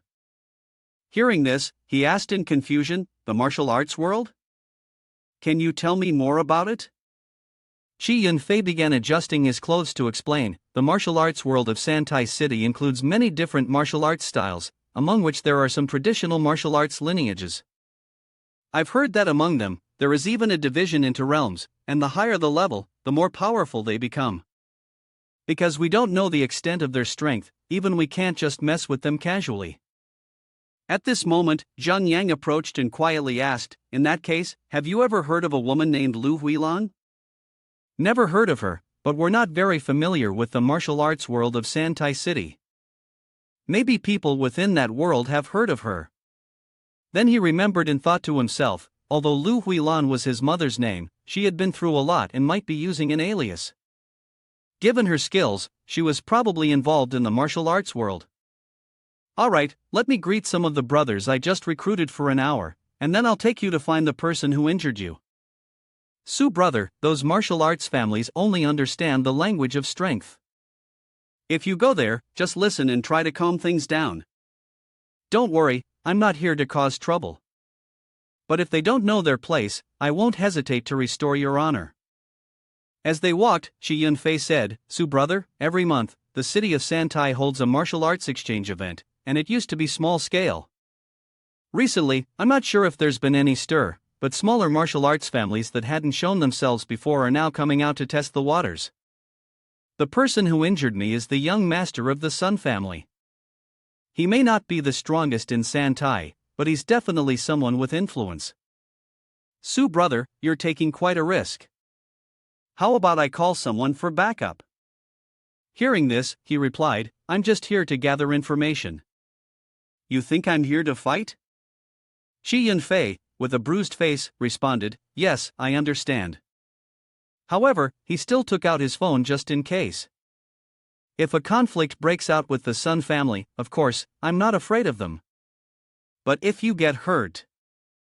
The image of Su Washang appeared and scolded continuously, You let Su brother get hurt? What kind of business are you running? To ensure safety, it would be wise to call a few people to wait nearby, while he calmly walked into the training area. The others were engrossed in exchanging techniques with each other, pecking like chicks after grain, birds pecking at one another. They were training enthusiastically, completely oblivious to Zhang Yang. It was at this point that he asked Shi Yunfei, in your opinion, if martial arts truly have such skill, why do they still allow people like Niu Chunsheng to pretend and deceive? In reality, those martial arts families tacitly admitted, and even supported these people to some extent. I understand now. It's mainly because those big families don't want to expose themselves, so those people are the perfect cover. Shi Yunfei pointed ahead and said, Su brother, is that young man, the one in the middle of that group of people? Yes, that's right. His surname is Sun, and his ability is probably around the minor realm of enlightenment. Upon hearing this, he asked, confused, what is the realm of the world? Is that a classification of their abilities? Yes, that's right. The realm of the world is just the lowest level of realm, but within these realms, there are still 4 sublevels.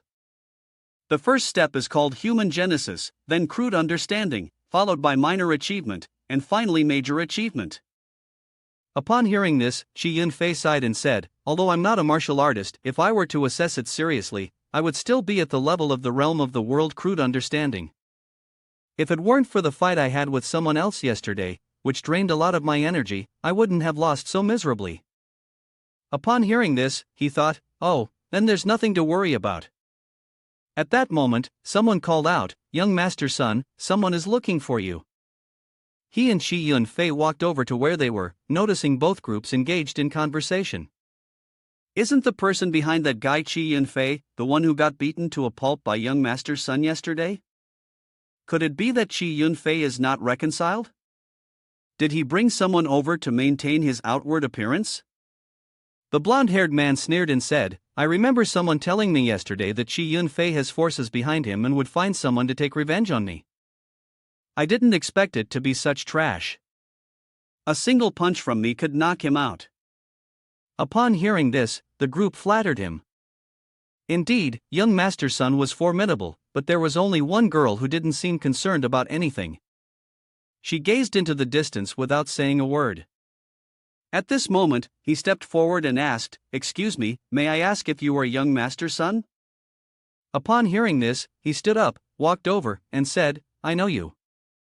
You're Shi Yunfei's big brother, right? I heard that under your orders, the Three Forests Pharma Company has been suppressed to the point where it can't even raise its head. Doesn't it feel good to have taught the second generation of Three Forests Pharma a lesson twice? He still sneered without saying anything, and the man continued, Or do you think I'm like those two, wanting to trample on you as well? Suddenly, the young lady frowned and shouted loudly, Sun Chang'e, can you stop for a moment? Can you let me read in peace for just a while? The man, upon hearing this, turned around and said, Jiao Jiao, you see, he's specifically here to pick a fight. I'm just responding to him. Moreover, look at him, he's taking the opportunity to approach you. He pretends to start a conversation with us, acts uninterested in you, and then starts showing off his financial capabilities. In the end, isn't it all just to get close to you? Isn't that no different from those foolish second-generation rich people from before? Hearing this, he shook his head and sighed internally. This guy's imagination is truly something, but can you stop dragging me into this? Zhao Zhao heard this, closed her book, and shouted, Enough, Sun Chang'e, you don't have to put on a show in front of me. So what if you have power? Bullying others will only make me hate you more. She then turned to Zhang Yang and shouted, What are you still doing here? Why don't you leave already? He stopped her and said, You're not going anywhere. Fine, young master's son, do as you please. I'll leave. This is too embarrassing. He ground his teeth in anger, cursing inwardly, Damn it, this kid's family power is no match for the Sun family, yet he dares to act all high and mighty with me. If it weren't for my father insisting that I get along with her, I would have forced myself on her a long time ago. Then he shouted, You stay right there. But Zhao Zhao didn't pay him any attention. Ignored like that, he was furious. Today, he had to teach her a lesson. Two of his underlings stepped forward, trying to mediate. Sister Zhao Zhao, please calm down a bit. Young master's son doesn't mean any harm. That's right, that's right. Why let something like this ruin your relationship with young master's son? Hearing this, Zhao Zhao, feeling disgusted, turned to quietly say, Sun Chang'e, you really make me feel sick. Her words hit him like a dagger to the heart. He angrily shouted, I've treated you decently. Don't be ungrateful. At this moment, Zhang Yang interrupted, Excuse me. You both misunderstood. I have no interest in her, I just wanted to confirm young master's son's identity because I have matters to discuss with your father. This made Zhao Zhao widen her eyes, thinking, Is this person crazy? Doesn't he realize the situation right now? Sun Chang'e is furious, and he's adding fuel to the fire. Isn't he just digging his own grave? At that moment, Sun Chang'e, boiling with rage, glared at him, silently cursing, Damn it, it's all his fault. If it weren't for him, I wouldn't have been humiliated like this in front of everyone. You want to confirm my identity, huh? Fine. Hearing that, the man narrowed his eyes at him, and in the blink of an eye, he saw him swing his hand straight at his face. Then confirm it at the hospital. Zhao Zhao screamed and tried to stop him. Sun Chang'e paused, and even Shi Yunfei, who turned pale in fear, shouted, Su brother? Angrily, he punched while thinking, It's because of this guy that the Zhang family made me lose face in front of everyone. If I don't make him pay, how can I continue to operate here? But he wasn't afraid of him at all and easily dodged to the side. The man was even angrier and used his skills to strike. But Su seemed to be watching carefully, dodging all of his attacks and sneering at him mockingly.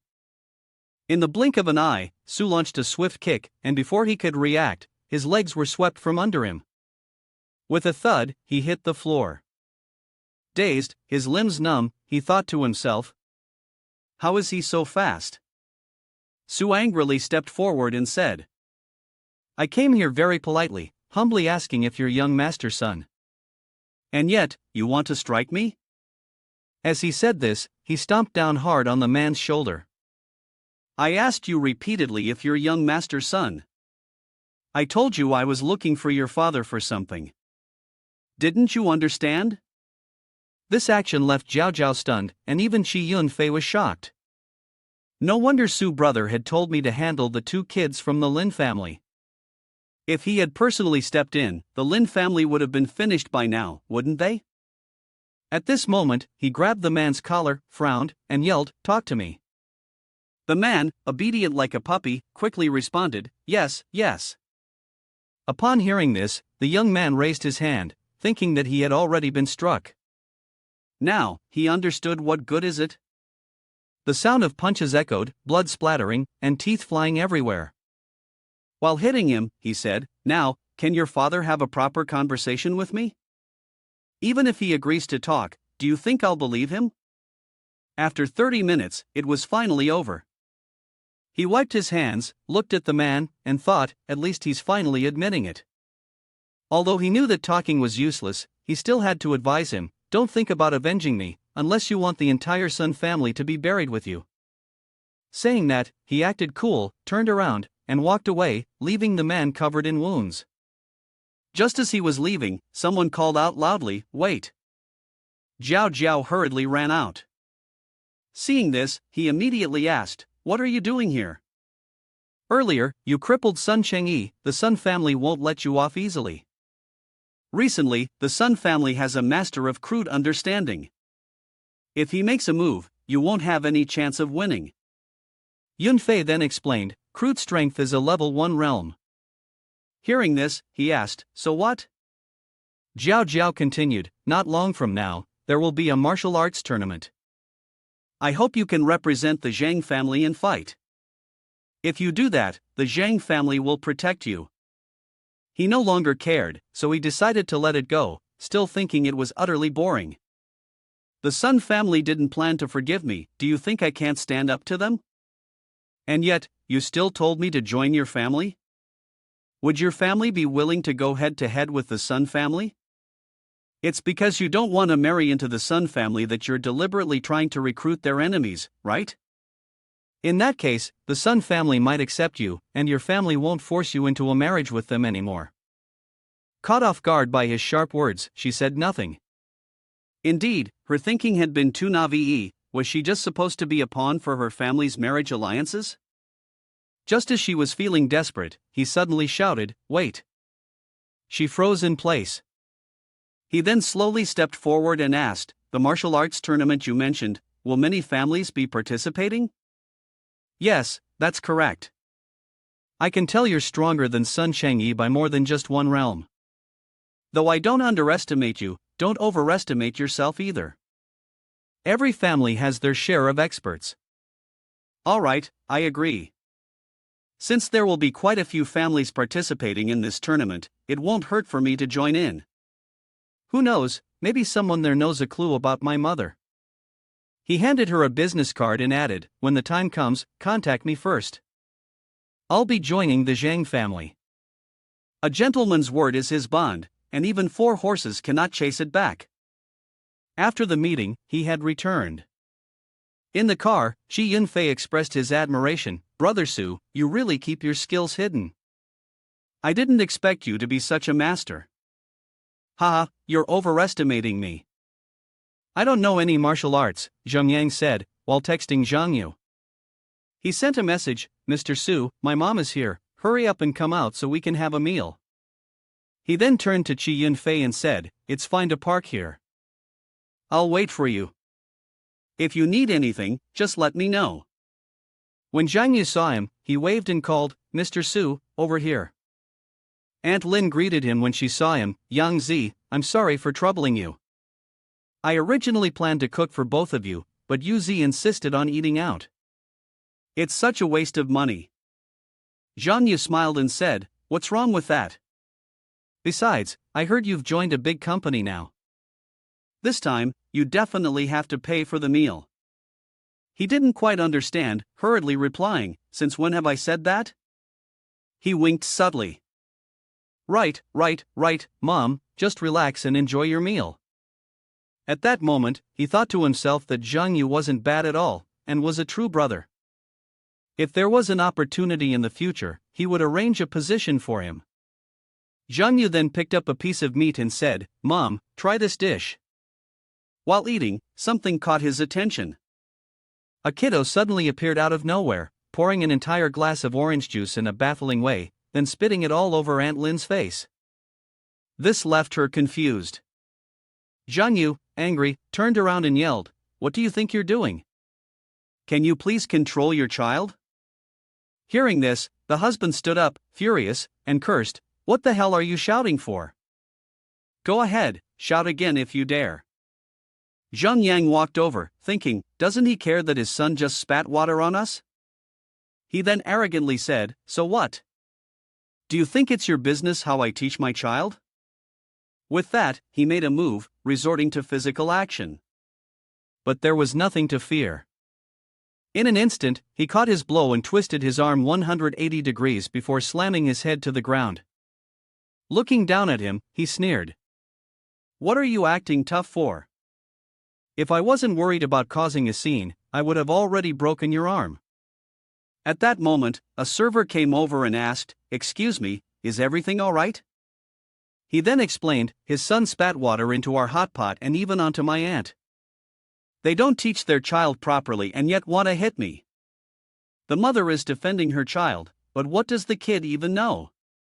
Spitting water on a few people is nothing. Spitting water is normal, right? He heard this and sneered, saying, "What a wicked person, always meddling. Are there only a few people who are pure?" "Zhang you go ahead and take Aunt Lin first."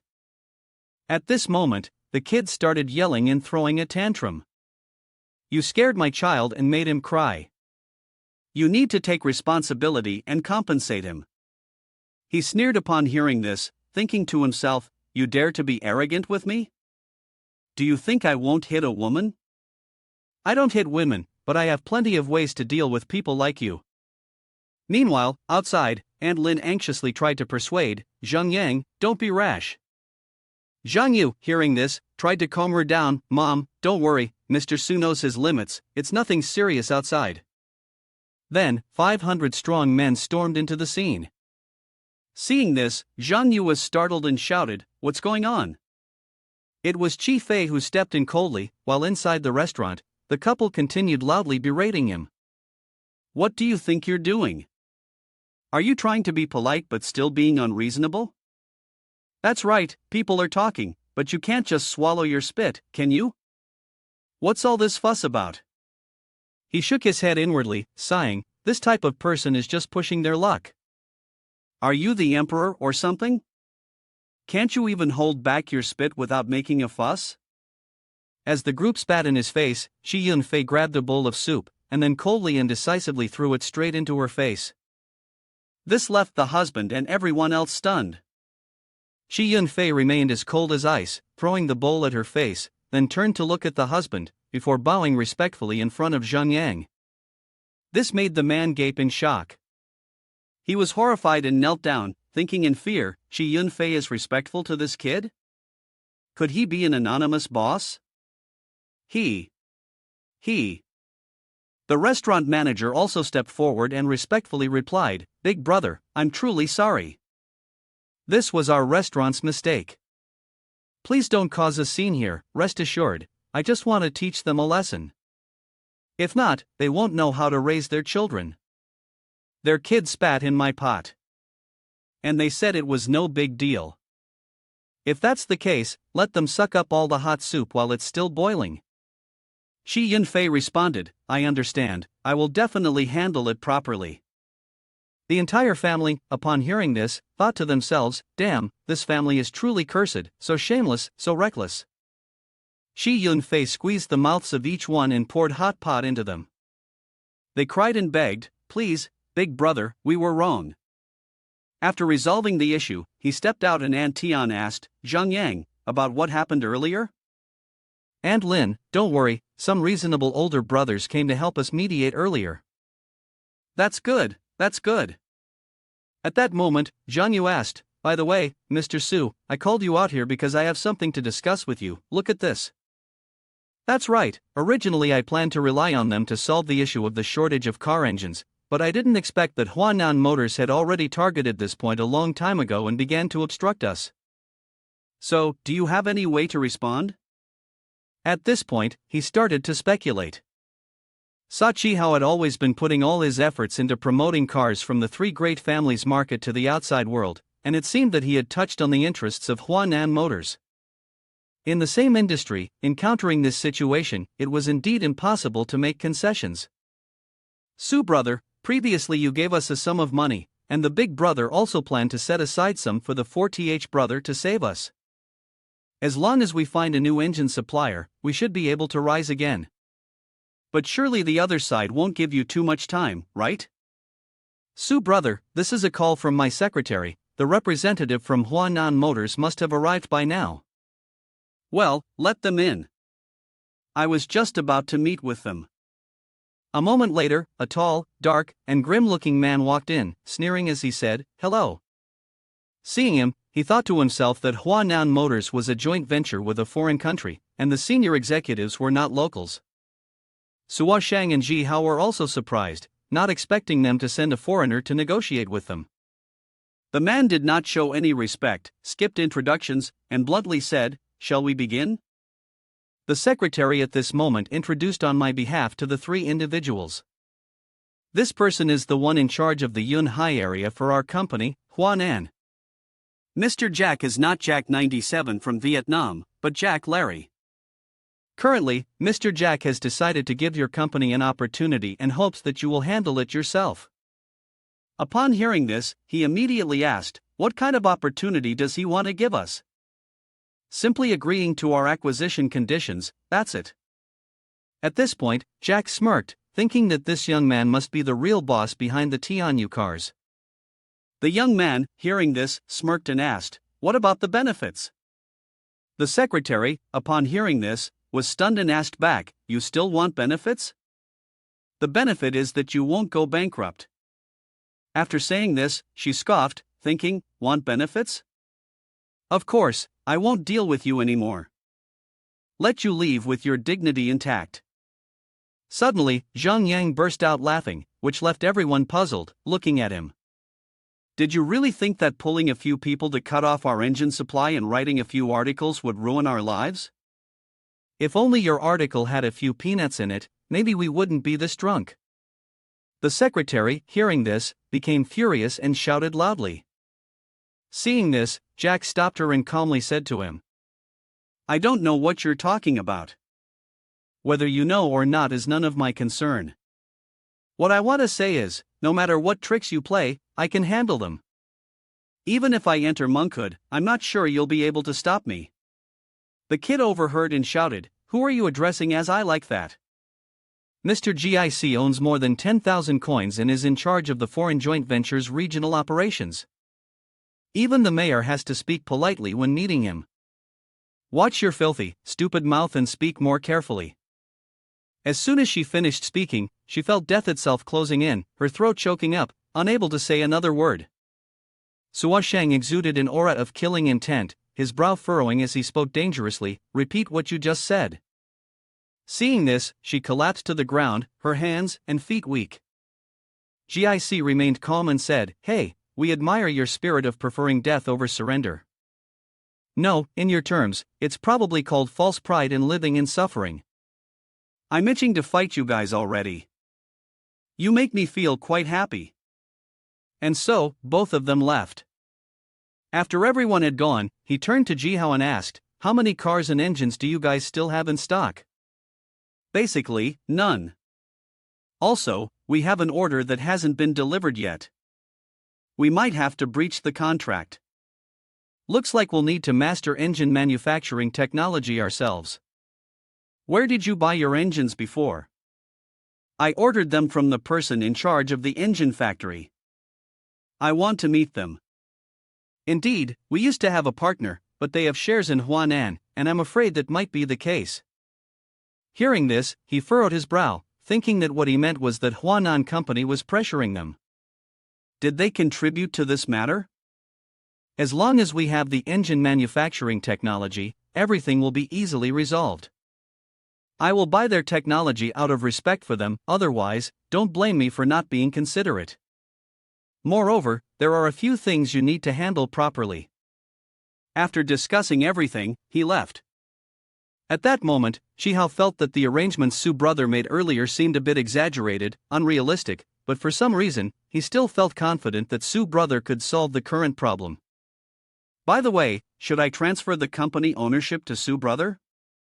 Sua Sheng quickly replied, "Do you think Su brother would care about such things?"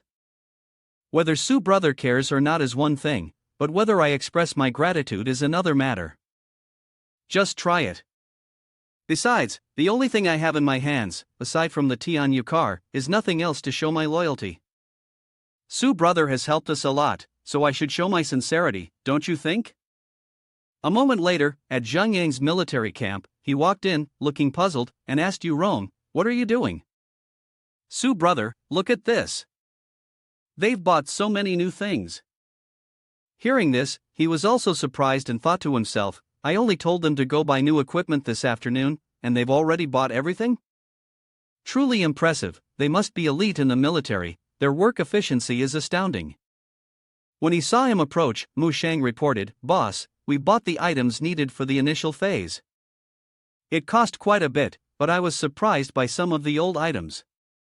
He then smiled and said, "I told you, there's no need to be so stingy if you're worried about the cost. Why buy second-hand equipment? What's the point?" Mu Shang then explained, "Boss, you've misunderstood. This is the best option. Actually, it works like this and that, and it can pass through in this way to achieve the result. The key lies in this part and like that." The two of them stood there, mouths agape, thinking, is he chanting a mantra? Then he continued, "Even so, you still don't need it." Yurong stepped forward and said, "Su brother, you've misunderstood. I heard this is only available in 3 or 4 places in Santai City, and Mu Sheng's group had to spend a lot of money buying it from the black market. Cost 1.3 coins, huh? You knew? I thought it would be a lot more expensive, but it's only 1 coin and 3/10. With that, how many points can we accumulate?" The system immediately reminded, hey, please pay attention to the quality, and strictly forbid using illegal means to gain points. At this moment, Yurong stepped forward to hand over the invoice. "Su brother, here is the invoice with our quote. The total cost is 21.38 coins. Upon hearing this, the young man exclaimed, "That's too expensive." The system, upon noticing this, clapped its hands and remarked, "That's the reaction you're supposed to have.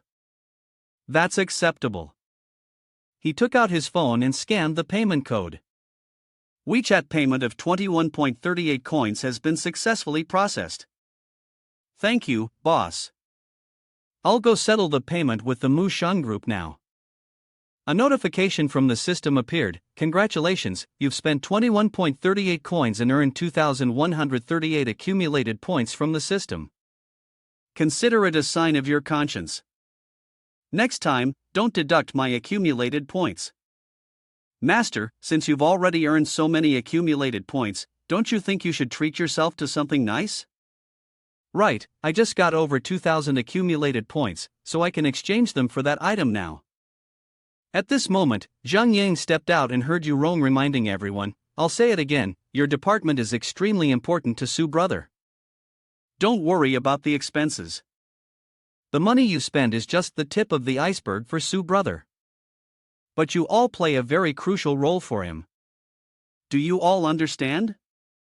Don't think about saving money for Su brother. What matters more to him is your abilities, how much you can do for him. What you need to consider is whether you can handle an important task if Su brother assigns it to you. Now, you should quietly accumulate strength, be ready to take orders, and wait for the moment when Su brother needs you. You must complete the task excellently, surprise him, and repay him." Hearing this, he scratched his head, thinking, did this girl used to do marketing, or is she studying success theories?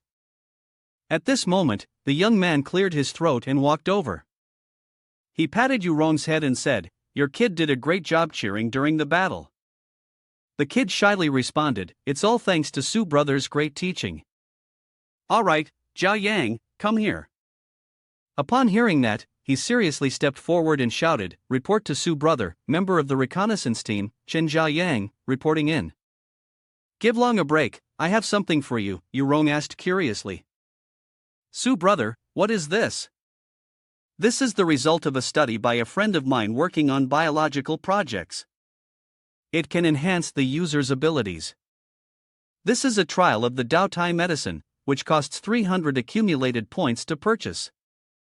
According to my friend, this can improve the modern item transfer technique. Try it out and see the effect. If it works, I'll ask my friend to prepare a few more bottles for you." He picked it up, looking worried and thinking, this amount, barely more than a cup of tea, can it really improve my skills? But Brother Su doesn't need to use this to deceive me, trying it won't hurt anything. As soon as he drank it, he felt a surge of strength fill his body, as if his whole being was cleansed. His limbs moved more swiftly, and he ran so fast that others couldn't react in time. One of them screamed, "Oh no, my wallet's gone." "Mine too, my wallet's gone." Another one replied. The thief had already messaged Zhang Yang.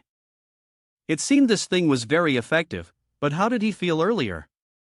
He started to recount. The first time, my head felt a bit dizzy, then suddenly I had all these new skills related to this. Suddenly, someone patted him on the back. Oh? Two teammates cracked their knuckles and laughed, asking, "So, are you using us to practice?" "Ah, just hear me out first," he replied. Boom! Thanks to that, he got a full body massage from his brothers. The next day, at the Haicheng Hotel, he walked up and spoke to someone. "You must be Chairman Chen, right?" "It's a pleasure, a pleasure." "Ha, and this must be Mr. Su?" "With you here, I can't dare to call myself chairman."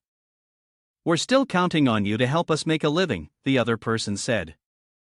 Hearing him say these words, the two of them were stunned, thinking, is this really the Su brother we know?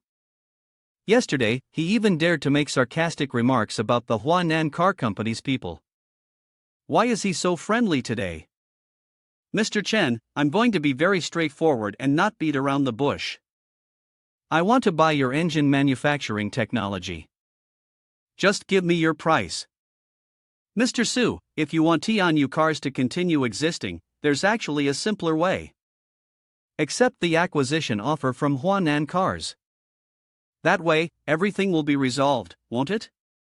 He didn't waste time talking and immediately made an offer, 3,000 coins. "Finding a manufacturer that suits us is just a matter of time. I have enough money, I just don't want to go looking for one. After all, I don't have much time." The man wasn't blinded by the money, so he quickly replied, "Sorry, you have the money, but it's not much use to me." As soon as he rejected the offer, Su immediately raised the price, 4,000. The figure made him choke on his breath. "You can offer whatever price you want, but do you think I've never seen money before? It's best if you just accept Huanan's offer." Despite his firm tone, he felt a sharp pain in his heart. Even though this price was double the usual rate, offending Huanan Cars wasn't something one could afford.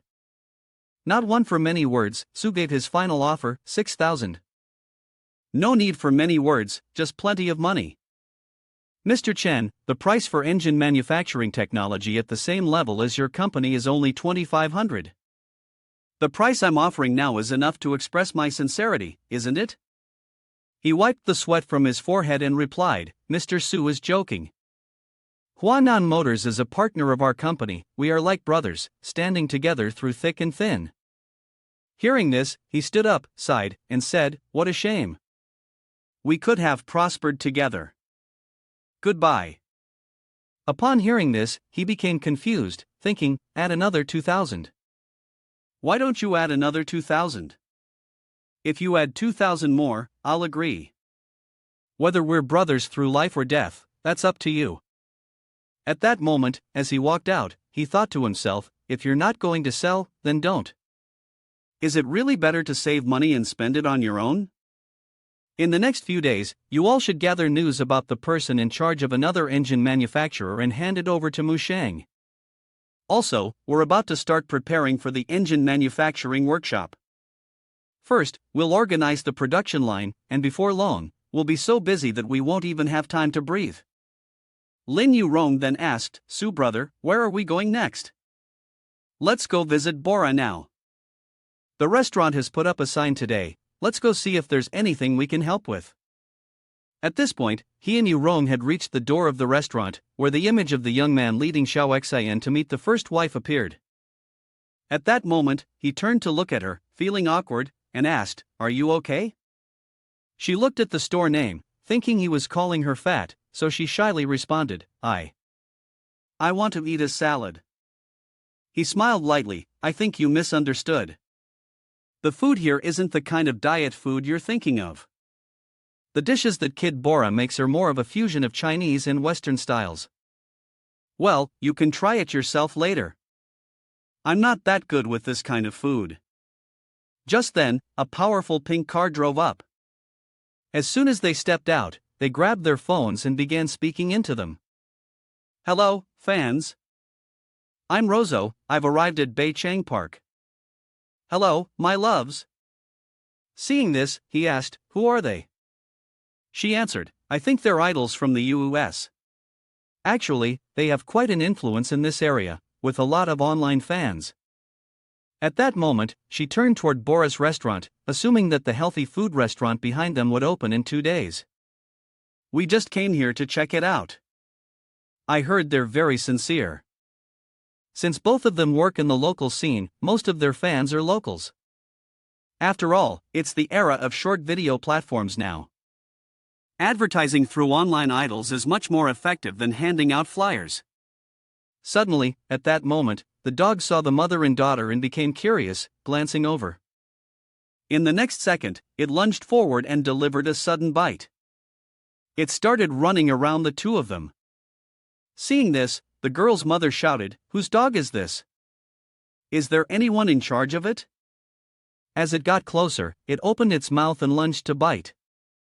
The girl screamed in pain, "Mom, it hurts." This made everyone turn to look.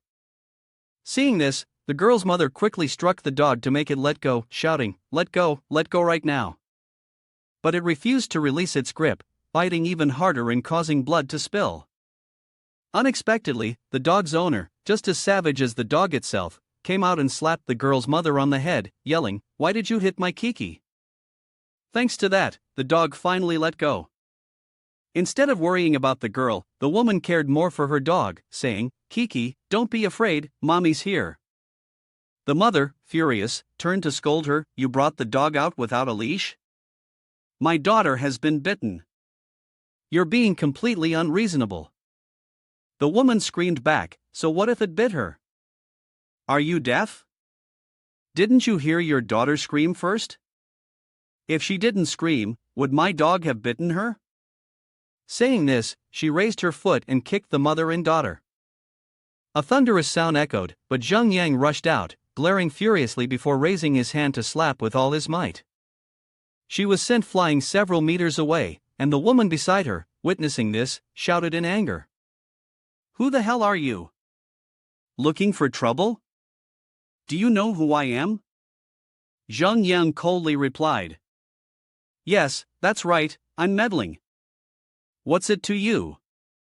A lowlife who dares to hit a pregnant woman in the middle of the street, thinking that just by mentioning your name, you can intimidate others? Living in an illusion of power?" Immediately, the dog lunged at him in anger.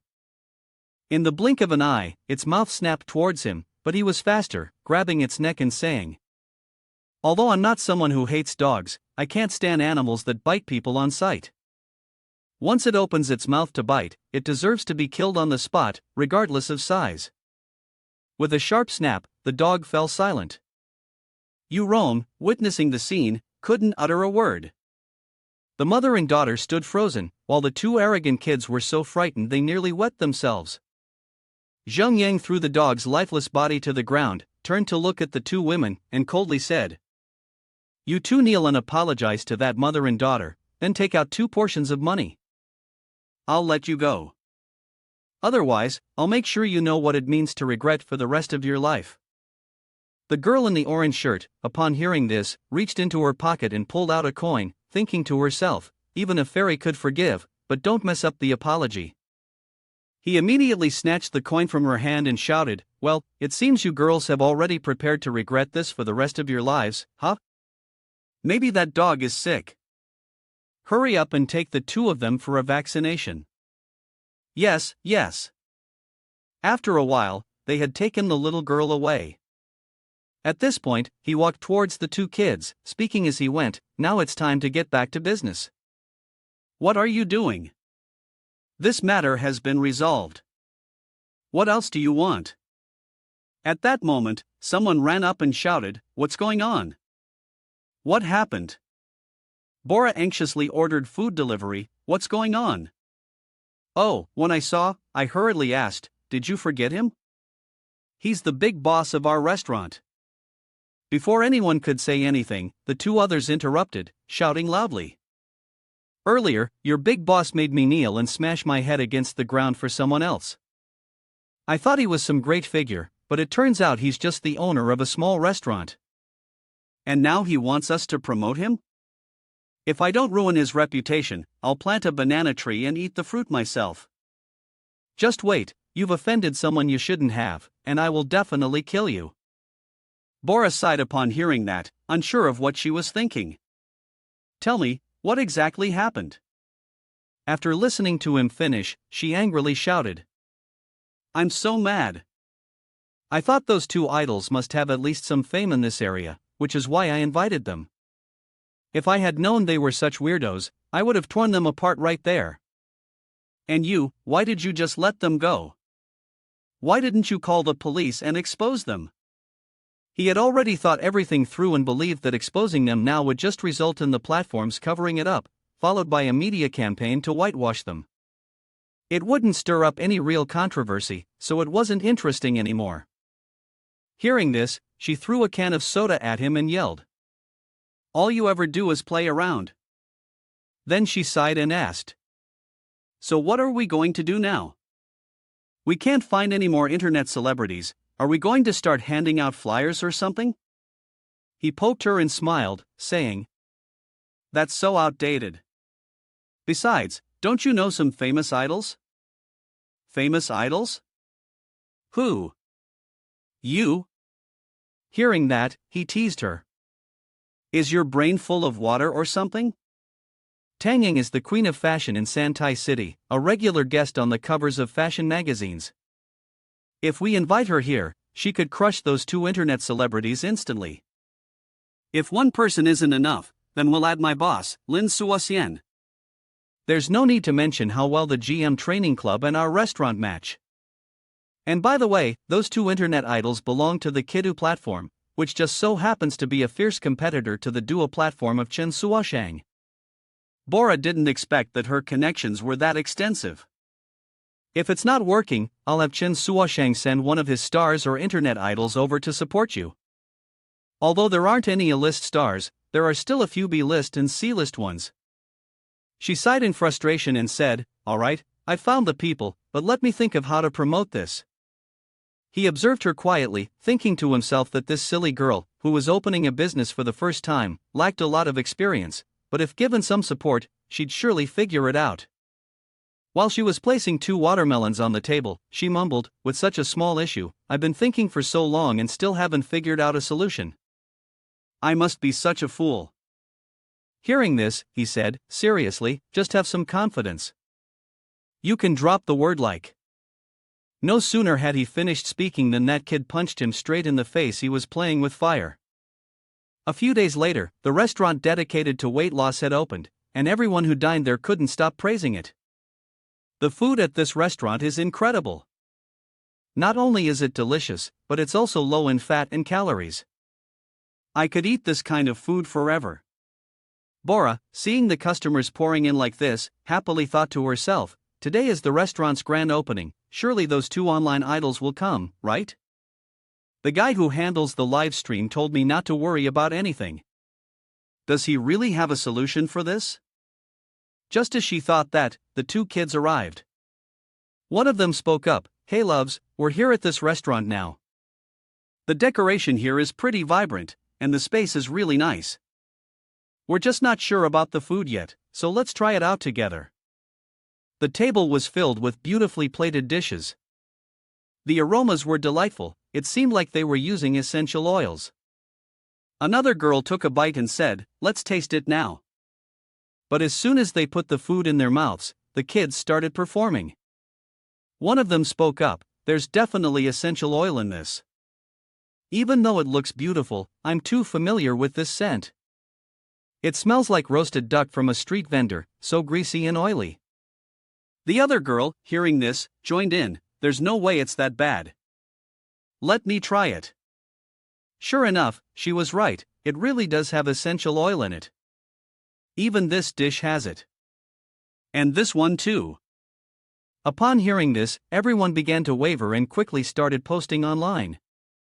Bora, hearing them slander her restaurant, became furious and muttered to herself, It's you who added the essential oil.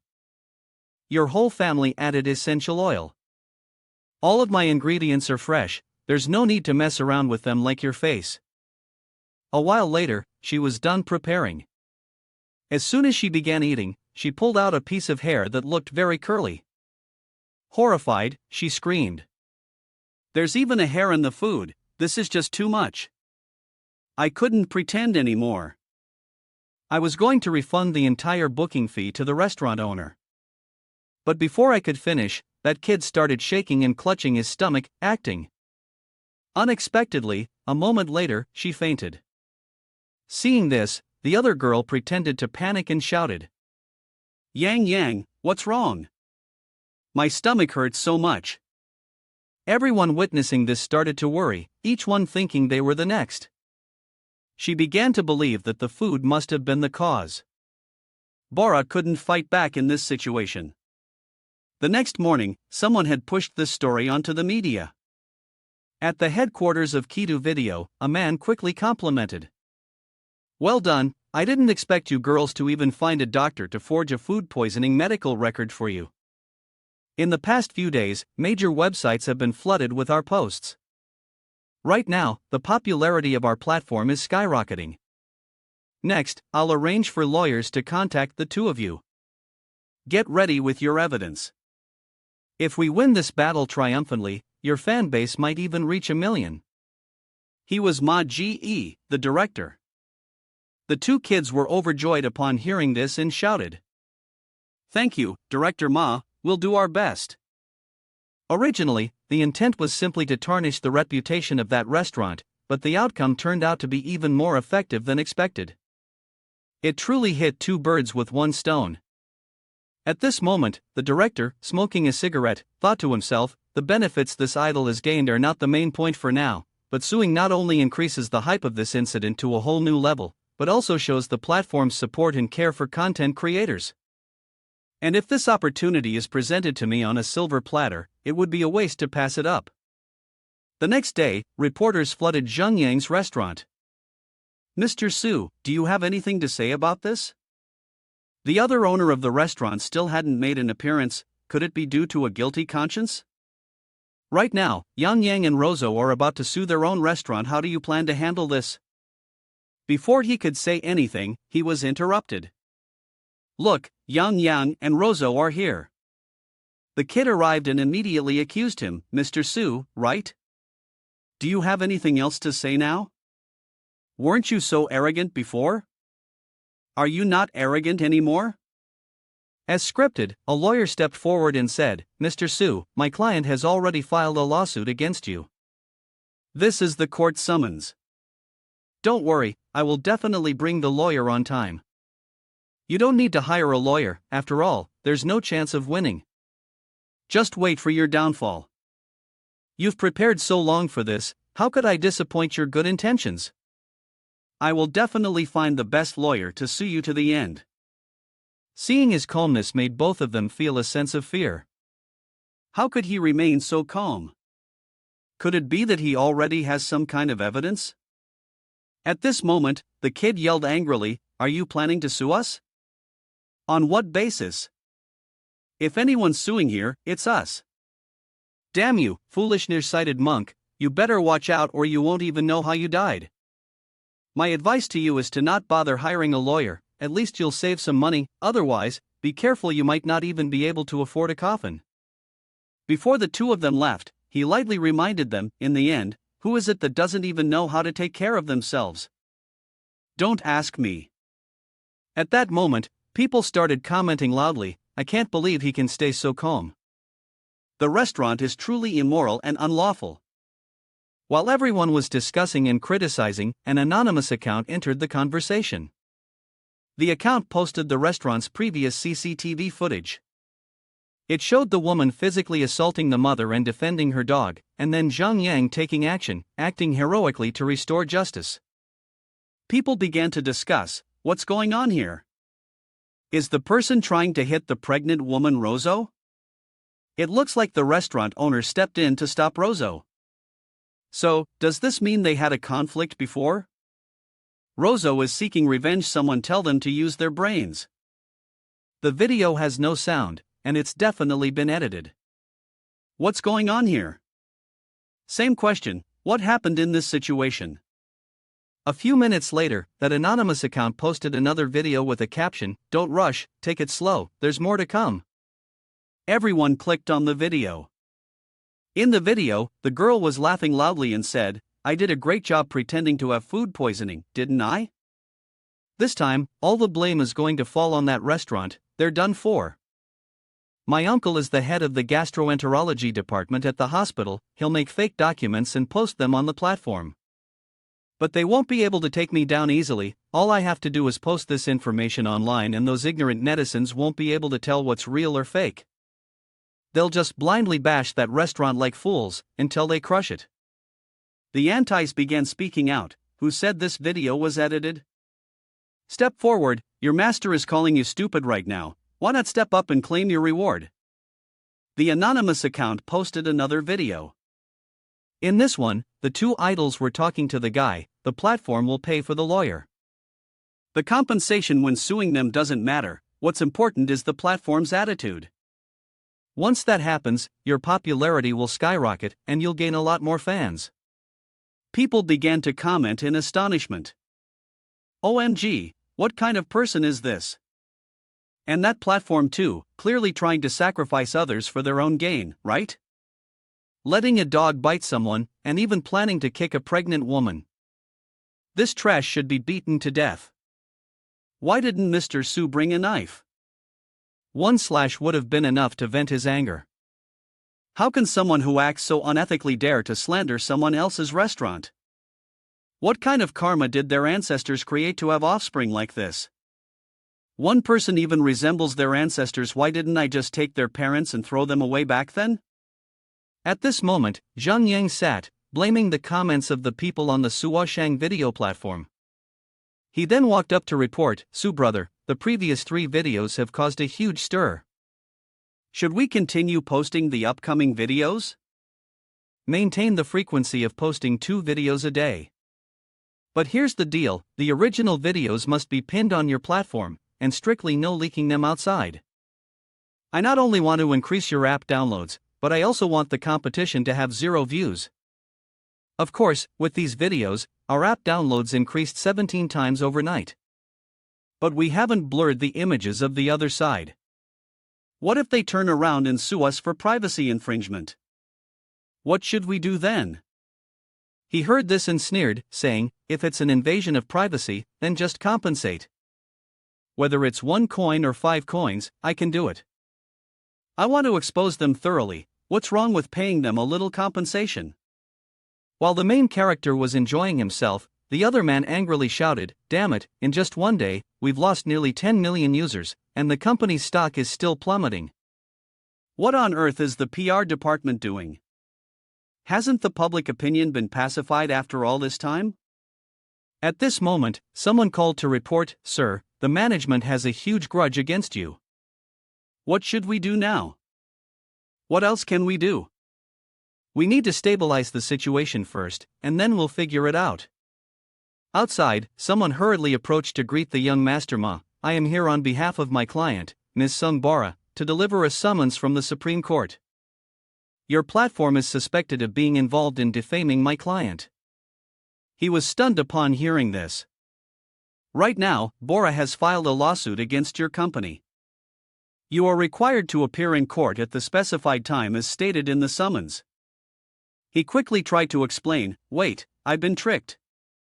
The ones who should be sued are those 2 idols. I want to meet your client. I want to request a private reconciliation." She replied, "Before I came here, my client made it very clear, absolutely no private reconciliation. Moreover, if you participate in the defamation, she will pursue it to the end." Meanwhile, at some apartment building, someone angrily shouted, "That damn bastard, that mixed-breed scumbag turned us in, and now they want to sue us. How did I not notice the camera?" At that moment, the kid in the red shirt angrily turned and slapped the other kid on the head, saying, "This is your fault, all your fault. If it weren't for that damn dog, would this have happened? She got what she deserved, and you're asking, do you dare hit me?" After that, the 2 of them started pushing and hitting each other loudly. Bang! The kid yelled angrily as he was pressed down by 2 mountains, "Damn it, you still dare call that damn dog? I'll kill you." While they were fighting, a young man stepped in and announced, "Hello, I'm the appointed lawyer for Ms. Bora." You two have intentionally spread false rumors that have damaged my client's reputation. Here is the court summons, please take it. Kiddu and Ms. Chen Yangyang's online name is Yang Yang. Ms. Sun Yu, with the online name Rozo, is suspected of being involved in the defamation. Authentic evidence exists. The People's Court ruled the following: the entertainment platform will compensate the plaintiff, Bora, with 3.5 coins. Ms. Chen Yang will serve 11 months in prison and compensate the plaintiff with 1 coin. Ms. Sun Yu will serve 18 months in prison and compensate the plaintiff with 1.2 coins. While waiting, someone ran over and reported, "Boss, Mu Zhao Yang has returned." A little while later, "Sir, I have brought the items back."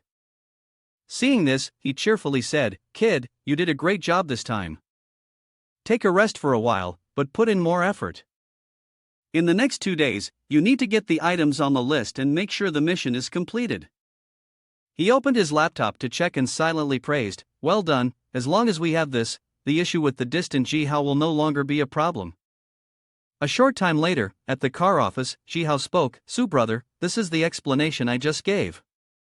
Inside are the technical materials from some engine manufacturers.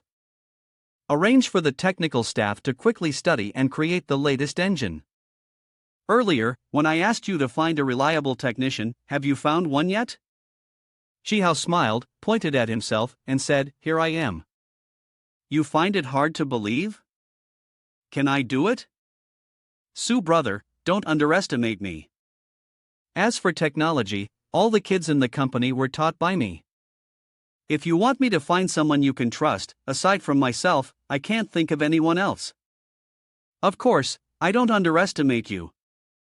As he spoke, he took out a bottle of medicine and handed it over. "Here, take this first." He explained, "This is a biotech medicine developed by a friend of mine.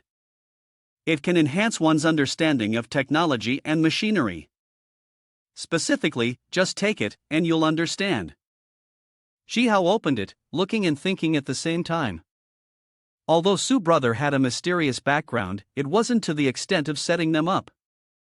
Instead of hesitating, he decided to experience it himself to see what was truly special about this. Jihao drank the entire bottle without any suspicion. A strange sensation surged in, making him feel dazed, a feeling of clarity in his mind. It was as if countless pieces of knowledge were flooding inside. Seeing this, he said, "In the next 7 days, combine the strengths of these engine manufacturing techniques. Not only do you have to create a new engine, but you must also set up a production line." "Got it? Su brother, don't worry. I'll definitely create a new engine. I won't let you down." That evening, he went back. He opened the door and saw no one. He muttered to himself, "This kid Bora still hasn't come back?" Suddenly, a faint voice whispered, "Brother." He turned around and saw Bora, looking like a zombie, dragging herself over. "Brother, you're back?" Seeing this, the young man jumped in shock and screamed, "What the hell is this?"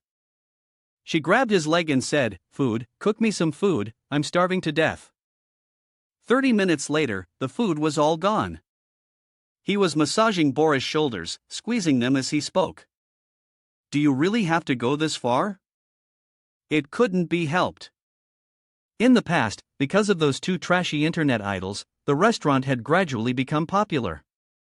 Plus, with Miss Tang and Chen Sua's artists asking for promotion, now the restaurant was crowded almost every day. "Do you think I should open another branch now? At least it could help distribute the customers. I'm only responsible for the money, how you operate is up to you." Seeing him like that, she punched him and said, "It's enough. Why are you so indifferent to everything? Can't you be a bit more responsible? You're either disappearing or throwing out sarcastic remarks all the time, it's driving me crazy. Let the company deal with you later, just don't break the plates. I have other things to do, but I can still assist you. What do you think about that? Are you really planning to open a new place? I'm just saying, the restaurant has a reputation, but you still have to maintain quality. You can't just pick any chef and expect it to work. I didn't expect you to give it so much thought. Waifu felt very pleased. Hearing this, Bora turned into a little demon and shouted, "If you tease me again, I'll bite you to death." A few days later, Chihao happily reported, "Su brother, our Tianyu motor has been released, and it's causing quite a stir externally. Right now, our orders have skyrocketed, and many companies are starting to approach us for collaboration. I never expected I could create a car engine that would open a new era. This lifetime has truly been worthwhile." Calm down. After we overthrow Huanan's cars, we still have a long road ahead of us. At that moment, a girl opened the door and entered, announcing, "Su brother, please step out. The people from Mengyang Engine Manufacturing want to meet with you both." Upon hearing this, he asked again, "Mengyang Engine? Is that Chairman Chen, the one I offered 6,000 for? Oh, is it his company? Alright, let's go see what they're up to this time." He was sitting, waiting for him to come to the table. After a while, the door was opened. A gaunt man stepped in, arrogantly saying, "Are you Mr. Su? I am Chen Zhouyan, the young master of Mengyang Machinery Factory." He sat down and casually said, "Last time, you offered 6,000 coins to purchase my company's engine manufacturing technology. My father didn't agree. But perhaps you don't know, this technology is in my hands, so my father's decision doesn't count. I just returned from a business trip, heard about this, and after considering it, I thought the price was reasonable, so I've decided to accept your terms."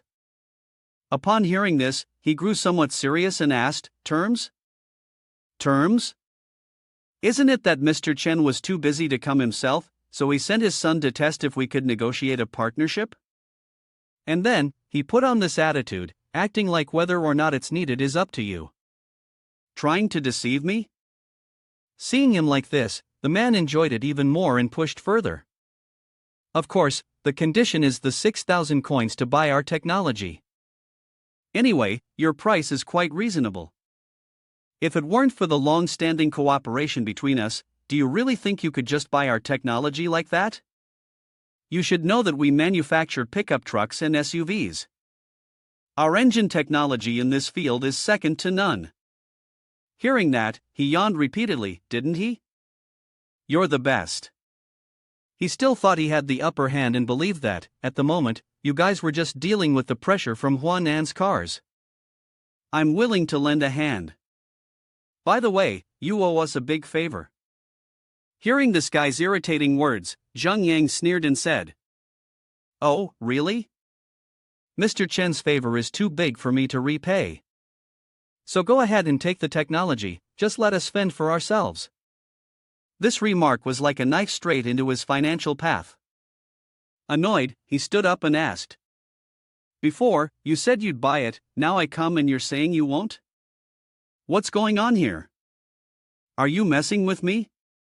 When I needed the technology, you guys turned me down. Now, who can I blame? Do you really think the engine model you guys created is usable? Now, even if I offered it for 6,000 coins, I wouldn't sell it. Wait until you guys fail and Huanan delivers the final blow, then you can just wait for your downfall. Threatening is one thing, but still, there's regret." His sweat was pouring down like rain, and he thought he had made himself clear enough. Isn't it that he doesn't realize the key to understanding the difficulty of creating a new engine? He heard this and sighed, saying, "That's right, it's all my fault for not thinking it through properly. I've offended you all again." Hearing this, he smirked mockingly, thinking that was more like it. I can't believe, given this situation, he's still willing to disregard the technology that's been offered right to his doorstep. If you guys aren't going to sell anymore, before he could finish his words, the man already wore a victorious smile. Success. But life is not like a dream, and the next thing he said left him staring in disbelief. Then don't sell it anymore. Those words shocked him, and he shouted, "What did you say? I was already somewhat tempted, but didn't you say you wouldn't sell unless I paid 6,000? I was thinking of leaving, the whole thing's a waste of time, so fine, don't sell it anymore." He heard each word and gritted his teeth in anger. That man named Su, you've really done it now. Just wait and see. At this moment, Shihao quickly turned to ask, Su brother, right now we only have 2 production lines for the engines, so we can probably produce around 3,000 vehicles per week, right? But the Huanan Car Company has always been putting pressure on us in terms of public opinion. So, what should we do next? The man just now thought for a moment and said, contact all the departments in Santai City, tell them that Tian you can exchange a batch of new cars for them for free. In the future, as long as they exchange their cars and distribute them, we can offer them a 40% discount. We will use this discount and the car exchange conditions to ensure that we upgrade the entire car fleet in Santai City in the shortest possible time. With official certification and the city's entire fleet of taxis promoting us, this will be the best advertisement. By then, will we even need to respond to the so-called public opinion? Shihao, upon hearing this, was shocked and exclaimed, I understand now, I'll get in touch with them right away. Su brothers' foresight is really impressive. Alright, I'll leave this matter entirely to you. I'm heading out now. After that, he got into the car and said to Yurong, the work is done, let's find a place to eat. What do you want to eat? She responded while fastening her seatbelt. I don't know. I haven't eaten properly these past few days, I think I've lost some weight. The young man looked at her, confused, thinking to himself, lost weight? How can she say that? She looks all soft and plump like this. Seeing that he didn't respond, she turned to ask, Su brother, do you have any suggestions? The young man blushed and replied, well, how about we try Bao restaurant? We can just eat whatever they have. Unexpectedly, as soon as they arrived, a line had already formed from the street into the restaurant. This restaurant's business is too expensive, I'll go find a parking spot first. A moment later, at some parking garage, both he and Yurong had arrived. She sighed, realizing that finding a parking spot here was harder than she had expected, and they had to go to the nearby cinema. The place was a park, so it was normal that parking wasn't convenient. Hurry up, I'm a bit hungry. Suddenly, someone opened the car door, causing both of them to look down in confusion. A kid in a red shirt shouted, Go, go, go, drive. Hearing this, Yurong, puzzled, asked, What's going on? The young man didn't understand either and wondered if this girl had gone crazy. Out of nowhere, an angry man approached, startling him. The man then moved forward, slammed the car door, and shouted, Open the door, open it right now.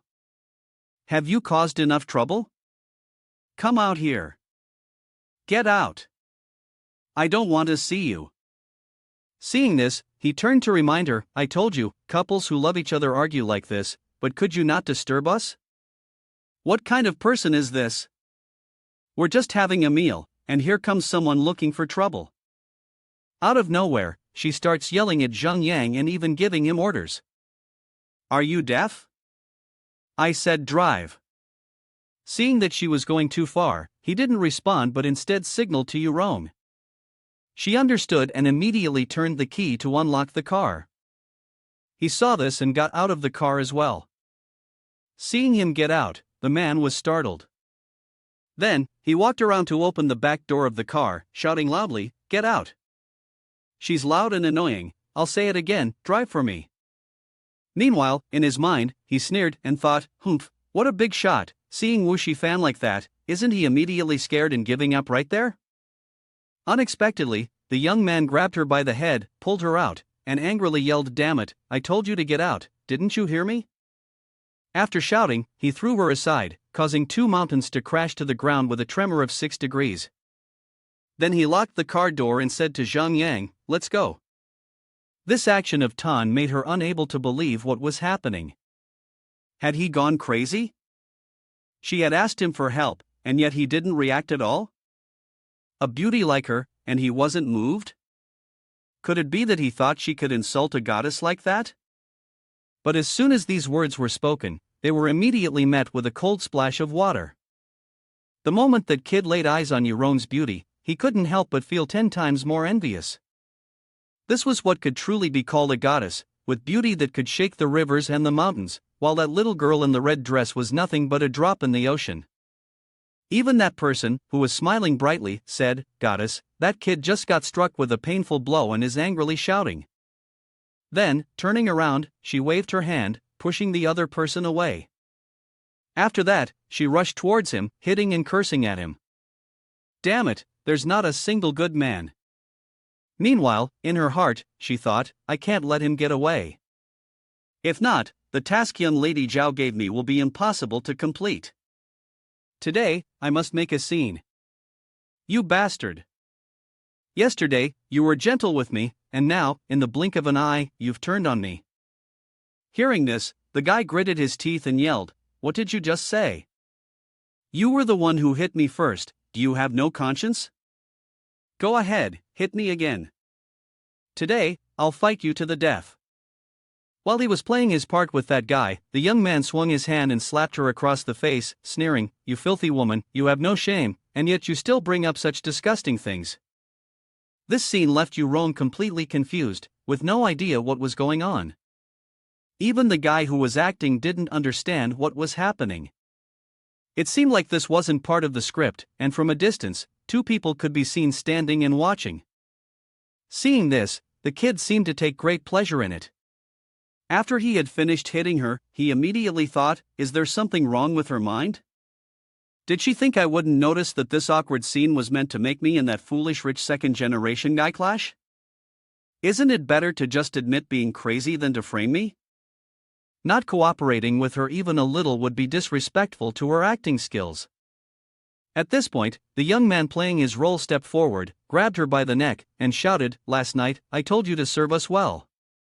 Damn it, you're crying and whining again. Wasn't it just Chen young master, and Wang bro together? What's this nonsense about not being able to handle it?" Before she could even process what was happening, the male lead slapped her repeatedly, all the while trying to hold back. "I still need to conserve some strength, don't want to slap her into oblivion." This was too much.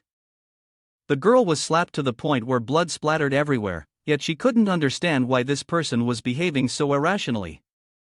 Alright, right now, the Chun Young Masters group is furious. How am I supposed to explain this to them? Just then, a girl walked over and burst into laughter, saying, "Sun Xiao Xiao, I didn't expect you to be this wild." Well, of course, if you didn't know the person, how else could you get in their car? Seeing this, the other man stepped forward and said, "Alright, let her go." Seeing him walk over, he immediately asked, "What do you want to do? This guy is also showing off, thinking he's my rival? I told you to let her go, didn't you hear me?" Then the other guy started to add fuel to the fire. "That's right, brother, you have to fight him to the end, don't ever admit defeat." Young Master Wu charged forward. At this point, the young man switched to a brutish style, hitting while asking, "What will you do if I don't let her go? Dare to provoke me? You don't respect me, right? You guessed right, I don't respect you." His words made the other guy's veins bulge, and he angrily shouted, "Are you looking down on me?" Seeing him so furious made the two others hesitant. They thought, daring to provoke Wuxi Fan like this, could this kid have some powerful backing? But with the crappy car he's driving, how much power could he really have? At that moment, Shifan took out his phone and called someone, muttering, "Let me see how big your backing really is." Seeing this, Euron became a bit worried and asked, "Su brother, do you need Zheng Yang to throw that woman down?" "I thought it's no big deal, just some second-generation rich kid with a little money. I want to see who he's going to call." A little later, his phone rang. Looking at the screen, he saw that it was Mu Sheng calling. "Hello, boss, is it true that someone is causing trouble in the parking lot?" He was surprised to hear this and asked, "How do you know?" "We've still been eavesdropping on news from the Zhao family, and we found out that Zhao Xiaoman is targeting you. Specifically, it looks like she wants to incite a conflict between you and the second-generation rich from another family." Upon hearing the truth, he exclaimed, "So she's using someone as a pawn to frame me?" Just when he thought it was over, Mu Sheng spoke seriously. "It's not that simple. It seems they want to see if someone you know will come to look for you, in order to lure out the organization behind that person. Also, I've heard of this organization before, and their power is not to be underestimated. It's not convenient to discuss everything over the phone, so once you return, I'll explain everything in detail. Got it, I'll hurry back to see you.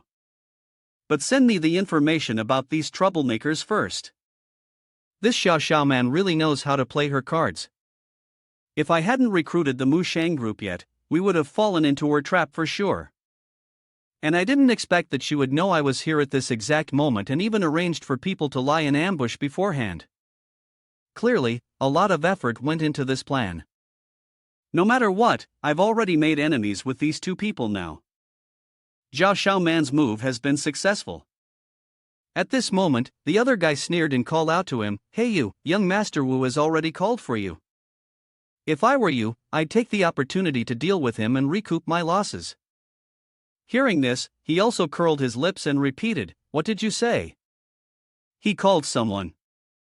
Second young master of the Wu Corporation. When he sees you, he'll be shocked. And with the second heir of the Beijing real estate company backing you, who could possibly be called to come? These words stunned the other guy, making it hard for him to believe. He started to smile arrogantly, thinking that these insignificant families dared to cause trouble for his own family. "I'm waiting to see who you bring here and how much protection your family can provide to shield you from a few shots." At this moment, Shifan felt like he was about to wet himself, realizing that a single phone call had already uncovered their identities.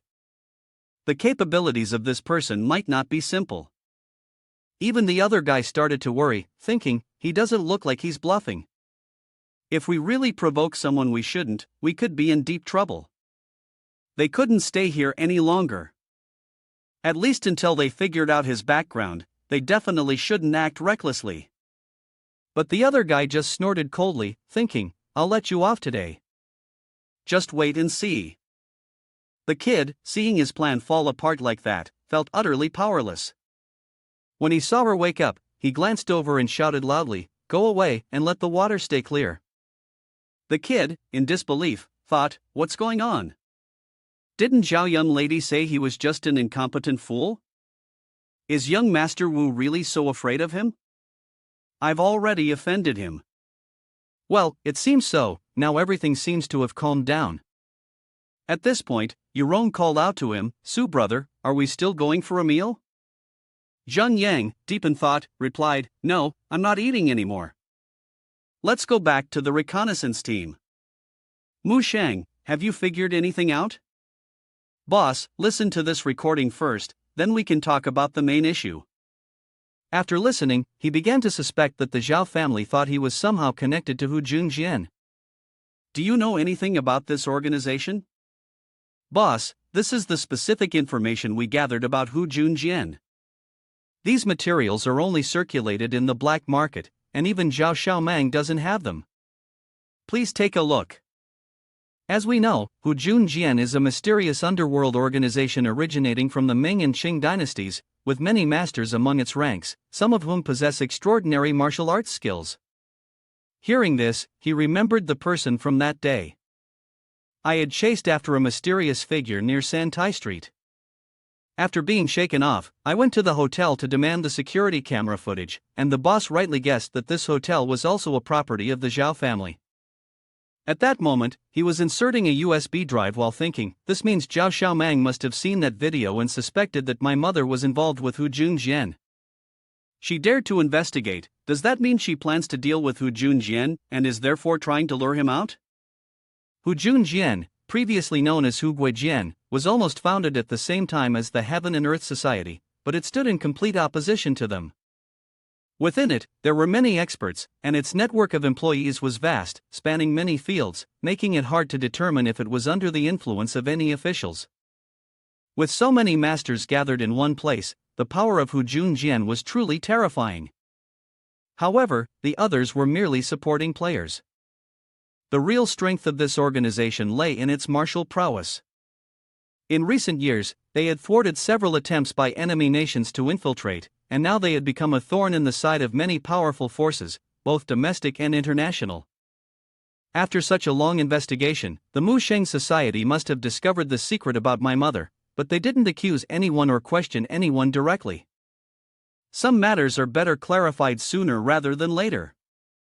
Then he took out the ring that Li Qiu had given him and asked if he recognized it, because the item from Hu Junjian had also appeared in the materials he had given me.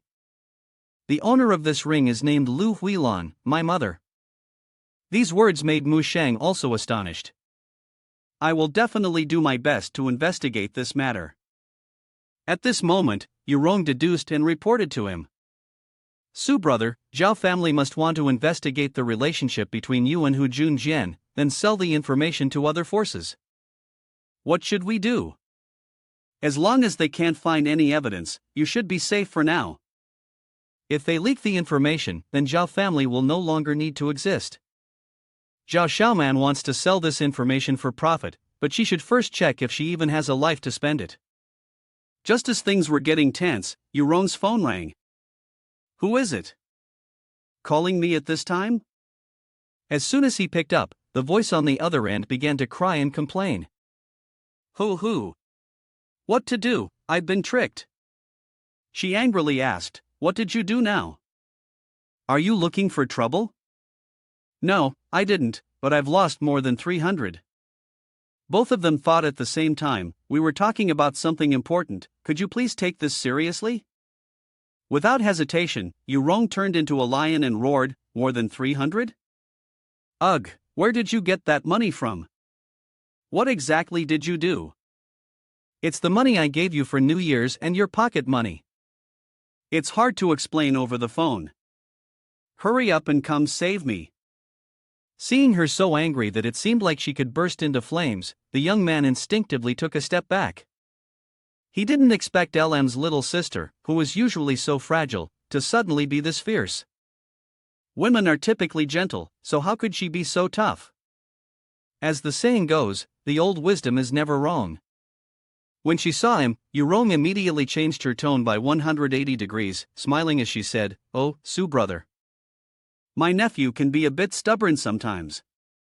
Can I take a day off today? I was planning to go out for a little break, maybe you could come along?" A little while later, the two of them were chatting as they walked, discussing what trouble the little boy had caused. As soon as they arrived, he started crying pitifully, saying, "Aunt, you're finally here." She grabbed him, her face completely unfriendly, and told him to get into the car quickly, before explaining the situation to the uncle. If your parents find out, they'll probably beat your bottom black and blue. The boy, confused, repeated, "Uncle, aunt?" At that moment, Zhang Yang turned to her and said, "Why are you getting mad at the kid?" She frowned and snapped, "You can't spoil this kid, or he'll tear the house down." Before they could continue, the kid suddenly yelled out, "Aunt's husband." Yurong blushed, startled, but her expression quickly turned into a glare, staring intensely and shouting, "What did this kid just say? What did you say, huh? Tell me, what exactly happened?" The child saved a lot of money to buy a free fire game account, which came with many items and lots of gun skins. But, unfortunately, after just 2 days of playing, the seller reclaimed the account. The child went to find the police. The officers told the child to bring their parents to file a report, but the child didn't dare. The seller had already agreed not to take the account back. Where has the trust between people gone? Yurong pinched their cheek and asked, "Kiddo, can you really not quit that stupid game?" Aunt had already said, "If you top your class, I'll let you play the game. Besides, you have discipline. I'm envious of your skills. You're only a gold rank, though." This left her speechless, not knowing what to say. Then, she picked the kid up and gave him a little pat on the behind. "So what if you're good at studying? Can being good at studying make you arrogant? Everyone has probably been first in their class at some point. What does gold rank even mean? I don't play games much. Not everyone is as addicted to the internet as you are." All right. I don't play games much, you don't have to be so harsh. Send me the transaction history. I'll investigate the identity of the other party. After getting the phone number, he called the other line and asked, "Who is this?" "It's Zhou Ming. Didn't you sell me a fake Gnome Yao Wang account before? You have one chance to return the account to me, or I won't be happy." He heard that and laughed out loud, saying, "Hey, look, if you still have money, top up your account. This is society, it's time to learn how to be smart, and that's your tuition fee for life." After saying that, he hung up. This is society, huh? Well, you're right, it's time to show you what society really is. Somewhere, someone yelled, "Class is over." A one-eyed guy was sneering and saying, "You fools, a bunch of losers playing games, pretending to be big shots." This guy was a scam artist, just dreaming of hitting it big. Then, a bald guy walked over, patted him on the shoulder, and asked, "What's going on, Min?" That sneer on your face says it all. Nothing good, I bet. This bastard, it's only when you smile that you look sleazy. I'm just getting back the account I sold a few days ago, made a whole 3 liters from it, pretty awesome. I'm definitely going to try that again next time. Before he could even finish, the buyer must have found my number on the app and said he wanted to get the account back. I told him, this is society, that's just how it works. I'm not your dad, I'm here to teach, not pamper you. Of course, you're the only one dumb enough to get scammed like that. But I heard that if it goes more than 2 liters, you could get sentenced. Are you okay? He sneered and said, "What's there to be afraid of? I've never heard of anyone getting sentenced just for trying to get their game account back. Plus, I'm still a minor, I'm not even old enough to face a penalty. The one over there was just threatening me, give him the courage, but would he dare?" Suddenly, at that moment, the head teacher stepped forward and asked, "Joe Ming, right? Someone is looking for you, come with me." A few minutes earlier, Yu Rong and Zhang Yang had arrived at that person's school. She felt embarrassed, so she said, "Su brother, it's not worth it, really not worth it. I'm yours, and my family was bullied. You must help me regain my dignity." These words made Yu Rong feel even more awkward. She hugged her chest, shyly thinking, "Brother, did Su brother really say I'm his? Even that kid admires uncle so much, so cool, this is what it means to be clinging to the top player of a server." As they neared the gate, a security guard shouted, "Sorry, this is a school. No entry without permission."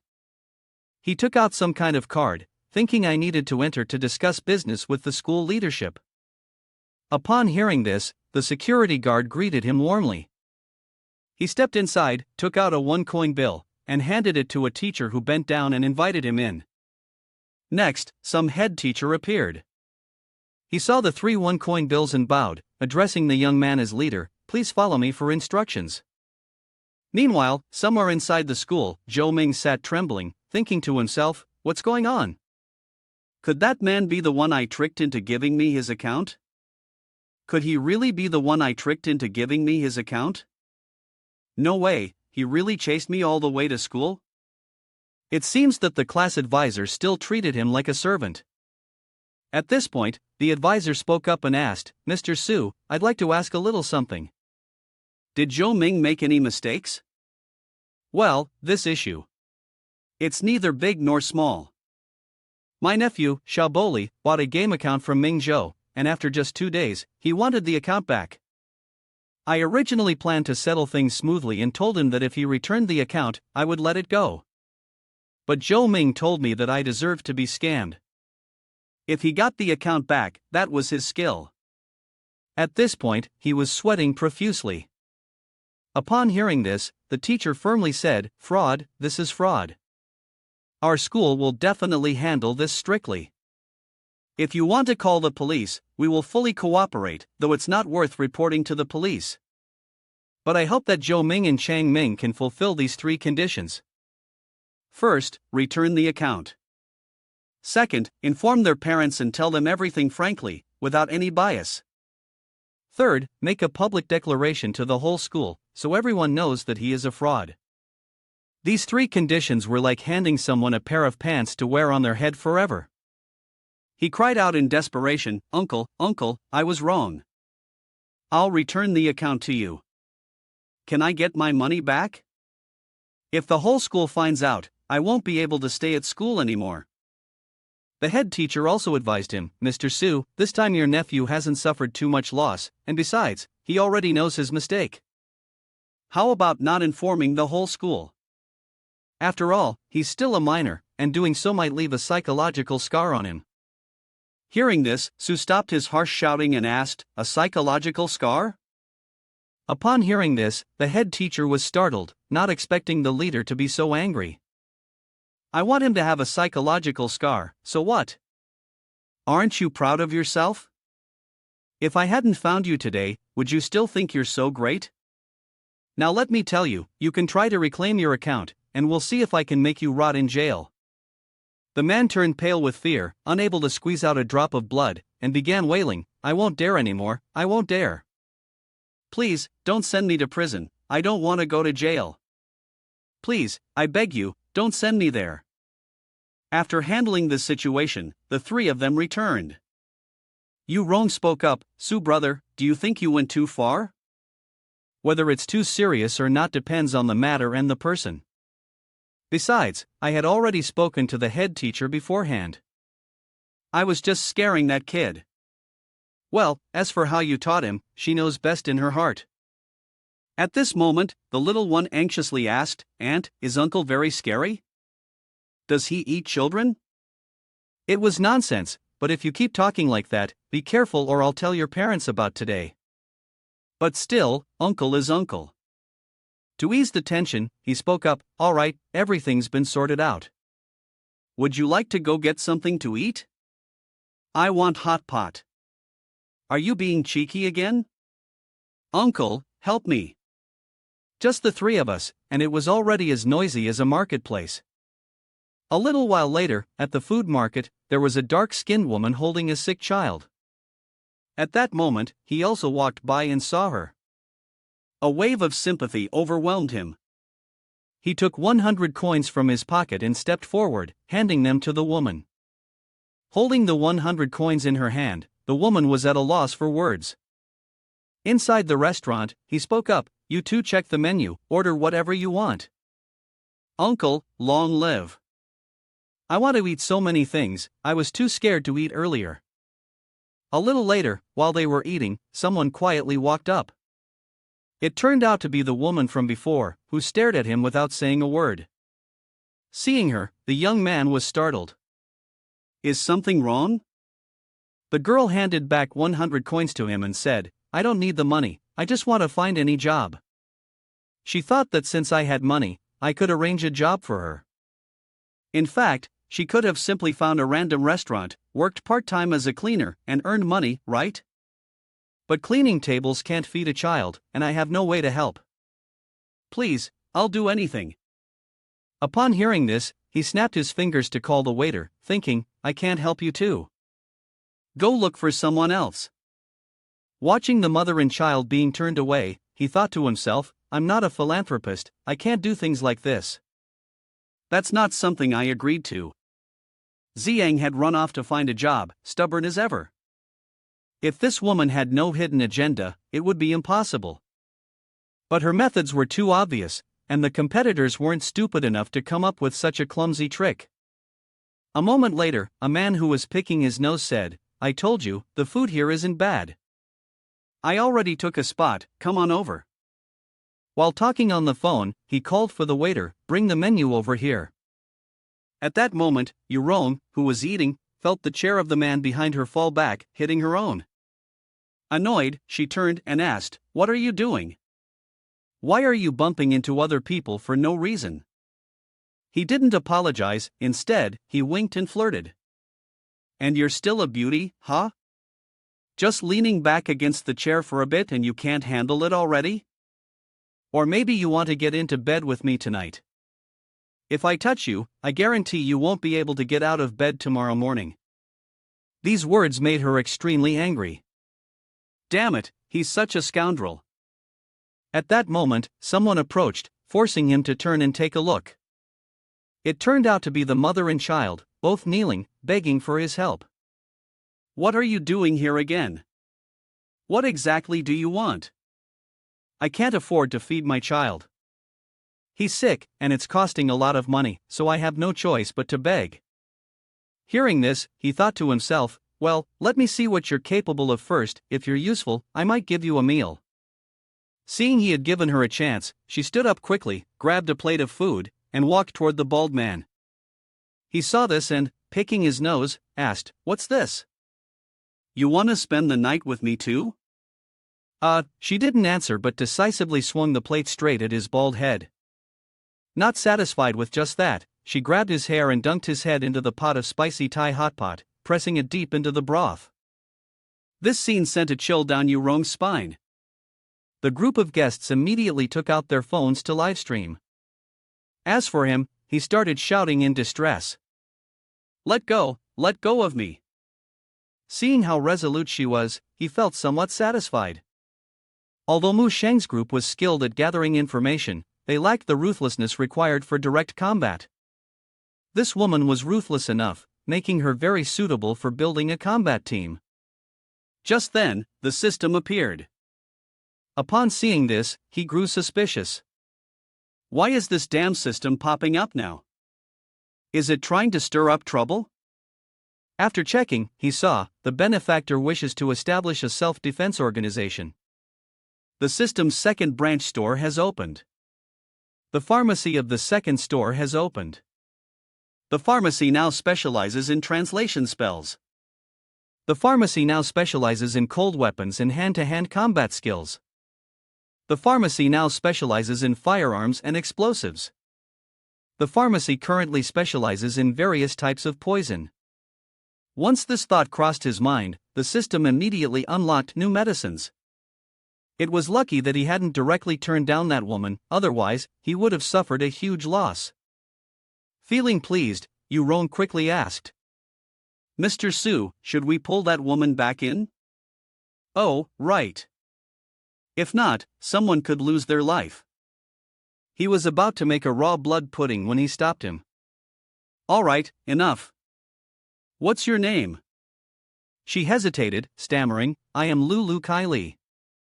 Upon hearing this, he turned and walked away, calling out cheerfully, "Follow me, I'll hire you."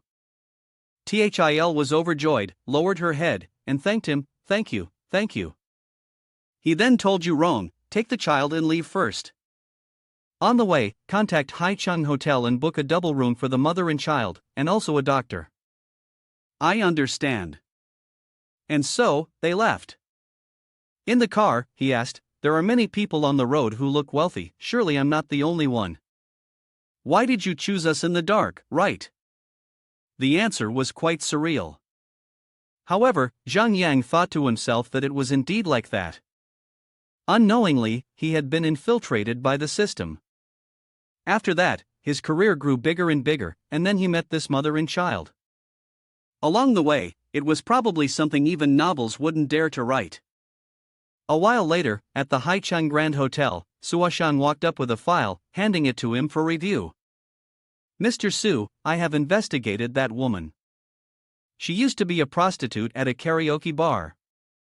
Later, the child developed a rare congenital disease related to a clotting dysfunction. Because of the child's illness, she ended up in her current situation." Hearing that, he silently thought, becoming a prostitute?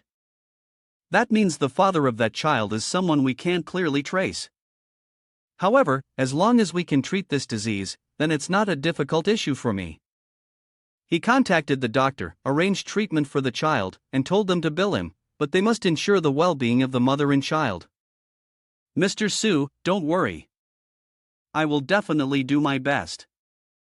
After assigning the task, he stepped out of the company, and his phone rang with a call from Bora. Wasn't she busy with restaurant matters earlier? How does she find the time to call him? She immediately asked, "Are we getting food? Someone is looking to donate money to us. What does that mean? What is the purpose of the donation?" The next evening, at the Santai Hotel, an MC loudly announced, "Ladies and gentlemen, welcome to the charity night hosted by the Newfound Charity Association. This evening, we have invited distinguished guests from all sectors to join us in raising a glass for charity. The person standing on the red carpet right now is Mr. Song Chen, Suosheng of Haicheng Hotel. Not only that, but the new trending idol video is also part of his assets. Mr. Dong, co-president of Tonglong Real Estate, is also here. As we can see, tonight is bound to be a dazzling evening." At this moment, Suashang sighed and thought, if it weren't for Mr. Su's insistence on staying behind the scenes, our little fortune wouldn't mean anything in front of him. Mr. Dong looked at them and sneered, thinking, wait until Mr. Su brings the entire city of Santai under control, you'll just have to wait and be scared out of your wits. At this moment, Zhang Yang, who was standing behind, saw it and whispered, I still really can't get used to this kind of situation. It's just a group of rich people gathering to eat and drink, there's nothing impressive about it. Mr. Su, I've investigated this charity organization named Nuan Yang. They are a relatively young funding organization, and their government website is filled with just a few flashy projects. You might think, while listening to Bora talk, that we can take part or not, but who can blame us? The restaurant's reputation is so big that they've set their sights on it. If we don't participate, it's bound to leave us with some negative records, implying that we are not giving back to society. Just as he was speaking, someone shouted loudly from the main street. What's going on? How is this kid driving? Do you know what kind of car this is? Don't you know how to avoid cars? Do you know that the money you've earned your whole life couldn't even cover the cost of this car? The little girl, with blood at the corner of her mouth, was trembling in fear and said, I'm so sorry. At that moment, Jack stepped forward and said, let her go. Stop blaming her. Didn't you hear? Hurry up and thank him. Get lost, don't make us more annoyed. Seeing this, he furrowed his brow and said, at first, I thought Jack was a kind person, but I didn't expect him to be someone who likes to use money to pressure others. You roam, after Jack and the others leave, go and chase after that girl. Looking at the appearance of that girl, she must have been seriously injured. It's impossible to delay her treatment. You Rong, feeling anxious, asked the young man. By the way, is everything all right with Mr. Su on your side? Zhang Yang, holding Bora, replied, thinking to himself. No, it's fine. For now, I can still manage this kid, but she's turned into an angry lion, roaring. That foreign guy is really annoying, I'll tear him apart. Alright, go back and calm down for me. Can you do that? Don't worry, if it weren't for what happened earlier, he could still jump around for a few more days. But now, who knows? Inside the hall, the young women with their flashy outfits were dancing around. Bora, feeling disheartened, said, I'm so bored. Although she felt bored, they had already waited for a long time. After all, for these businessmen, tonight was a rare opportunity. No matter the company, charity was always a chance to clean up their image or boost their popularity. Normally, these businessmen would have some dark secrets, so naturally, they would take advantage of such occasions to whitewash themselves. At that moment, a waiter stepped forward and asked, Are you two the owners of the restaurant for weight loss? If you're making a donation tonight, just write it down here. Directly giving the donated equipment to the guests, this method of donation is quite direct. However, I heard that their donations are all made public and transparent, so maybe they won't play any tricks, right? A while later, Bora curiously asked, Hey, how much did you donate for the direct meal? He raised 2 fingers to indicate the amount. She thought it was 2 coins, but couldn't believe it was 200. That damn rich guy, I don't want to talk to you anymore. Not bad, I'm starting to get used to your spending level. At this moment, Yurong sent a message, Mr. Su, we have the diagnosis results for that little girl. She has a broken rib. She's afraid her parents will worry, so she asked me to conceal her condition. Hearing this, Bora angrily muttered, That girl is seriously injured like this? I can't take it anymore. If I don't tear apart that foreign guy tonight, it's not going to be good. Calm down, leave this to him. At that moment, the announcer on the other side of the stage said loudly, Ladies and gentlemen, next, please welcome Mr. Jack from our Huanan group. This is Yang Donghui, CEO of the Nuanyang Charity Fund. Jack is the head of our Huanan group in Santai City. Speaking of which, something just happened that warmed people's hearts. Earlier, Mr. Jack's car was hit by a schoolgirl, but he didn't ask her to pay a single cent. This generosity and responsibility truly make us feel ashamed. That guy was feeling quite smug at that moment, thinking that I had only done something very ordinary, nothing worth broadcasting. Jack usually loves helping others, but unfortunately, I'm the only one who sees it. Still, I felt like maybe I should share this story to warm people's hearts. Bora, hearing that, felt a surge of anger, stood up abruptly, and said to him, "I can't stay here any longer." He watched Bora's back as she walked away and thought to himself, "Thank goodness this kid knows how to pick her battles. She didn't just charge in and rip that Western jerk apart. Otherwise, tomorrow's headlines would be chaos." A while later, outside the city, he had also stepped out but couldn't figure out where the kid had run off to. Yurong had already driven to the hospital. Could it be she planned to walk home? Worried, he suddenly heard strange noises. Turning around, he saw Bora stabbing at the black guy's car tire with a pair of scissors. The poor guy was speechless. So the reason she'd rushed out was to puncture someone's tire? Seeing her struggling and failing to make a hole, he walked over and said, "Move, you're doing it all wrong." "Let me." He stabbed it once, and it deflated instantly. "It's hissing now, it's hissing." "Let's go, hurry." "You said it right, Xiao Yangzi, now get the four of them out of this miserable place." The young man carried Bora and asked again, "What's wrong? Are you still angry?" Thinking about GC's disgusting face made her shudder. She had already calmed down a bit, but just the thought of that foreigner's face made her feel irritated again. "I'm hungry, I want to eat, I want a drink.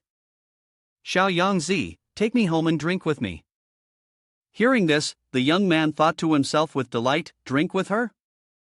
Bora just asked me to drink with her. Isn't that what girls do when they want to drink with a guy? Looks like I'm beyond my internship period, about to become official." Later that night, Bora slammed a beer can down on the table and shouted angrily, "That bastard, that stinky foreigner, it's infuriating. Thinking back, I shouldn't have just popped his tire." But the young man chuckled foolishly and asked, "It's getting late, are you tired?" Then he thought about Jing helping her into bed and smiled. Could she be completely drunk? We still have our main task to do later. At that moment, she slumped her face onto the table and mumbled, "I'm asleep, carry me to the room." This made the young man feel as if he had won the lottery, shouting, "Standard answer."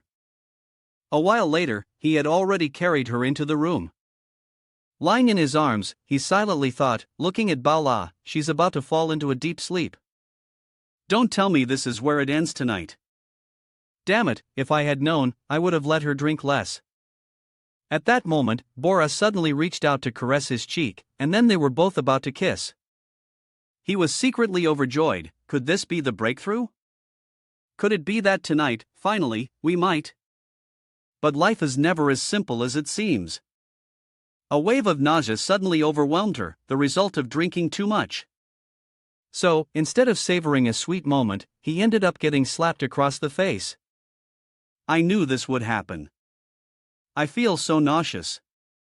Wait, I'll go find something for you to puke into. Great, my goddess image is totally ruined now. The young man, however, was too tired to say anything. All he could think about was how the real thing that had been ruined was his chance for a perfect night.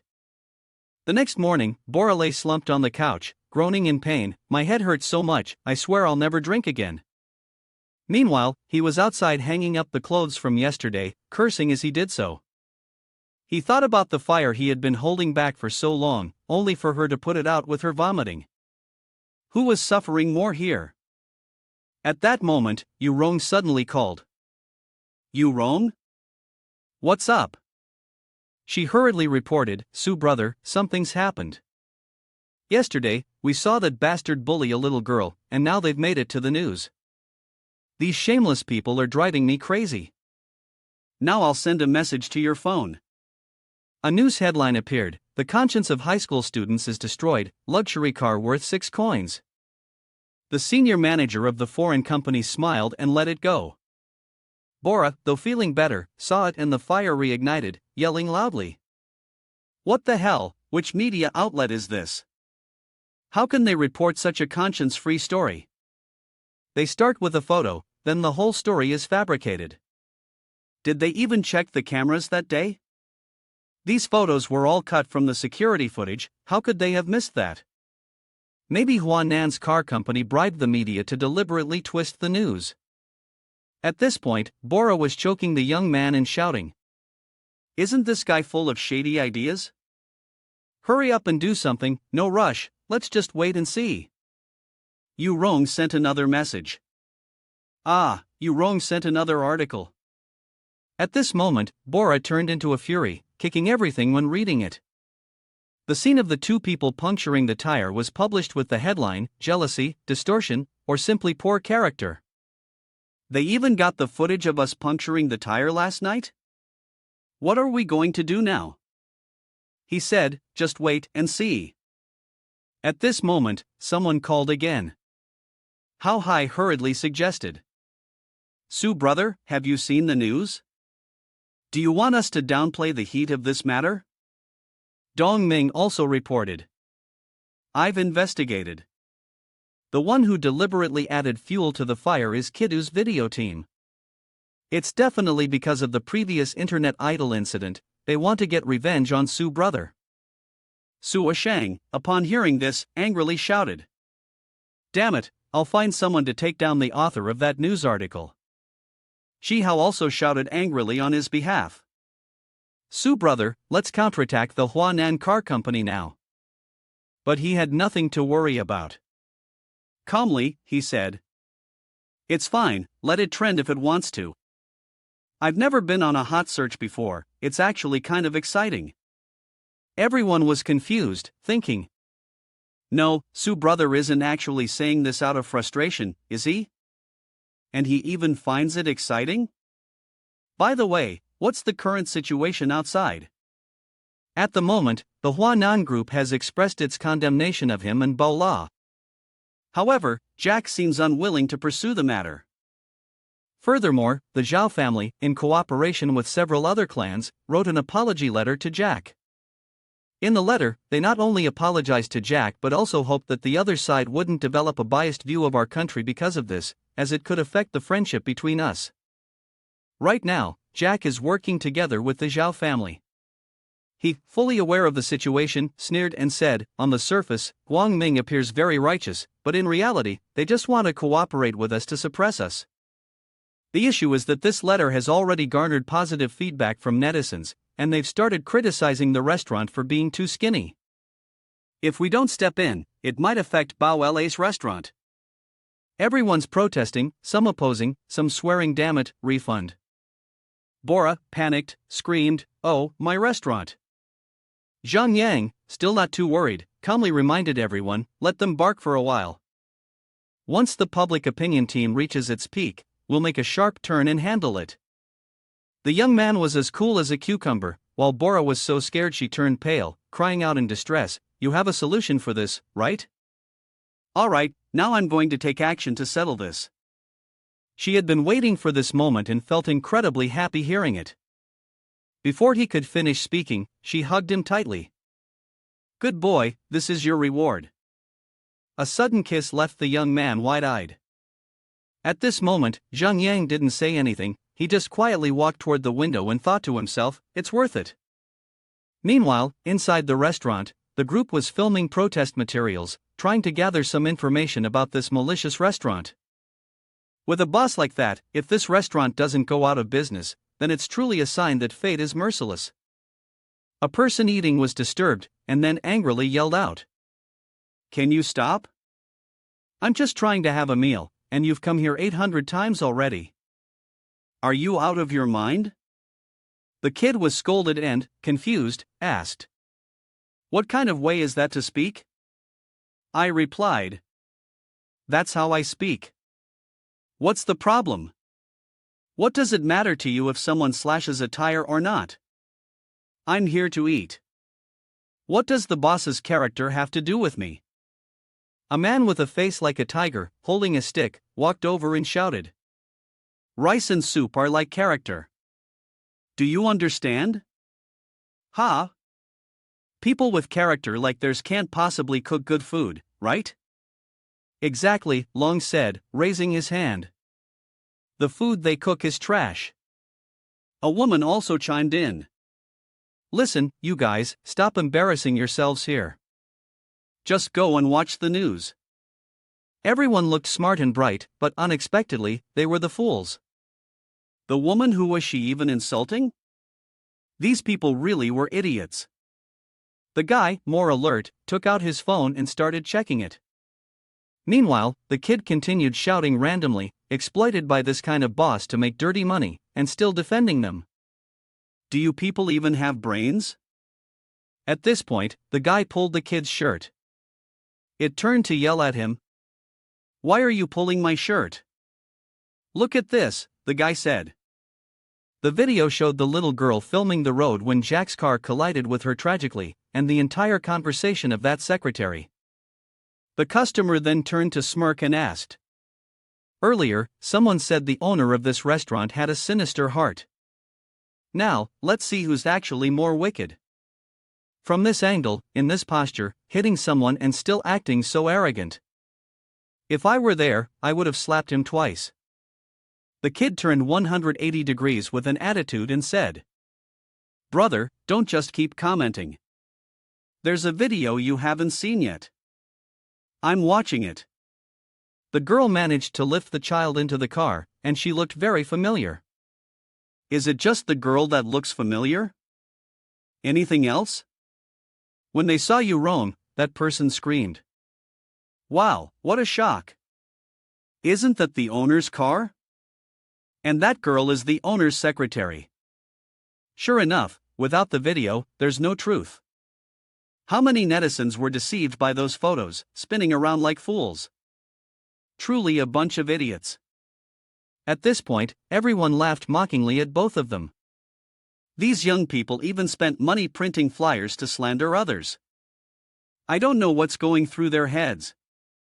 Ugly people always do ugly things. They probably didn't study well, now they're just good at some shady, fringe practices. The kid felt so embarrassed he wished he could dig a hole and bury himself. Seeing this, the other person said, You young man, next time, open your eyes wide. Don't let yourself be sold and then still count the money for them. The kid ran too quickly, bumped into a 52, and was thrown back. The person shouted, Hold on, I've already recorded your actions earlier as evidence. You two just wait for the invitation letter from the lawyer. The restaurant that helps people lose weight will not tolerate those who maliciously slander us. As many people as there are, we'll match that number, no mercy. Seeing you wrong, everyone immediately started talking excitedly. Isn't she the secretary of the restaurant owner? She's the one who took the girl to the hospital in the video. Damn, she's not only beautiful but also cool and kind-hearted. We came here to eat and even got to see a beautiful woman. Totally worth it. The scared kid hurriedly said, We're just students. At that moment, Zhang Yang slowly stepped in, sneering. Ha, you didn't seem like students when you were deliberately slandering us. When you defended foreigners and attacked our dignity and integrity, that wasn't student behavior either. You caused this mess, and now you want me to let you off? The kid, seeing him, could only collapse to the ground, tearfully sobbing loudly, crying and wailing, causing a ruckus in the whole restaurant. After the kid was taken to the detention center, Zhang Yang sincerely thanked everyone. Thank you all for supporting our small restaurant, and thank you for trusting us. As a token of appreciation, today all meals are on the house. Everyone loved hearing that. Ha, Mr. Su is so generous. The young man has a very bright future ahead. At this moment, Yurong, who was beside him, whispered, Su brother, now that we've released the video, what's our next step? Should we stick with the old strategy and have Chen Suashang ramp up the promotion on the video sharing platform? But they must be really stressed out right now, right? When one person is happy, someone else is bound to be upset. The man, furious, slapped the young secretary and yelled, You wretched woman, who told you to do such trivial nonsense? If it weren't for your reckless decision, things wouldn't have gotten so out of hand. The kid, holding his face, said, Mr. Jack, I've deleted the video from the camera. It must have been Su Yang. He's doing this on purpose to target us. He didn't listen, instead swinging his hand and landing a hard slap, causing the kid to spit blood. Shut up. If it weren't for your stupid idea, would he have had the chance to scheme against us like this? While speaking, he treated her roughly as though she were a rag. With the current situation, what do you think we should do? Shut her up once and for all. Then he ordered, immediately step up the pressure on Tianyu's car brand. The fury he had been holding in was now fully unleashed. You must retrieve everything from Tianyu's car company. Also, get in touch with the Newfound Fund and tell them to release the list earlier than planned. I want to take this opportunity to strike them a heavy blow. A man in black responded to the order, understood, sir. A moment later, somewhere, someone angrily kicked a table and shouted, that damned fool, all they can do is destroy things. So it was Xiao Man. I can't believe that kid let Su Zhengyang release the camera footage. Does this mean our apology letter will become a joke? A girl stepped forward to report, currently, Dua is intensifying the promotion of the video released by Su Zhengyang. Many netizens have switched sides and started attacking us. Even government media have joined in, specifically criticizing several companies, including ours. I didn't expect Su Zhengyang to have such a trick up his sleeve. But this isn't going to be that simple. At the same time, at the restaurant, he approached Yu Rong and asked, what's the public opinion on the internet? Has the situation flipped? Also, your and Bora's reputations are skyrocketing. The most prominent comment came from a user with the nickname Dried Fish. The restaurant owners who are so cute with their skinny meals. What kind of magical fish is this? Yet, they went ahead and punctured someone's tire. I laughed so hard it hurt my stomach. An account named Xiaoliang also replied. At first, I wasn't sure about the truth of the situation, and when I saw them puncture the tire, I was about to curse them out. But now it turns out they did it for a righteous cause, so I hurriedly deleted a 1,000-word essay. You two are just too adorable. Isn't following this couple better than following idols? I'm in love now, for sure. I must make a trip to Santai City, visit the restaurant that serves skinny meals, and meet them. Seeing this, the young man felt embarrassed. I didn't expect that netizens would still have such genuine trust nowadays. Just then, Bora stormed in, shouting. This is infuriating. I had guessed that the Newfound Fund was shameless, but I didn't expect them to be this shameless. What happened now to upset our dear Miss Bora? Let me help you vent. Look at this, he said, handing her something. The Newfound Charity Fund released the list of donations from their charity event. However, one piece of news made her extremely angry. The restaurant serving skinny meals had made quite a generous contribution. Upon hearing this, he only sneered, as it matched his expectations about the Newfound Charity Fund. Seeing her so upset, he reminded her. It's just fake data. Do you really need to get this worked up? But she, in a fiery outburst, shouted, it may be fake, but that's 200 coins. Clearly, we donated 200 coins, and the donation receipt is still here with me. Yet, they wiped it clean. I demand an explanation, and if I don't get one, I won't be able to sleep peacefully. Seeing this, he patted her on the shoulder and said, of course, you must demand an explanation. After comforting her, he opened the door and stepped out of the car. Little did he know that this budget fund had colluded with Huanan Group and Yao San Lin Company. If I don't get an explanation within a few days, I'll lose my temper. Both of them then entered the center and caused quite a commotion. A well-dressed man walked up to greet them. Hello, are you two the owners of the restaurant that promotes weight loss? I just read about you two online. You are quite famous, but may I ask what brings you here today? We wanted to ask, we donated 200 coins at the party last night. Why didn't it show up on the public donation list? Wasn't he the one who had been praising the Huanan car wildly last night?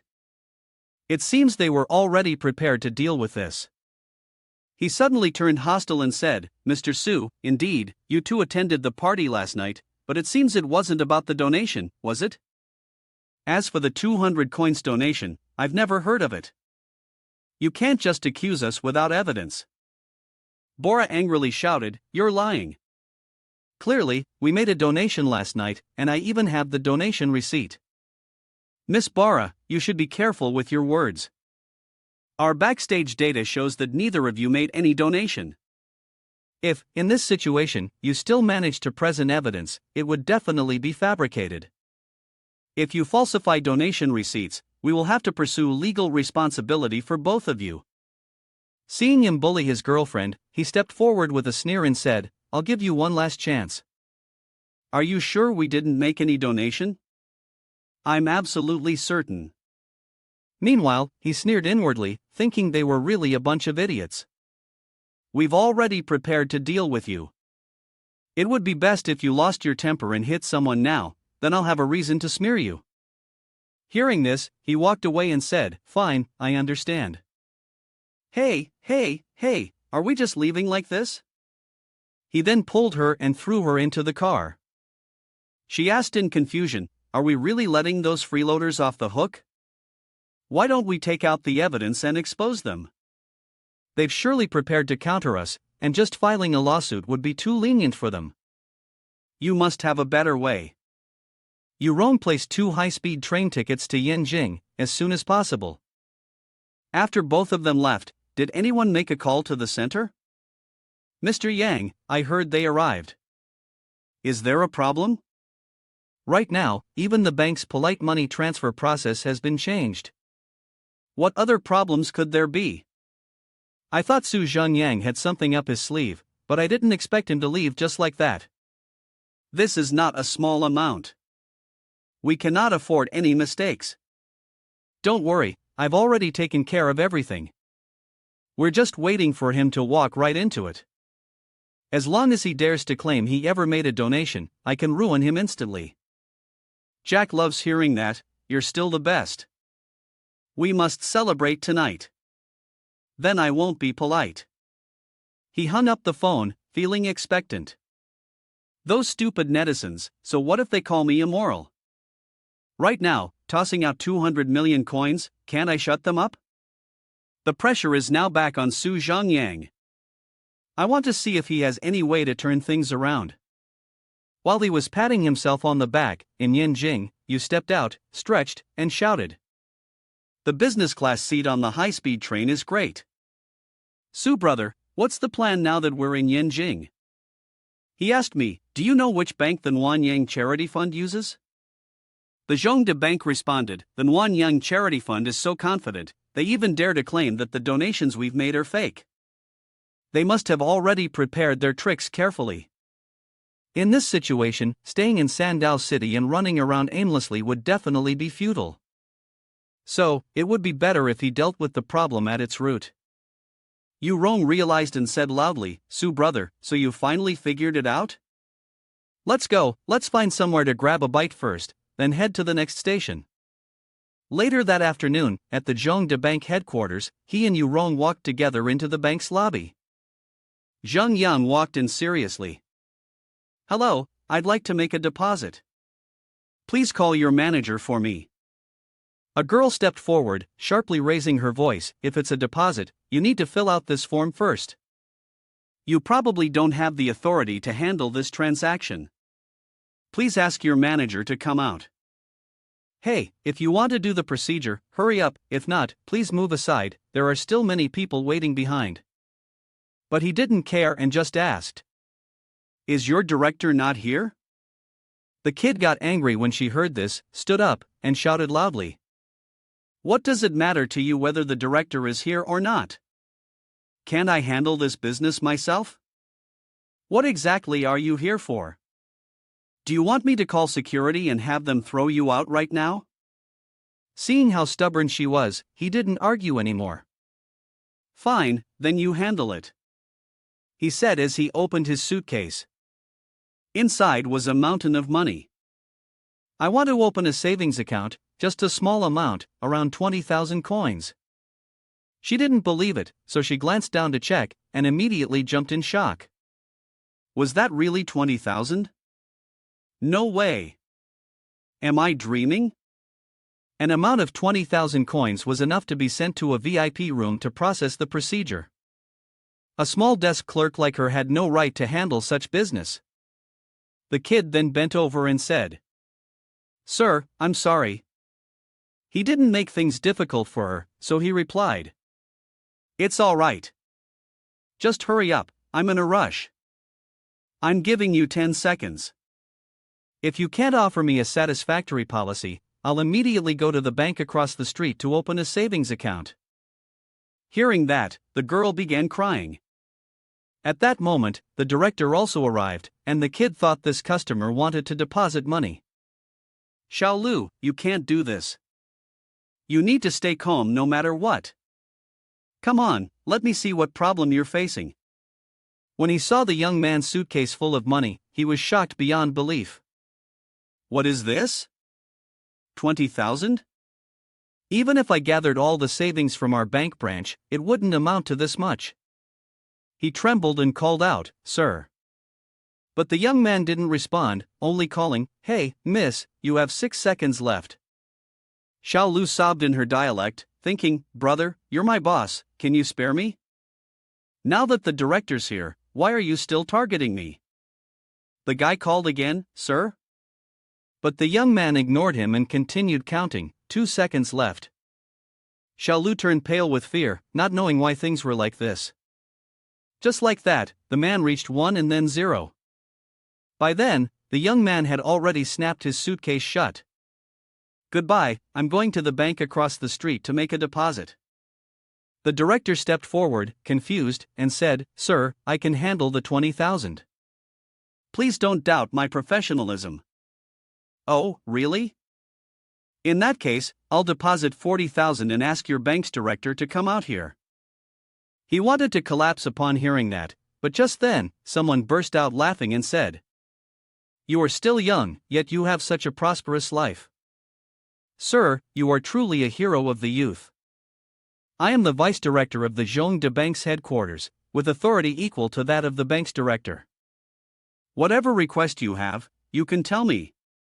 He didn't say much more and immediately tossed a mountain of money onto the table. "I've changed my mind. I want to deposit 80,000. This left the old man dumbfounded, unable to believe it. "What the hell is this?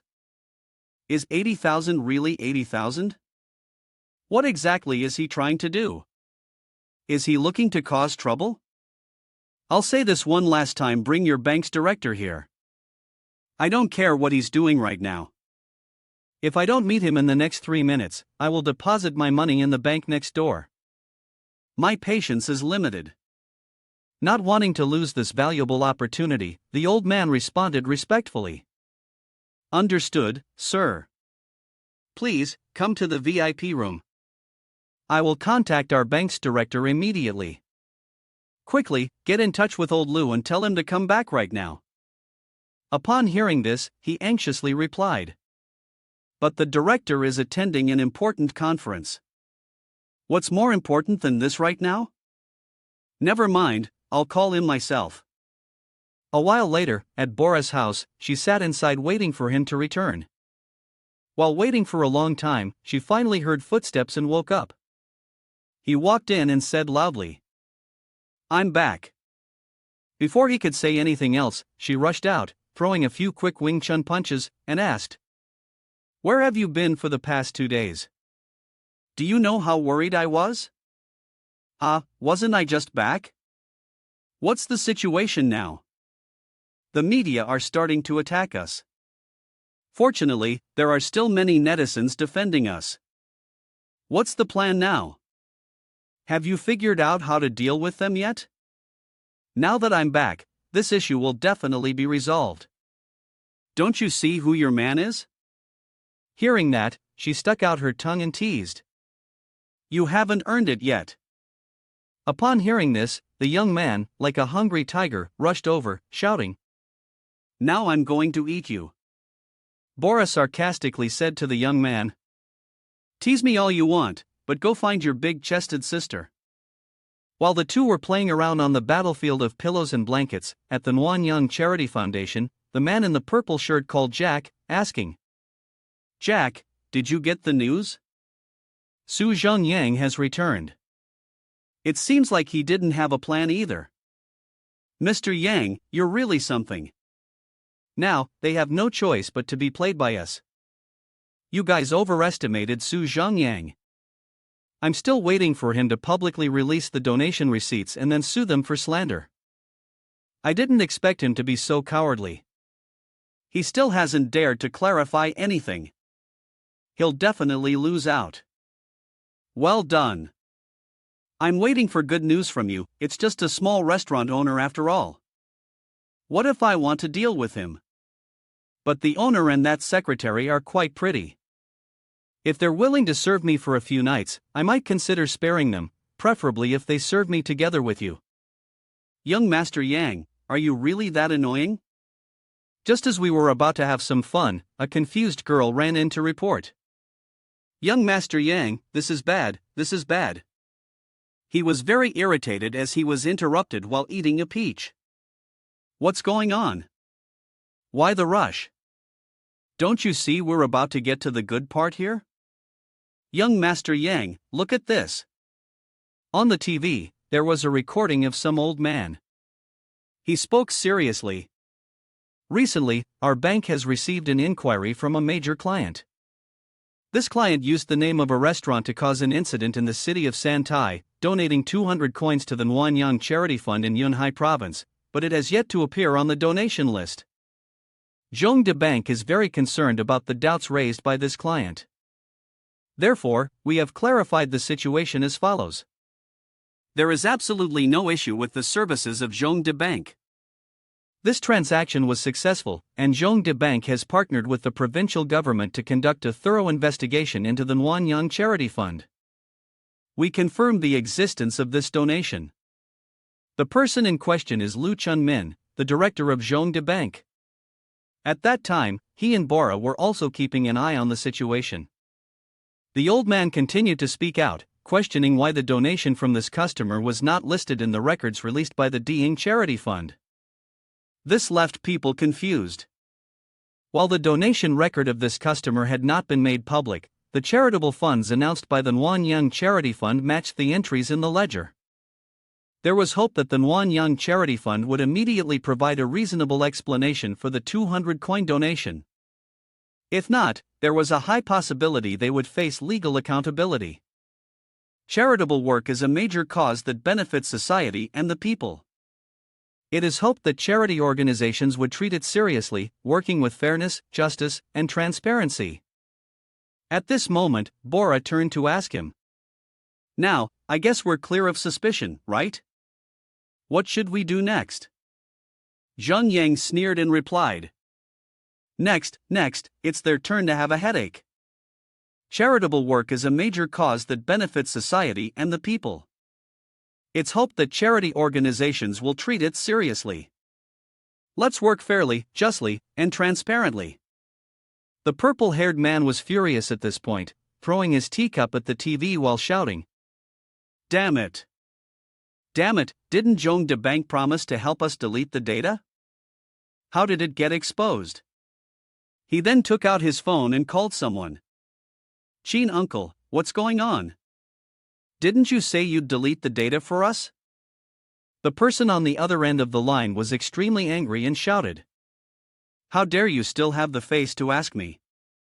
Didn't you call this person a piece of trash? How could he possibly find the CEO of the bank? Right now, your data deletion is already being traced, and if something happens to you, I will have your entire family killed. He was terrified upon hearing this. Impossible. How could he find the CEO of the bank? It's not possible. Just wait and see, this time no one will be able to save you. At this moment, the man was like a homeless dog, pacing back and forth, calculating the donation of 200 coins to the Di Gue restaurant. If the blame was put entirely on the Huanan group, he could still argue that it was a system error.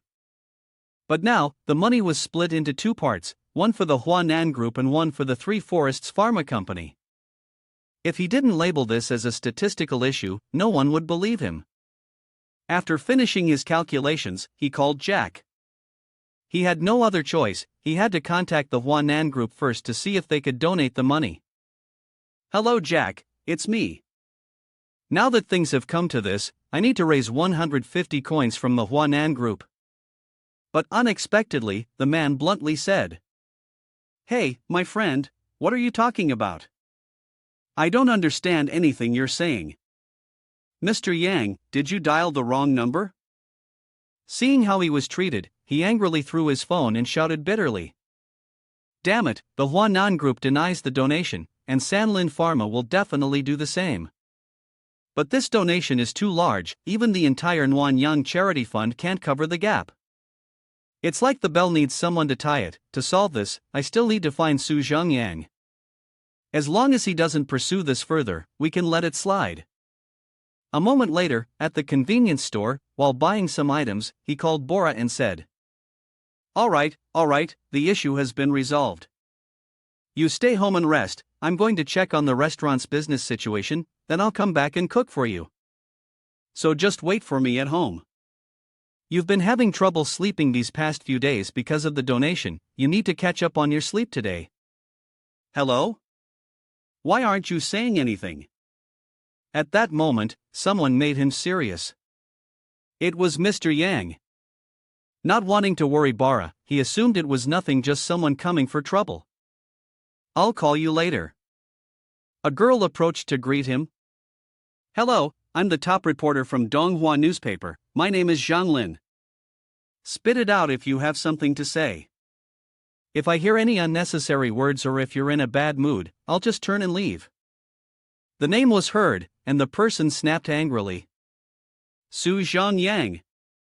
But Zhang Lin calmly replied, "Su brother, I'm sure you've guessed that I came to mediate.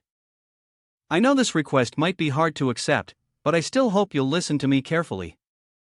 The Nanyang Fund has made mistakes, but if things continue the way they are, it will collapse completely. After all, I've seen with my own eyes how they built the school. If you dig deeper, it will be easy for people to notice. All charity organizations are just blood-sucking funds. I hope you will be lenient for the greater good. Even if you find this talk boring, I trust that you're not doing public service for fame, are you? I thought you had some great idea, but it turns out to be the same old trick." With that, the young man turned around and walked away. Indeed, the ignorant are truly happy. Zhang Lin frowned and angrily stepped forward to shout, "Stop. What do you mean by that? Are you saying I'm ignorant? Do you know who I am?" He turned to sneer and asked, "Am I wrong? Do you know the details of the donation and expenditure of the Nanyang Fund last year?" The kid didn't know how to respond. "Is that their internal data?" "I know it." "If you don't know, then on what basis do you think they're spending money on public welfare?" "I donated 200 coins. Do you know how many schools can be built with that?" "They even dared to falsify these figures, and yet you still talk to me about public welfare? Are you feeling great just because you went to the countryside with them? From what I see, you're nothing but a mentally challenged person who deludes herself into thinking she's doing good." These words struck the kid silent, like a punch. The other person furrowed his brows and shouted, "That's Su, don't slander me. Young Master Yang, you're really something, huh? You've been exposed for falsifying the donation figures, and yet you're still accusing me of slander? Also, don't tell me you've forgotten why you came to find me?"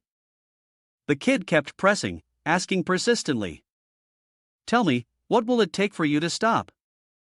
You guys should stop clinging to false hopes because I will definitely deal with the Nanyang Fund. Right now, the Nanyang Fund only has two options, to die on its own, or to collapse together with Huanan Group and Sanlin Pharma." Hearing this, the other person broke into a cold sweat and hurriedly said, "Su Zhongyang, is there really no way for us to turn things around? If that's the case, won't the Nanyang Fund?" While he was still panicking, someone called. The person on the other end of the line frantically reported, "Mr. Yang, it's bad. The people from the relevant departments have already arrived at our place. They want to investigate the donation case. Now, the internet is filled with condemnation and criticism of us. This sentence shattered his tender heart. It's over, teacher. This move, I'm afraid, was the wrong one. A while later, at some place, he entered the house carrying some things. I'm back. Today, I'm cooking. Before he knew it, a punch the size of a mountain came flying at him, but luckily it missed, so his teeth were spared. His face turned pale in fear, and he quickly asked, What happened? Bora, with a darkened face, asked, About the relationship between men and women, is there something you want to clarify with me? At this point, the young man recalled the scene from earlier, her expression. Could it be that she knows about the affair between him and you, Rome? A while later, at the De Gouet restaurant, she walked in, visibly angry. Seeing this, the young man silently thought, Bora has been like this the whole time. She even asked me to drive her to the restaurant. It seems like this isn't about you, Rome. If it were, she wouldn't have come here. Bora, still fuming, stormed in and shouted, I've brought her to you. If you have something to say, tell her yourself. A girl, upon hearing this, was startled and turned to look, then cheerfully shouted, Su Zhongyang. Before he could process anything, she rushed over and hugged him, shouting loudly, You didn't lie to me, I really could find you here. He also recognized that it was Duan Yu. Seeing the two of them hugging so affectionately, Bora turned into a ghostwriter, cracking his knuckles, and said, Look at that, straight into each other's arms. Your little boy sure is a player, huh? He anxiously explained.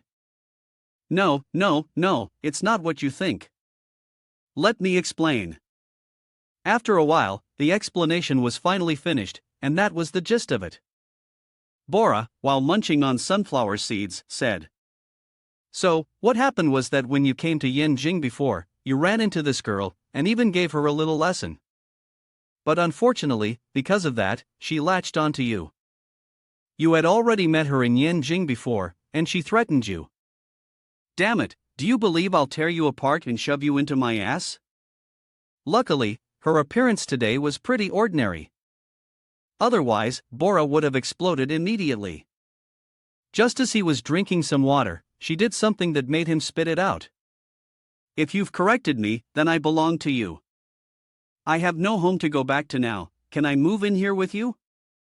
Bora had reached his limit, releasing an aura of hostility and yelling, Well, your little lover sure is progressing quickly, huh?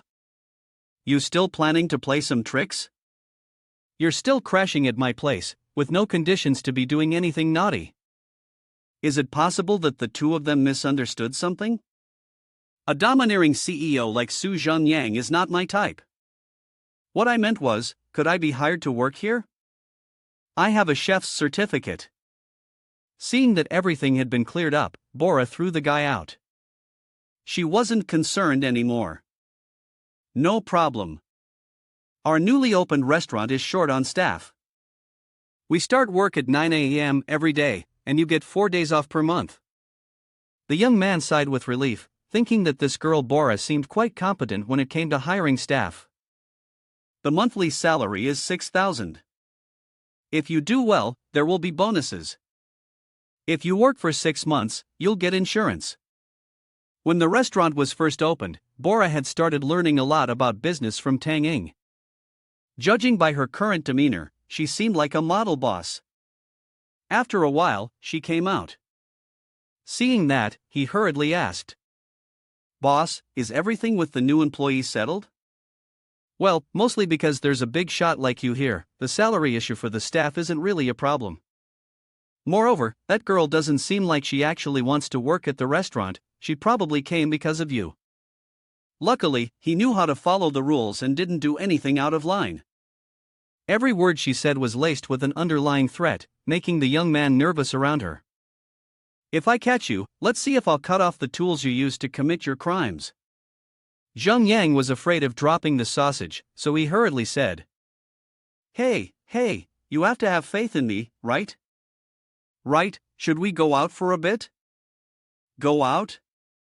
Where to? Oh, well, staying in a guest house all the time isn't great. Let's go house hunting. Once we buy a place, we can move in together. Her words made the young lady blush with embarrassment. What? Buy a house? Doesn't that mean living together? How come you're so straightforward? Well, if we're living together, then we are. Anyway, I can't run away. Whether we look before marriage or after doesn't really matter. But we do have to choose a house that I like, right? Hearing this, she transformed into a little devil, looking at the young man talking nonsense. Who wants to marry you? Hey, are you born under the sign of the dog? Let me tell you, the money you're making now is because you're staying up late, getting up early, pretending to be a god and cheating people. Pfft, what a mouth. I mean, with the money you're earning, you can afford to buy an old house, but nothing more. He obediently replied. Yes, I'll listen to my wife. Have you already chosen a real estate agency? Is this all part of some scheme today? You could say that. It was then that he remembered that the house he had invested in when he had money was thanks to Lee brother, who had helped him negotiate. Without his help, he wouldn't have been able to get that 2 million, nor would he have achieved what he had today. Although at that time Lee brother did it for the sales, his attitude as a person was very good. Now that I have the strength, of course, I must repay him. He walked in and saw a receptionist, immediately calling out to Lee brother. Oh, you're Sue brother. Sue brother, right? No, Mr. Sue, what brings you here today? Are you looking to buy a house? Lee brother's expression seemed a bit off, as if something was wrong. Had he encountered some problem? Lee brother, your way of addressing me is too distant. It's not because of the house I bought from you before that the price went up and I didn't invite you to dinner, is it? Are you upset about that? Of course not. Sit down. I'll have my sister-in-law pour you some water. Sue brother, is this your sister-in-law? This kid must have accumulated a lot of good karma in their past life to have such a blessing, right?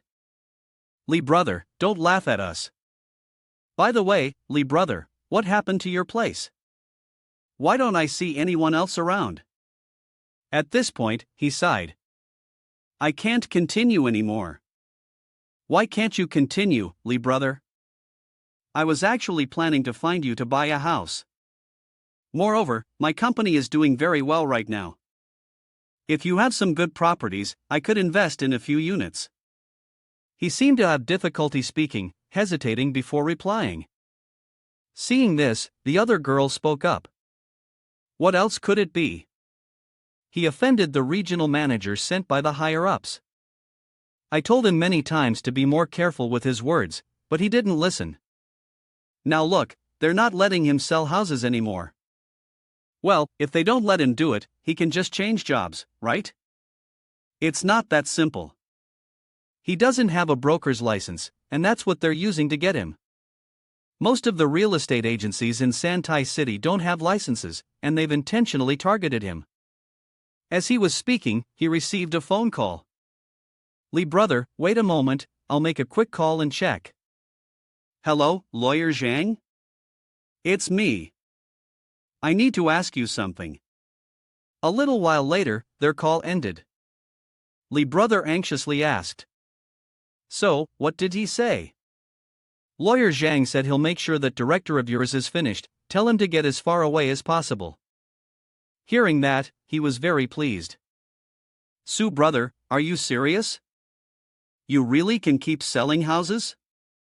Lawyer Zhang said that your guy's license was revoked a long time ago. Now, you can just open your own shop, register a new license, and you'll be good to go. Aside from lacking some trust in real estate resources, there's no problem at all. After hearing that everything was settled, he angrily yelled. Damn it, this bastard really scared the hell out of me. Before they could say anything, the young lady next to them cut them off. What nonsense are you talking? Xiao Yang's wife is right there. Watch your image. Lee brother, sister-in-law, actually, Bora doesn't mind this at all. Before the words could be finished, a chill ran down their spines, and everyone was filled with fear. Bora, like a monster, shouted.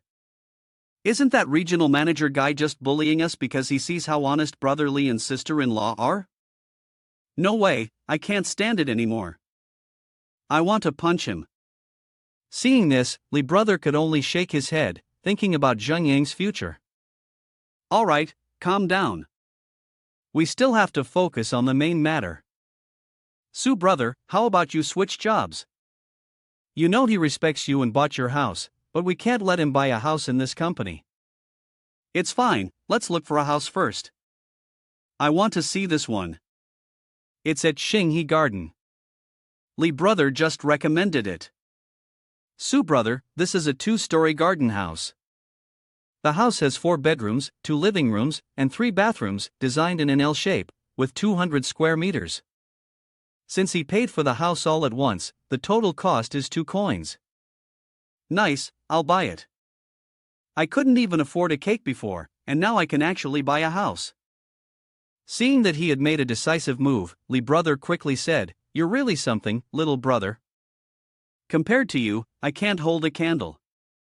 These days, the competition is getting fiercer, and it's becoming harder to succeed. Lee brother, you are an honest man, and you don't care for following crooked paths. Sooner or later, you'll get out of these difficulties. Lee brother, though straightforward, truly had the ability to sell houses. Dong Changming had already secured the Tiandao land and was currently recruiting sales staff. If they could get Lee brother on board. Suddenly, someone shouted loudly. Li Chi, you really have some nerve, selling houses here? Aren't you afraid I'll file a lawsuit against you? Mr. G, this is a former client of ours. We have to take responsibility for him no matter what. Both of them didn't know what to say in response. Seizing the opportunity, the man continued yelling. Taking responsibility is my job. What right do you, a failure who doesn't even have a real estate license, have to entertain clients on your own? At this point, he noticed something. It was Zheng Yang's Bora. Immediately, he changed his attitude. However, if they are our clients, then we must take full responsibility. Good day, miss. I am the regional CEO of Jiaohua Real Estate Agency, and it's my pleasure to assist you. Bora fumed with anger, silently thinking to herself, is this the director who has been bullying Lee brother? He doesn't seem like a good person. Even the young man got angry. Is this lustful appearance of his implying that he wants to molest my girlfriend right in front of me? But both of them kept their thoughts to themselves. So, what happens next? It seems like her first impression of me isn't very good. In reality, I just wanted to get to know her. At this point, he began eyeing different places. Her hands must be very soft. Too bad I can't hold them yet. Sorry, but I don't know you. What does this guy mean? Am I still the naive girl from a few months ago? Even back then, I didn't let those lecherous men molest me. Miss, I think you misunderstood me. I'm not only the regional general manager of Jiaohua Brokerage, but my brother-in-law is also the vice president of Fei Yun Real Estate. If you're interested in getting to know me, here's my phone number. I guarantee that getting to know me will bring you many surprises. Seeing that this was too much, he grabbed the man's hand. Is something wrong with your head? This house is one we bought together, don't you think about the relationship between us? You dare flirt with my woman right in front of me. Just because you're a regional general manager, you think you can reach the sky? He screamed in fear. Damn it, let go of me. If you keep acting so arrogantly, be careful, I'll make sure you won't die a peaceful death. Seeing him threatening with so much fear, the man slapped him to wake him up. He didn't even understand the principle that a true man doesn't fear temporary losses, yet someone like him could become a CEO? Looks like he must have climbed up by clinging to someone's coattails. Lee brother, we'll go ahead. Please handle the rest for us. He angrily shouted. Where are they? Where did those two go? They just left. They left, and you didn't even notice? How do you work? At that moment, someone stepped forward and gently placed a hand on his shoulder. Who doesn't know you're pissed off today? When he saw it was Chi Yun-fei, he nearly wet his pants. Su brother said earlier that you were provoking Bora right in front of him. He hurriedly explained it was all a misunderstanding. Why? Why is Chi Yun-fei here? Did that kid call him? Just like that, he was thoroughly humiliated. While he was getting massaged, the man and Bora had already moved on to some faraway place. Here, the young man slapped her on the butt, shouted, and said, "Why are you hesitating? We need to go home, pack our things, and get ready to move. Hey, can you stop getting angry at the slightest thing? You scared me half to death earlier. I thought you were going to kill that guy." "No, I was just saving my energy. Honestly, getting upset all the time isn't good for your health. Besides, if I had killed that guy, I'd be in jail now." Yes, I'll be more careful next time. But that jerk really gets on my nerves. I couldn't have calmed down without slapping him. But now that we're outside, we should look at some other things to help change the mood. A while later, in Tianyu's car, Sa Chihao and Shen Suoshang's collaboration on the current ad campaign seemed to be working exceptionally well. Right now, Tianyu's reputation was spreading, and with the earlier collaborations with upper management, the orders were piling up. Previously, because of the siege and attacks from Huanan Corporation, there was a period where Tianyu's cars were being squeezed out, unable to make any headway. But after receiving feedback and evaluations from various parties, the situation for Tianyu now couldn't be suppressed by just a few malicious rumors. I heard that not only are they struggling with sales, but their stock prices have been falling steadily. Jack must be having a tough time now. A large corporation like Huanan getting hurt internally by us, if they can't turn things around, they'll just be waiting for their downfall. Back at Bora's old house, she was busy moving, looking very tired. Finally, she was almost done packing. At that moment, the young man returned and said, "You've worked hard." While she was sweating from moving all the stuff, he was off to the side being lazy. Then he stepped forward and used a grapefruit to cover his mouth and nose, as if to say he was about to deal with him. Who is being lazy? I'm just setting up some gym equipment. After a while, Bora understood and asked, "Did you contact Lin Zuxian to order the gym equipment?" "That's right. My former boss opened a gym. She has connections. If you ask her for help, won't that solve the problem?" "But if they find out about our relationship now?" Hearing this, he looked confused and asked, "Is there a problem?" It was then that the young man realized. He immediately blushed and said, "I get it. You're afraid that others will talk, saying that you're with me because I have money, right?" He gave a smug smile, but before he could say anything more, she snapped back. Get lost, get lost, get lost. I have you wrapped around my finger. That's my skill. If others feel uncomfortable, let them go find someone like me. That's the right way. What other people think doesn't matter. Alright, make a list for me, and I'll buy everything we need." Then she left, still thinking, "The work here is for you, I'm going to find you Roan." It's already been a whole day and he hasn't returned to the restaurant. I'll go back and check if there's something wrong.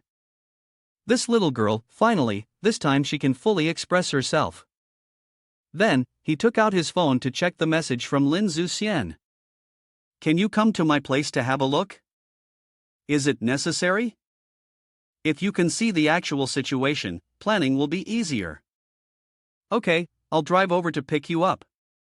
A little while later, she arrived at a house he had already purchased.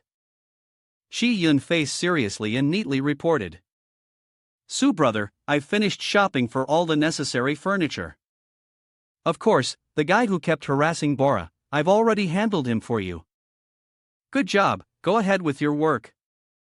As for that CEO, let's put him aside for now, no need to deal with his company. I'll still need him in the future. The next task is on you." While they were talking, someone drove up. Zhu Xian stepped out and admired.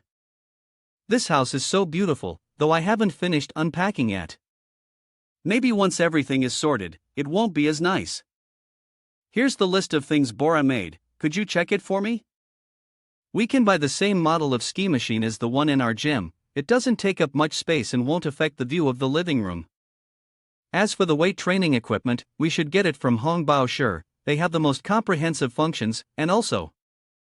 At this point, Lin Zhu Xian suddenly stopped speaking. Then she fell backward, and he caught her, anxiously asking, Lin's sister, what's wrong with you? At that moment, something terrified him. Her nose was bleeding profusely, non-stop. Why did Lin Zhu Xian suddenly faint like this? And why was she bleeding from her nose? Could it be that she's suffering from some incurable disease? After a while, she slowly opened her eyes. Lin's sister, what's going on? Are you sick? I'm fine, I have low blood pressure, just an old illness. Even though low blood pressure can be serious, it shouldn't cause nosebleeds, right? Moreover, her condition seemed far from mild. Alright, I've checked everything that needs to be checked. Now I'll go make some calls for you. We'll follow up later. Let me walk you out. If you need any help, please be sure to let me know. And so, they parted ways. He then raised his hand to grab his phone. Why was Bora calling him at this time? He picked up the call. As he spoke, he thought about how Lin Zhu Xian had concealed her health condition from him. Maybe Bora knew something. Asking her wouldn't hurt. Before he could say anything, a bombshell dropped, sending him into a panic. Bora shouted anxiously. That damn brat, get to the restaurant, Duan Yu's beating someone up. He replied in panic, what did you say? At that moment, in the restaurant in Digue, Duan Yu was frowning and standing in a corner, silent. Yu Rong was making coffee and rubbing Bora wine. Alright, don't be upset anymore. Besides, Yu didn't mean to do it. Not knowing what to do, he walked over and asked, what's going on? Then seriously stepped in. Earlier, 2 customers had come to pick a fight, and Duan Yu had been provoked, so she grabbed a stick and went to fight them. Now someone had posted the incident online, and many netizens had started to lash out. What he was concerned about was who those 2 people were. That's why Yu Rong thought she had contacted Mu Shang. They said the 2 people were from the Wu Family Corporation. Also, Yu posted the video from the camera that benefits the restaurant online, and quite a few netizens have spoken out in support of us. Hearing this, he remembered the people from the parking lot. Is the Wu Family Corporation the same group that caused trouble for us at the parking lot before? It seems like some people won't be satisfied until they go looking for death on their own. Alright, anyway, this has already happened. Let them make a fuss online. If we don't clarify things, they won't be able to stir up much trouble. They know you're a good person. Here, Bora recounted that he had not seen the scene at that time. Pots, pans, and dishes flew everywhere. It wasn't someone else causing trouble clearly, it was that little girl who was wrecking the place. But what he didn't expect was that, without hesitation, he immediately turned and shouted. Duan Yu, you're fired. Don't come back to work at the restaurant again. Bora and Yu Rong were also taken aback by how decisive he was. Yu Rong asked again. Su brother, is it really that bad? Although Yu was a bit too extreme, her intentions were good. Yes, and those 2 troublemakers were so arrogant, I almost couldn't hold myself back from stepping in. At this point, Tan Nin shook his head and said, what are you all thinking? I've arranged something else for this girl. Yu Rong arranged for Duan Yu to stay with Lulu Kylie and her 2 children, while also asking about the health of Lulu Kylie's child. Yu Rong was pleased with the arrangement. Okay, I understand. By the way, if you want me to go, just follow me, it's sure to be something good. Before they could be too happy, Bora suddenly stormed over, full of anger, and asked. Tell me, what are you planning to do by taking Duan Yu in? Are you trying to build a harem? Since Bora was staying with him, there were some things she would eventually find out. It was time to reveal a little bit of the plan to her. You know I've set up a reconnaissance team, right? I plan to organize a department focused on business intelligence. What are you doing this for? It's not illegal, is it? Don't worry, I know my limits. Besides, gathering information in advance is the only way to prevent certain people from pulling tricks. Alright, well, you are quite the schemer. Just don't mess things up. But if you end up in prison, I can inherit that big house of yours. At this point, she suddenly remembered. By the way, has Lin Zuxian left? Does she have any plans for our house? She's gone, but it seems like she's sick. You should spend some time checking on her. Earlier, in his rush, he hadn't paid attention to the measurements. It was a bit too intimate, but for now, he would keep it from Bora. However, seeing his expression, she immediately realized. No way. You're definitely hiding something from me. Spill it. How could you? At that moment, a magnificent scene unfolded before the young man. Two mountains swayed back and forth, making it impossible for him to ignore. Blushing, he asked. Are you not wearing anything? She shyly replied. Yeah, nothing on. This little sister's power was too strong. This isn't good, he had to find a chance to punish her soon. Just as he was preparing to retaliate, someone emerged from the kitchen, shouting. If you two are flirting, at least do it with some restraint. The kitchen assistant just cut her hand. I didn't do anything. Master, stop talking nonsense. Remember, both of them awkwardly left. I'll go outside first. Inside the kitchen, the girl yelled loudly, being young is really great. As he was heading out, someone called him. Shi Hao is calling me at this time. What's going on? Su brother, the Huanan Corporation just called. They want to meet with you. Hearing this, the young man was very pleased. Ha ha ha. Looks like they couldn't hold out any longer, huh? Send me the address. Let me see what trick they're hiding. At that moment, a girl in a blue dress was talking to someone. Darling, if I say something wrong later, you have to back me up. This person was Chen Yijing, an employee of Huanan Corporation. Don't worry, I can handle it. As long as this deal is successfully negotiated, our family will receive a large sum of money. You're still the eldest young master of the Zhang family, and I'll continue to be the eldest young mistress of the Zhang family. This person was Zhang Yi, the eldest young master of the Zhang family. But I still don't understand why Huanan Corporation hired me, and even made me the representative for negotiations. Isn't it because I'm too talented? Oh dear, stop causing trouble. Baby, I only gave you a gentle push. Let's celebrate tonight when we get home. While the two of them were playfully chatting, he and Yurong had already arrived, still waiting to see who Huanan Corporation sent to negotiate with them. Yes. It seems that Huanan Company highly values this person and keeps her information confidential. No matter who it is, if today they can achieve their goal, then I, Su Zhengyang, am not who I say I am. But when he walked in, he saw that the two of them had become one.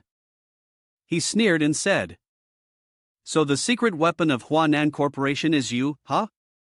She saw him and coldly smiled, thinking to herself. Su Zhengyang, this useless man, is the representative for Tianyu Automobiles. Well, this time it's settled.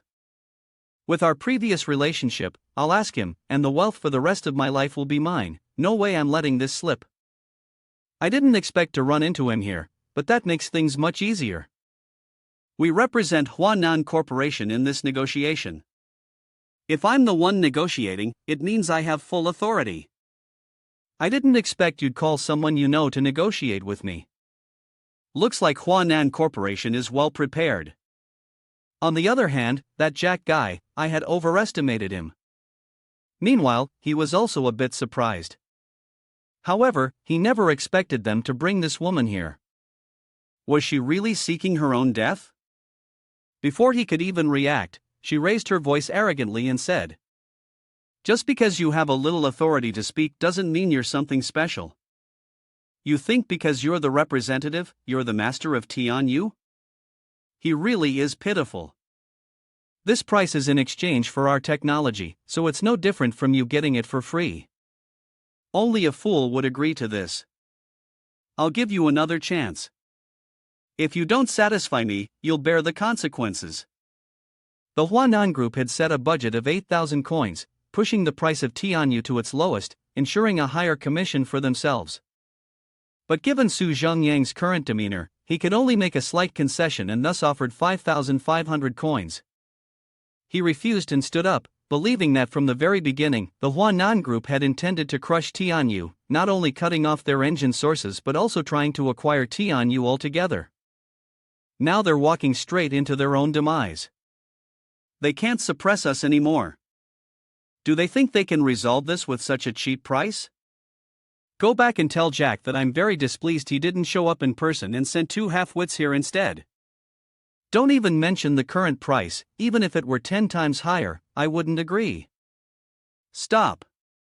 You think you can decide with your no sale attitude? Is this something you're authorized to decide? I understand now. It's because I kicked you back then that you're deliberately disrupting this negotiation, isn't it? Call your representative here. I want to negotiate with the true representative of Tianyu. At this moment, Yurong exuded a fierce aura, thinking to herself, "Oh, this woman kicked Su's brother back then, huh? As for the young man, I think it's not appropriate to use me like that. If she hadn't mentioned it, I would have forgotten. Back then, when I started my career, she suddenly jumped into the bed of Rick Kid. I believe at that time, she was still mocking me, saying that I would never be able to match up to the young Master Zhang who was by her side, right? Hurry up and control the situation, or else Yurong will definitely tear Chen Yijing apart right here." At this moment, that guy stepped forward, sneering and saying, "There's nothing to be done. This is the difference between a dog licking and a young master, the goddess in the eyes of losers like you. Where I am, it's different. But when it comes to a real goddess, I am extremely generous." Yurong then whispered, "What is this? Do you really think you're worthy of winking at me like that? Wasn't he pierced like a knife to the heart? What? The goddess refuses to show her goodwill? Have you also learned some bad habits? Just now, you winked at that Rick Kid guy before me, right?" Although it was said quietly, it was enough for the guy to hear. "Su Zhengyang, if you dare step out of this door, I will make you regret it. A small judge like you, don't make trouble for yourself just because you're angry." "Young Master Zhang, huh? Just from what you said earlier, your family's business will be gone." With that, he walked away. He gritted his teeth in anger and thought, "Gone already? That useless person from back then who begged for support everywhere to start his business, and now he just leaves like this? Before leaving, he even had the audacity to threaten me?" At this moment, Jack stepped forward and asked, "Have the two of you finished negotiating?" Mr. Jack wanted to know how the negotiation went earlier. "Sorry, Mr. Jack, the negotiation failed. But it's no big deal, because the person who came this time was just a negotiator. His name is Su Zhengyang, a college friend of my girlfriend, a minor figure not worth paying attention to. Mr. Jack, all you need is for the core leadership of Tianyu to step out, and we will definitely be able to negotiate this successfully. Furthermore, we will make sure that Tianyu punishes Su Zhengyang severely." The failure of the negotiation was because of his malicious interference. Hearing this, he repeated angrily, "What? Negotiate again? Do you think I sent that girl to negotiate for no reason? Who do you think you are, daring to interfere in the negotiation between us and Tianyu? Su Zhengyang is the highest leader of Tianyu Group, the only one with a say in Tianyu. If it weren't for the fact that this girl has some connection to him, someone as insignificant as her would even deserve to appear in front of us?" This sentence left the two men bewildered, thinking, Su Zhengyang, the true boss of Tianyu, how could that poor guy have such a high position?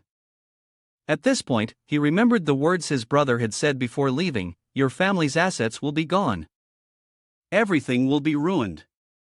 At this moment, he was in the car, receiving a call from someone. "Su brother, I've had someone contact Li Qi, whom you arranged. His proposal for the Changhu Island development is very feasible. After calculating, it can definitely proceed with promotion. If the decision has been made, then focus on this matter. Sign the contract with Li Qi and find someone to be in charge of this project." "Yes, I understand." Although constantly being suppressed, it's clear that Li brother won't easily leave the real estate field to come work with him. After all, he still has a whole team under him, and if he's not there, his subordinates will certainly suffer even more. Whether they can recruit Li brother depends on whether the leadership at Jiahua Real Estate is useful or not. A few days later, a man slammed the table angrily, shouting, "Mr. Zhang, what do you mean by this? The partnership with Tanglong Real Estate was clearly negotiated by my team. Why can't we continue with it now?"